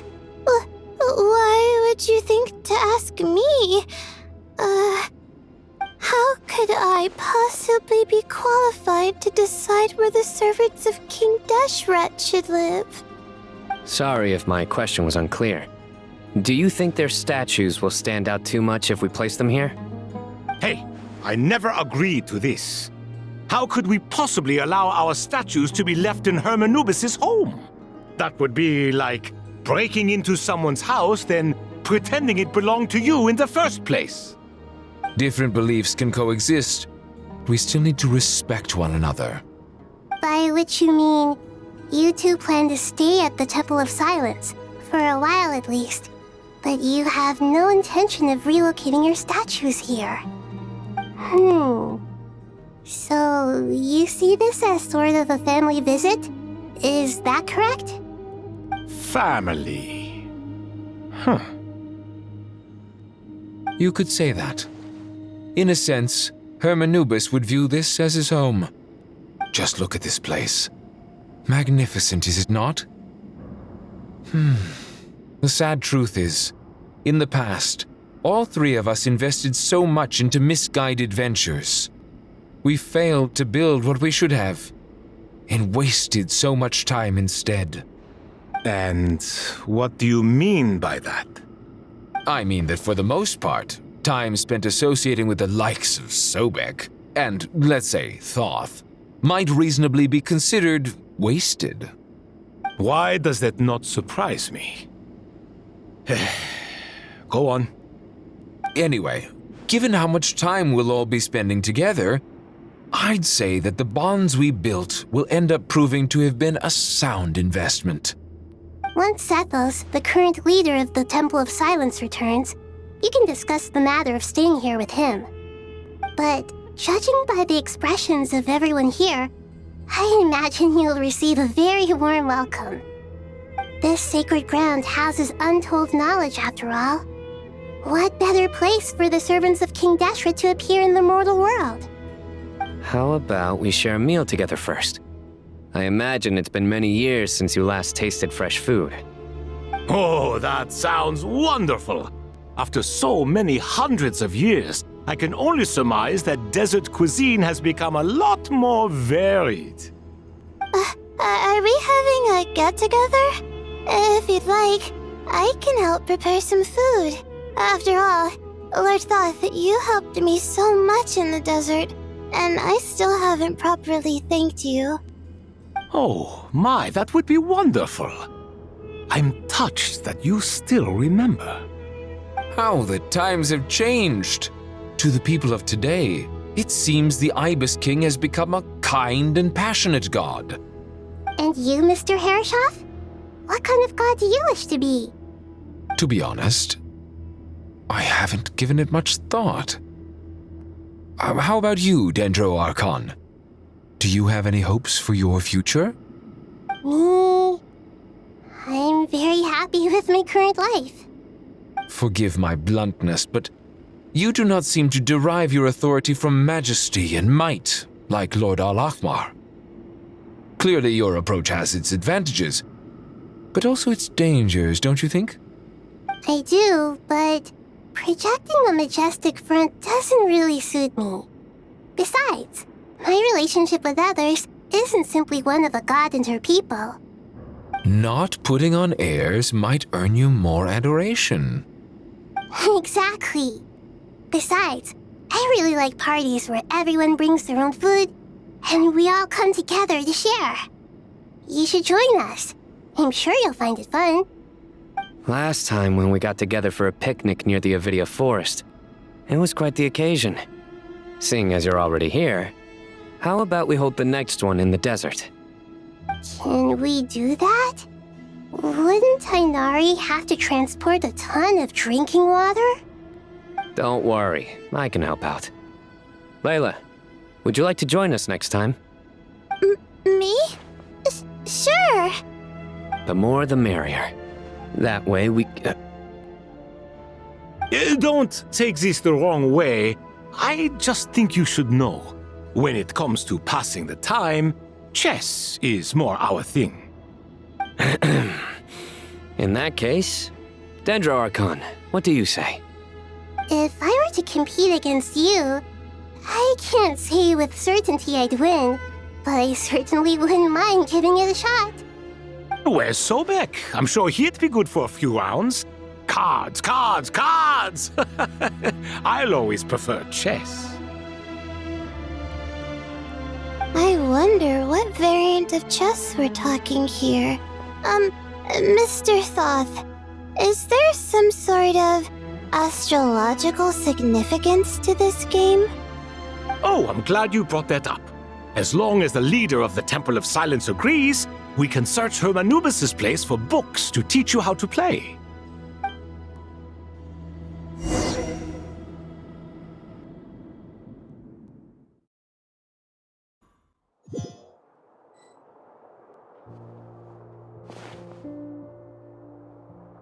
Such devastation visited on Sumeru City.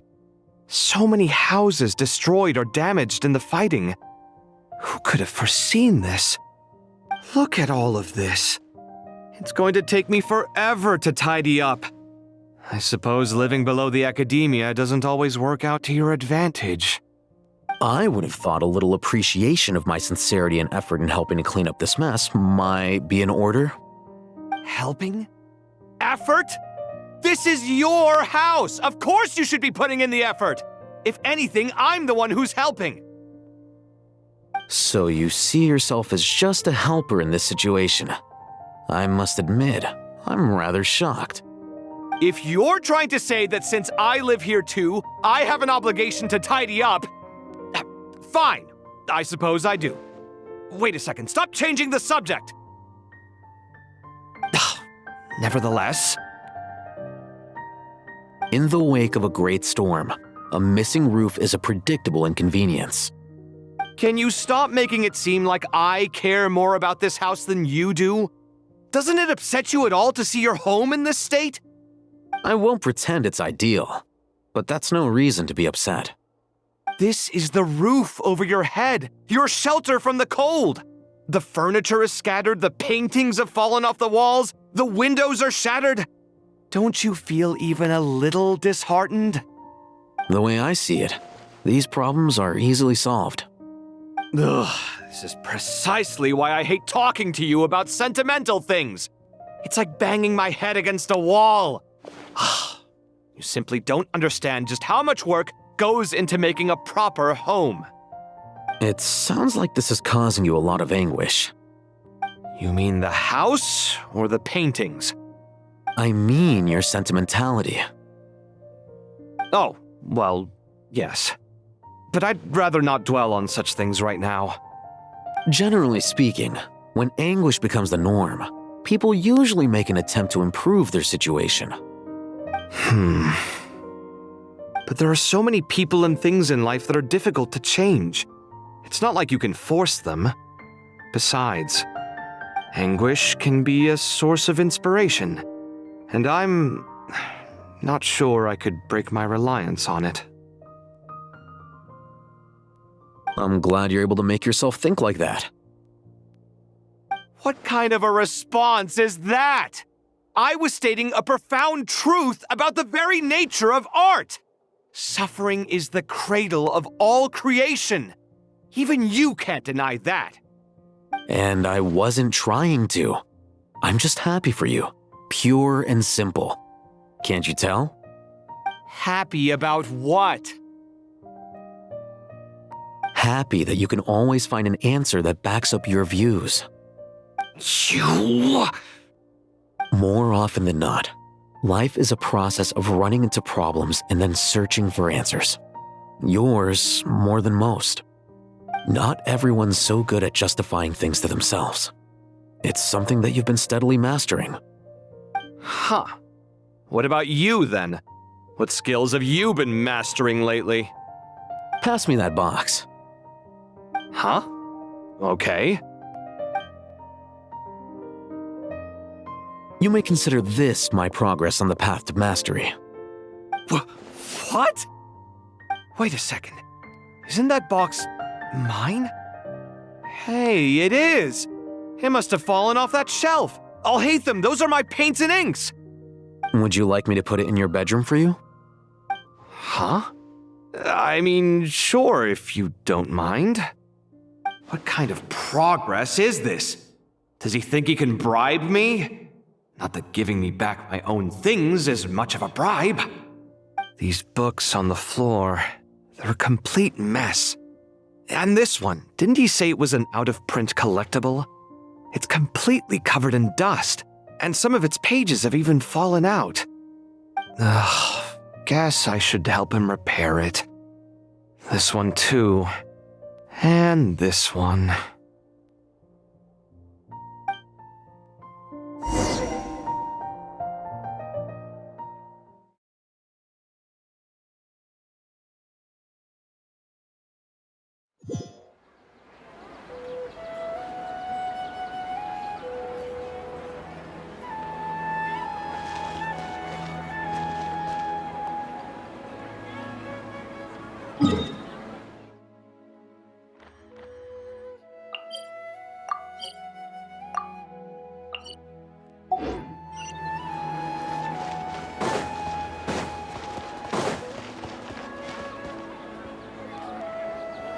Local subter beasts, imported goods, such a bright future ahead.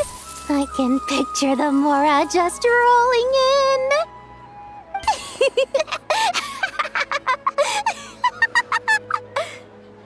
You do realize you sound like a choking cow? It's called being imposing. Can't you feel it? Are you not intimidated? Oh, I'm positively shaking in my sandals. What commands do you have for me, oh mighty Lord Sangamabe? You've got a lot of nerve, Nefer. You went and told Candace and the others everything, didn't you?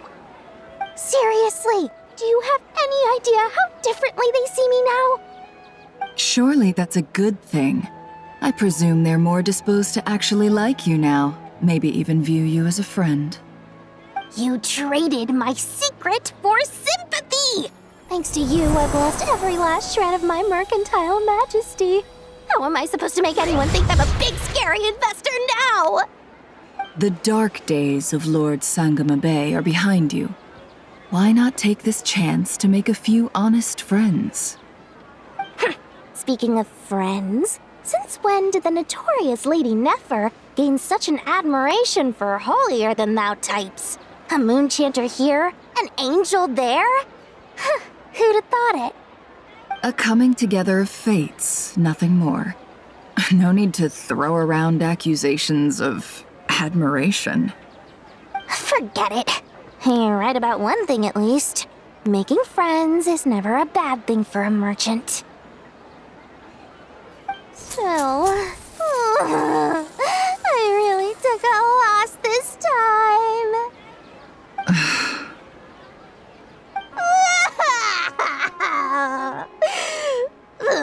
What are you looking at? I'm trying to see if you're really crying or if those are just crocodile tears. A little birdie told me that when Lord Sangamabe makes money, the tears flow from the center of her eyes, but when she loses it, they flow from the corners. Which is it this time? Ugh, you are so annoying. I'm not talking to you anymore. Nefer, thank goodness you're here. I've been looking everywhere for you. Huh? Well. If it isn't the House of Dana's very own librarian. What can I offer you today, Miss Katayun? Oh, no, I'm not here to buy. I'm here to bring Lady Nefer a book, and a fascinating one at that. We agreed to meet at the entrance to the mausoleum of King Deshret. One more thing, I bought this copy with my own money. It's not borrowed. Reasoning knows not time of day, but suspense always follows a blizzard. That's quite the mouthful. Huh? Isn't that the one that... It was all the rage for a while. People throughout the city were clamoring to get their hands on a copy. The names inside were all circled. Everyone thought it was a riddle. Don't bring up that book in my presence. I don't even want to hear its name. That thing was nothing but a scam. Surprisingly enough, I've actually heard of this book, though it doesn't seem of much consequence. So what truth lies behind it? You're from the Vahumana and you're asking me what the truth is? I'd say the actual truth was about the least important part of the whole episode. I brought you this book because it probably has the most interesting backstory of any in the House of Dana's collection, at least in recent years. As for its quality, well, you can judge that for yourself. Don't tell me it's actually any good. You may not know this, Lord Sangamabe, but Lady Nefer has a fondness for books with... how should I put this? Mixed reviews? No eye for good literature, huh? Perhaps she feels that bad books hide interesting secrets? But I shouldn't put words in her mouth. It's probably fair to say she prefers the conversations that books can spark over the substance of the books themselves. Suits my style as an intel broker, wouldn't you say? Very interesting, thank you. I'll return it to you once I'm done reading. And as it happens, I have something for you, too. Incense? I imagine you've already used up the incense I gave you last time. Here's some more. This batch is from Nod-Krai, so the scent won't be quite the same. Well, actually, I've been saving the incense you gave me. I couldn't bring myself to waste it without a special occasion. But I'll gladly accept this, too. And I promise I'll use it this time. Katayun, you haven't changed a bit.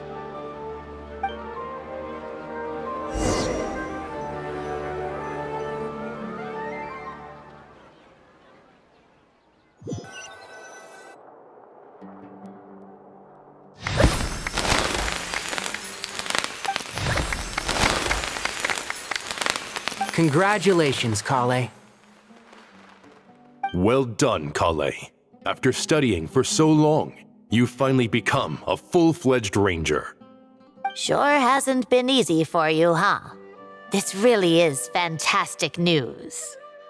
All grown up. No longer a trainee, but an official forest ranger. Oh, the next step is to secure tenure in the academia. Thanks, everyone. It's true. I'm an official forest ranger now. Master Tainari, thank you for your guidance and support. I wish Mr. Sino were here so I could thank him too. Sino had a matter to attend to at the Temple of Silence. I don't imagine he'll be back for some time. But don't worry, we can celebrate together once he's finished. I'm afraid the party will have to wait. Kale still has some matters to attend to first. Kale? Is everything all right? No, it's not what you think. There's nothing wrong with my health. I just have a few things I need to deal with. I've made plans with the Traveler and Paimon to visit Mondstadt. Master Tainari and Mr. Sino will be accompanying us too. Well, that's a relief. Let's get together when everyone's back. I'm sure you'll be doing even better by then. Of course. I have a feeling you're right.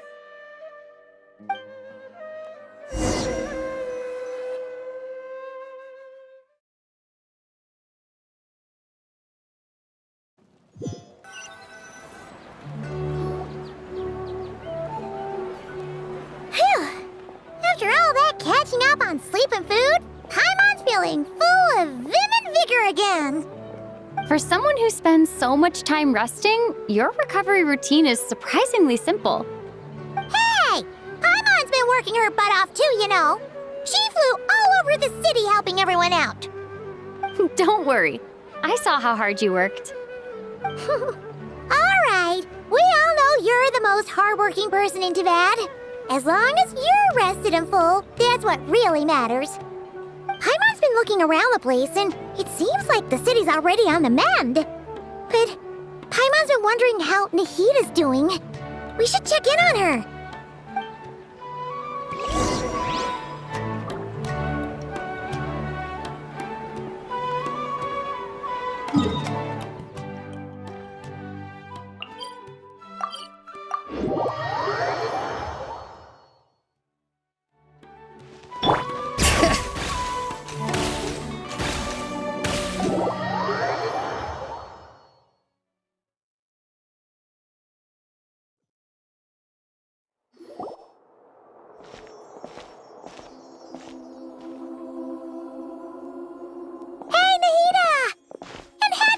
Too!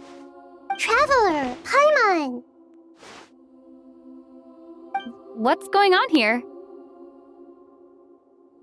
Nothing much. Nahida was just expressing concern for my physical and mental well-being. Oh, the Traveler told Paimon all about that. We've both been very worried about you. Are you feeling alright? You make it sound like I'm on the brink of some kind of breakdown. Truth is, I'm doing much better than you might imagine. If we can just get to the bottom of Dottoro's intentions, we can minimize his negative influence. That's the sort of thing I excel at. Just listen to that newfound optimism. It seems like having you enroll in the Vahumana was a truly inspired move. I can really see the positive influence. Observe, a classic Sumeru specialty. Chalking everything up to education and learning. To be honest, even I can sense the change in you. Everything Dottore said to you was a way to manipulate your mind. Fortunately, you're no longer under his sway. Can someone as old as me really continue to grow? If it helps, just think of yourself as a late bloomer. It's all a matter of phrasing, and it comes down to what standards you measure yourself by. For a puppet, developing at such an age is perfectly normal. But if you choose to call yourself a late bloomer, it sounds more like you consider yourself human. However you see yourself, well done. All right, I see what you mean. Anyway, what's your next step? What else can I do but complete my current courses? Everything else can wait. Anyway, that's enough chit-chat. There are still things in the city I need to help out with. I'll be heading there now.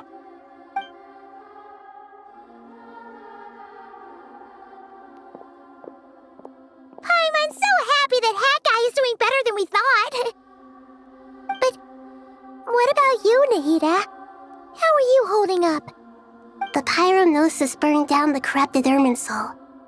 The flames blazed for 7 days and 7 nights before they finally subsided. All that was left were the parts underground.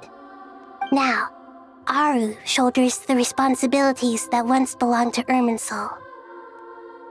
The situation was contained before it got out of hand, so Teyvat's most vital information has largely been preserved. Irminsul has a strong influence over you, doesn't it? How will you cope now that it's gone? There is no need to worry. Thanks to Nicole's extraordinary talents, my connection to Irminsul has been severed and transposed onto Aru. Angels can do things like that? They can.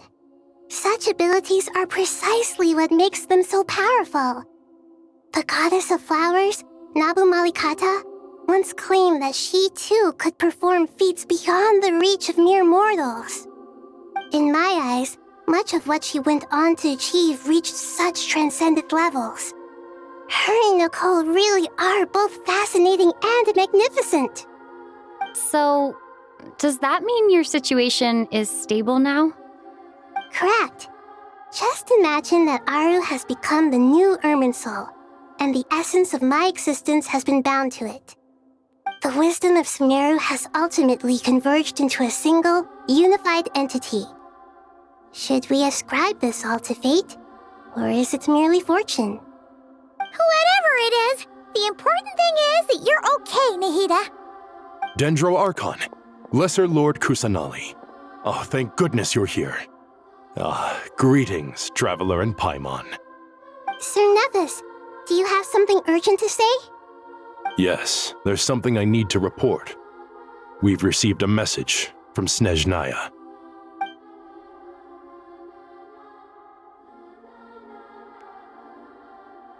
The Fatui Harbinger, the Rooster, sends us his sympathies, along with all the usual pleasantries.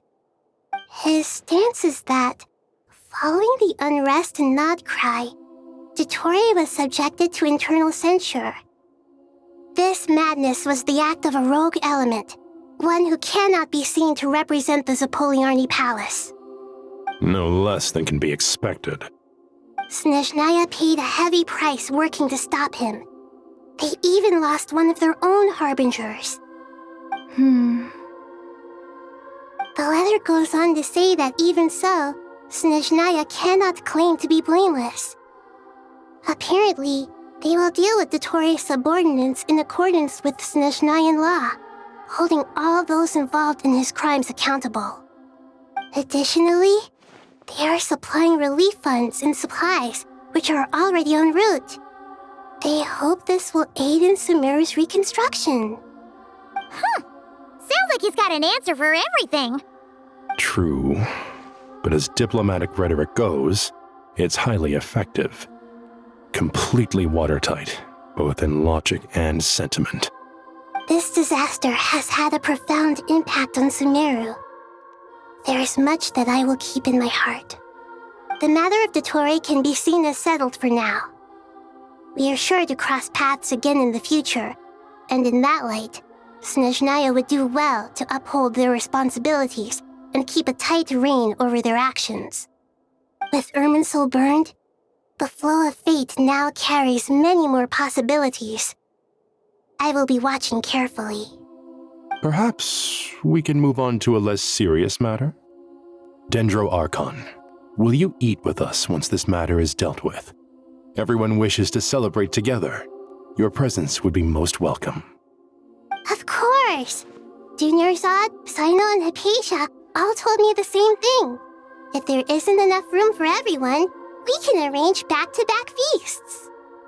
What a wonderful idea. That just leaves the question of what we should eat. Not more tomatoes, surely. More? Dendro Archon, what do you mean by more tomatoes? Those good friends of yours are always talking about tomatoes.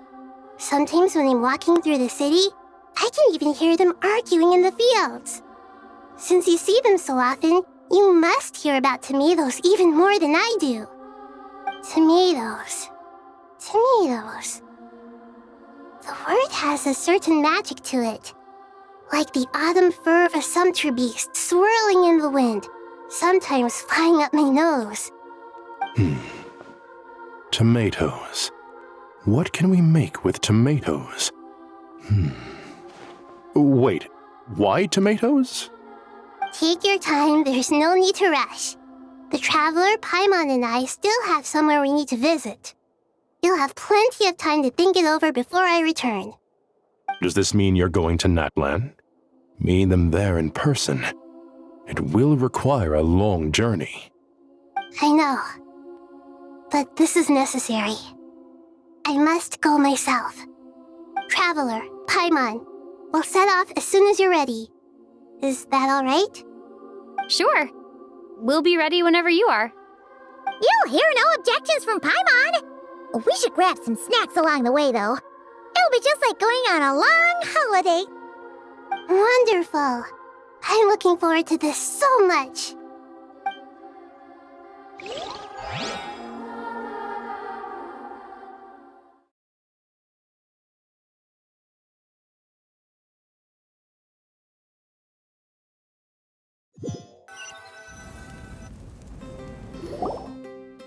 Natlan is such a lively place.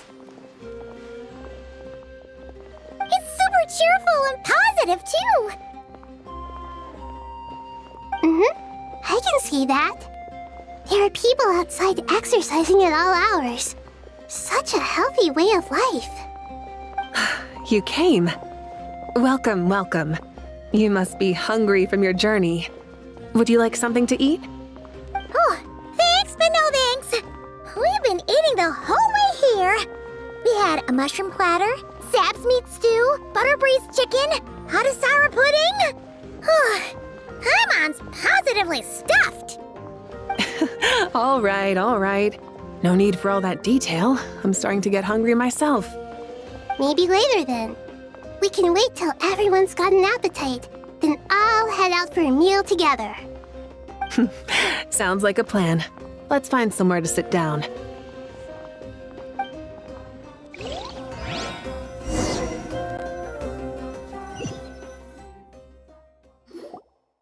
I should tell you, I already have some sense of why you've come.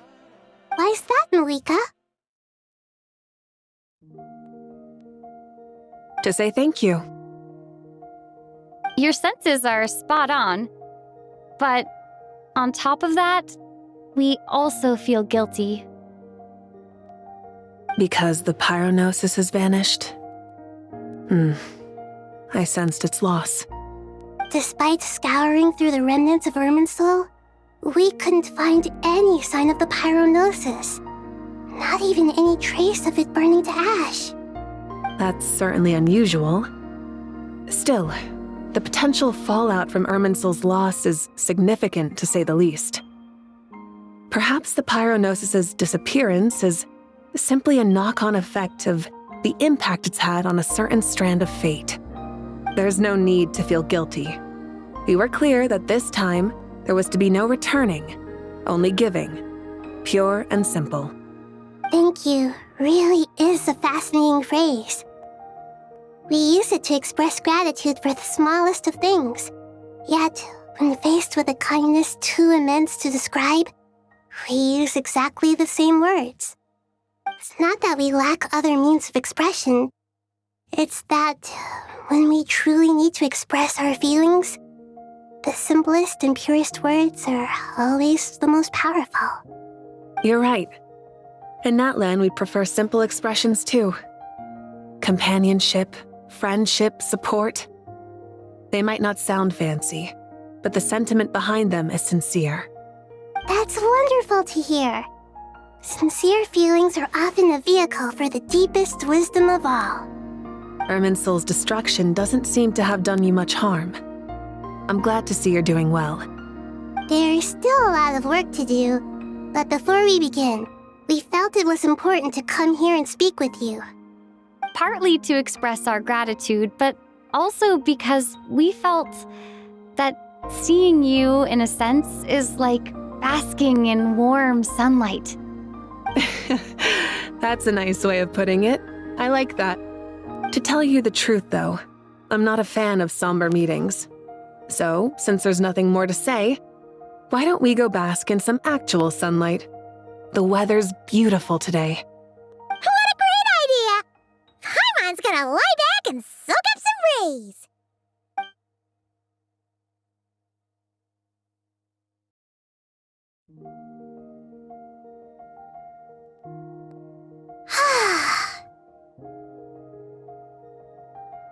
In that case, I think I'll lie down for a bit too before we head to our next stop.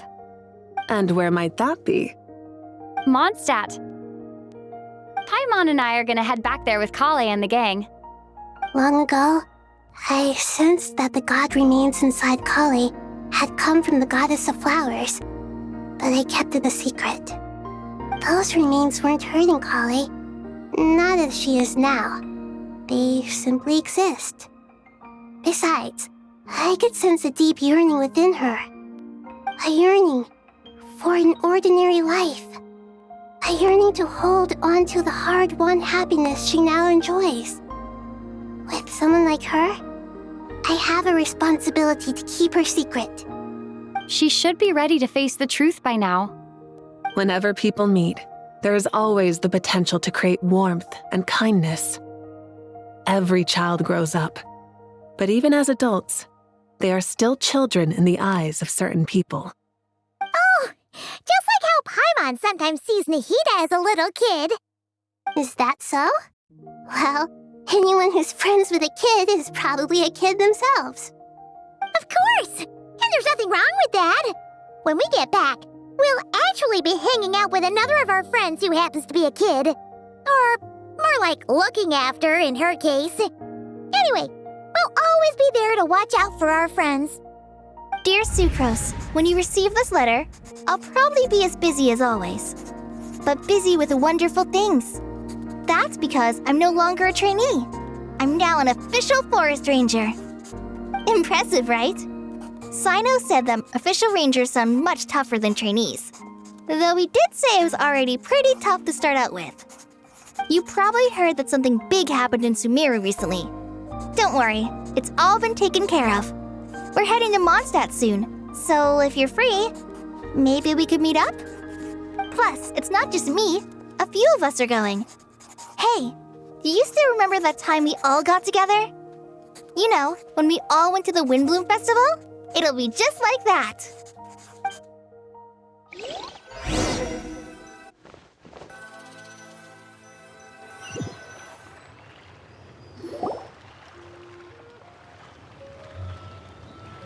Dainari, is that... Don't you say it! Is that the great Vayu-Vyastra? Behold, the great Vayu-Vyastra, General Mahamatra. How times have changed. I wasn't expecting you to beat me to the punchline. You've changed. You've really upped the aggression in your battle against Sino's jokes. Kale, how did you know what I was going to say? For the love of...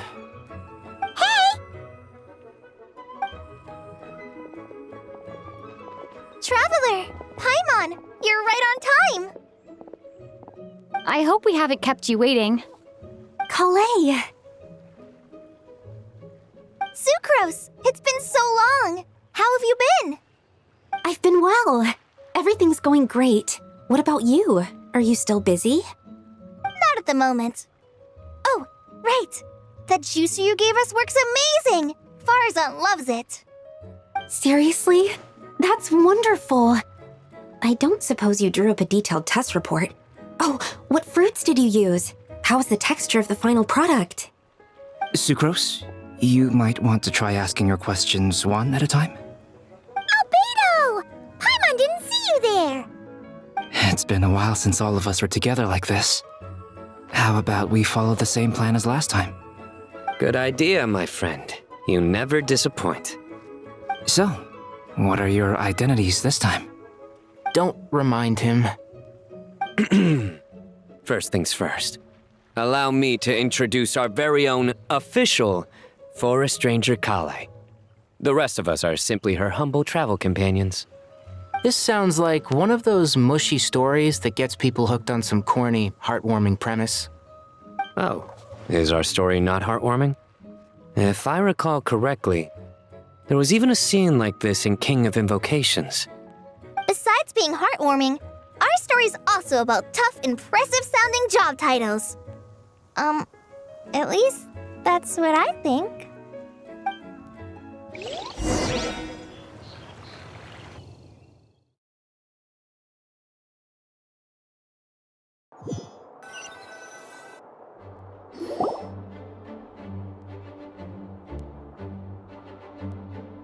Oh, you're here already?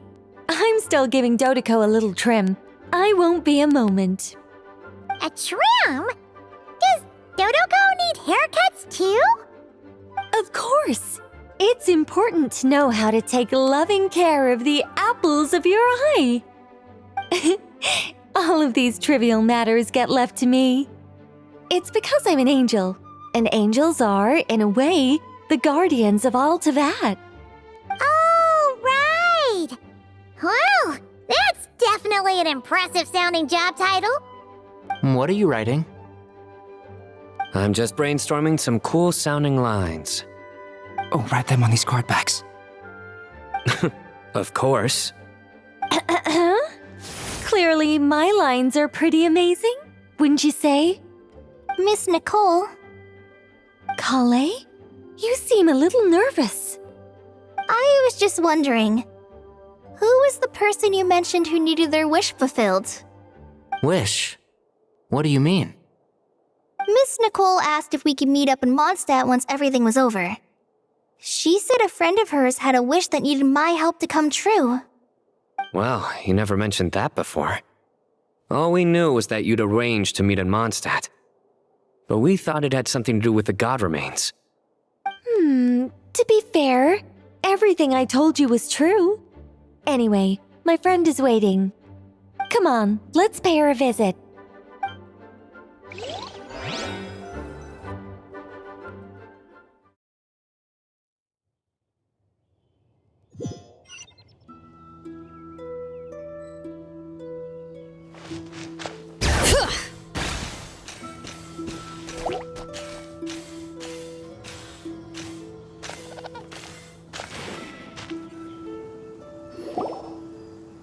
Huh?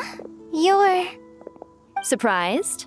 I bet you weren't expecting to meet a woman like me beneath this beautiful tree in a faraway land. An oasis will spring from the place where a djinn resides. That saying falls somewhat flat here in Mondstadt, given that everywhere is already so lush and green. Lilupar, what are you doing here? I made friends with Miss Nicole. I asked her to bring me here and then invite Kale to come. The prologue to this story is that I have a wish. It has stirred within my heart for centuries, millennia even. Originally, it was merely Al-Ahmar's lie, but now it has become reality. Could this be related to the goddess of flowers? My dear young lady, my mistress left her final trace in this world upon you. I can't tell you how glad I am to see you here. And now I have seen you, and peered into your heart. You have experienced hardships and suffered setbacks. The torment an ordinary person might expect to face has befallen you threefold. This is the source of your resilience. But beneath all this, I've witnessed the seeds of desire. You yearn to return to the simple life you once knew, do you not? I do. I want to throw away everything that isn't mine. But how do you decide what is yours? The scars that others carve into your flesh? The kindness and love they inscribe? Are these things not yours as well? They are. This is something I've talked about with Miss Nicole. Miss Nicole said I should learn how to adjust my standards. I just want to live as an ordinary human. Anything beyond that isn't mine. Don't you want anything from the remains of the goddess of flowers? She gave me a revelation once. I think that's already more than enough. In the past, you would not have possessed such a rich heart. Your brief life has taught you to hold on to everything good, to home in on kindness. How fascinating. You're nothing like Nabu Malikata, and you're certainly not her. Of course not. I'm not some great and powerful being, Miss Liyue. Yet I am a Jinn. We exist because of the Lord of Flowers. We revere and love her. My wish is to see her one last time, to give everything for her. Kale, can you do this for me? But her remains won't be easy to remove. Are you sure this is what you want? That's beside the point. First, I need to know. Are you willing to do something for the soul of this lonely, wandering woman? I'm willing. But look, you know nothing about me. Even if you have heard the stories about me, all you would know is that I was rightly punished for the many evil deeds I committed. Ah, so you do know.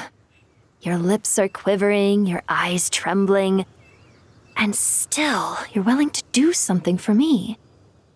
Life has been cruel to you, and yet you've learned to be kind. My dear young lady, to repay your kindness, I too must play my part. Are you sure about this, Liyue? I yearn to see my mistress. For this moment, the world can burn to ashes, the universe be engulfed in flame. I care about nothing else. And you, Kale, I can give you a gift. You'll become just another ordinary human. But Miss Liyue, what will happen to you? My wish will be fulfilled, and I can die happy. Why would you wish for that? A long, unending life might seem desirable for one who has never possessed it, yet it brings torment to one who has. My remains are scattered across the yellow sands, but my soul can find no peace. Since you've promised to grant my wish, give me that release. Allow the dying to die, and let the dead rest in peace. You have my thanks. Kale, there's no pressure on you. What she said, it's all true. A wish is a genuine desire, after all. It's as if you want to use the last of your life to give me a better future. Nothing's so selfless. We'll be using our futures to fulfill each other's wishes. This is a noble act, a beautiful and secret transaction between two women. I understand. Miss Liyue, I'm ready. Close your eyes, Kale. Then open your soul. From there, I will embrace my mistress. The downpour of flowers is your touch, like returning to the very beginning, like surrendering to your grace, my mistress.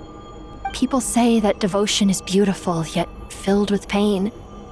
How foolish of them. For me, devotion is beautiful, pure and painless. Devotion is my love. Thank you.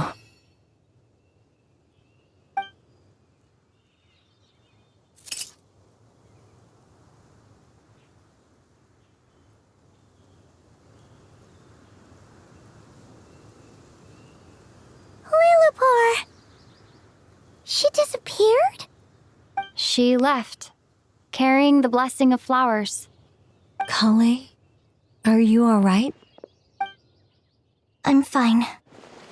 Now that the remains are gone, I don't actually feel any different at all. Those remains weren't hurting Kale. Not as she is now. They simply exist. Besides, I could sense a deep yearning within her. Kale must have already received what she was yearning for. I'm doing fine. I feel relaxed. There's really no need to worry. Then my wish has come true, too. To become ordinary? That's just one of my wishes. Actually, I have a few more.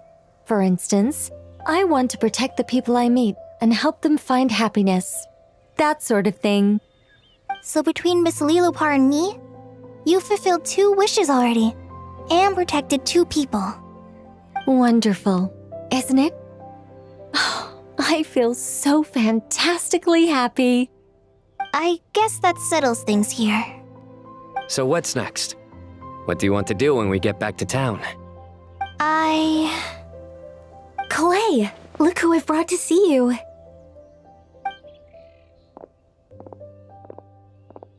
Hey, Kale! I heard you guys were holding some kind of secret event. How come you started without me? Huh? Oh no, it's nothing like that. We were just saying goodbye to an old friend. Really? Who? Me. The old me. So that's what this is all about. Did you come all the way to Mondstadt for that? Because we knew the old you so we could witness the change? Exactly. The old me is gone. I puffed her into the air, and she became a fluffy pink cloud, floating into the sky, before disappearing forever. Do you think, maybe up in the sky, she has friends waiting for her with test tubes, flasks, and bows? Oh, when you put it like that, it doesn't sound so bad after all. What do you think, Miss Nicole? I think maybe that's right. At least, if it were up to me, I'd consider that a happy ending. Dear Sucrose, even though my childhood ended long ago, these past few days have really felt like growing up again. I've become stronger, and I feel like I can finally accomplish things by myself. Surely someone as mysterious as you will find a friend like this fascinating? Always growing, always thriving like a plant. I came to say goodbye to my old self. I know that after this, she'll be gone. Thinking about it makes me feel a little lonely. I know the weakness that kept me company will one day leave me too. But somewhere in my heart, I feel a great sense of joy. It feels like I've always wanted to take this step, to walk towards the new me.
Going into a trance is risky for most people, so don't get any ideas.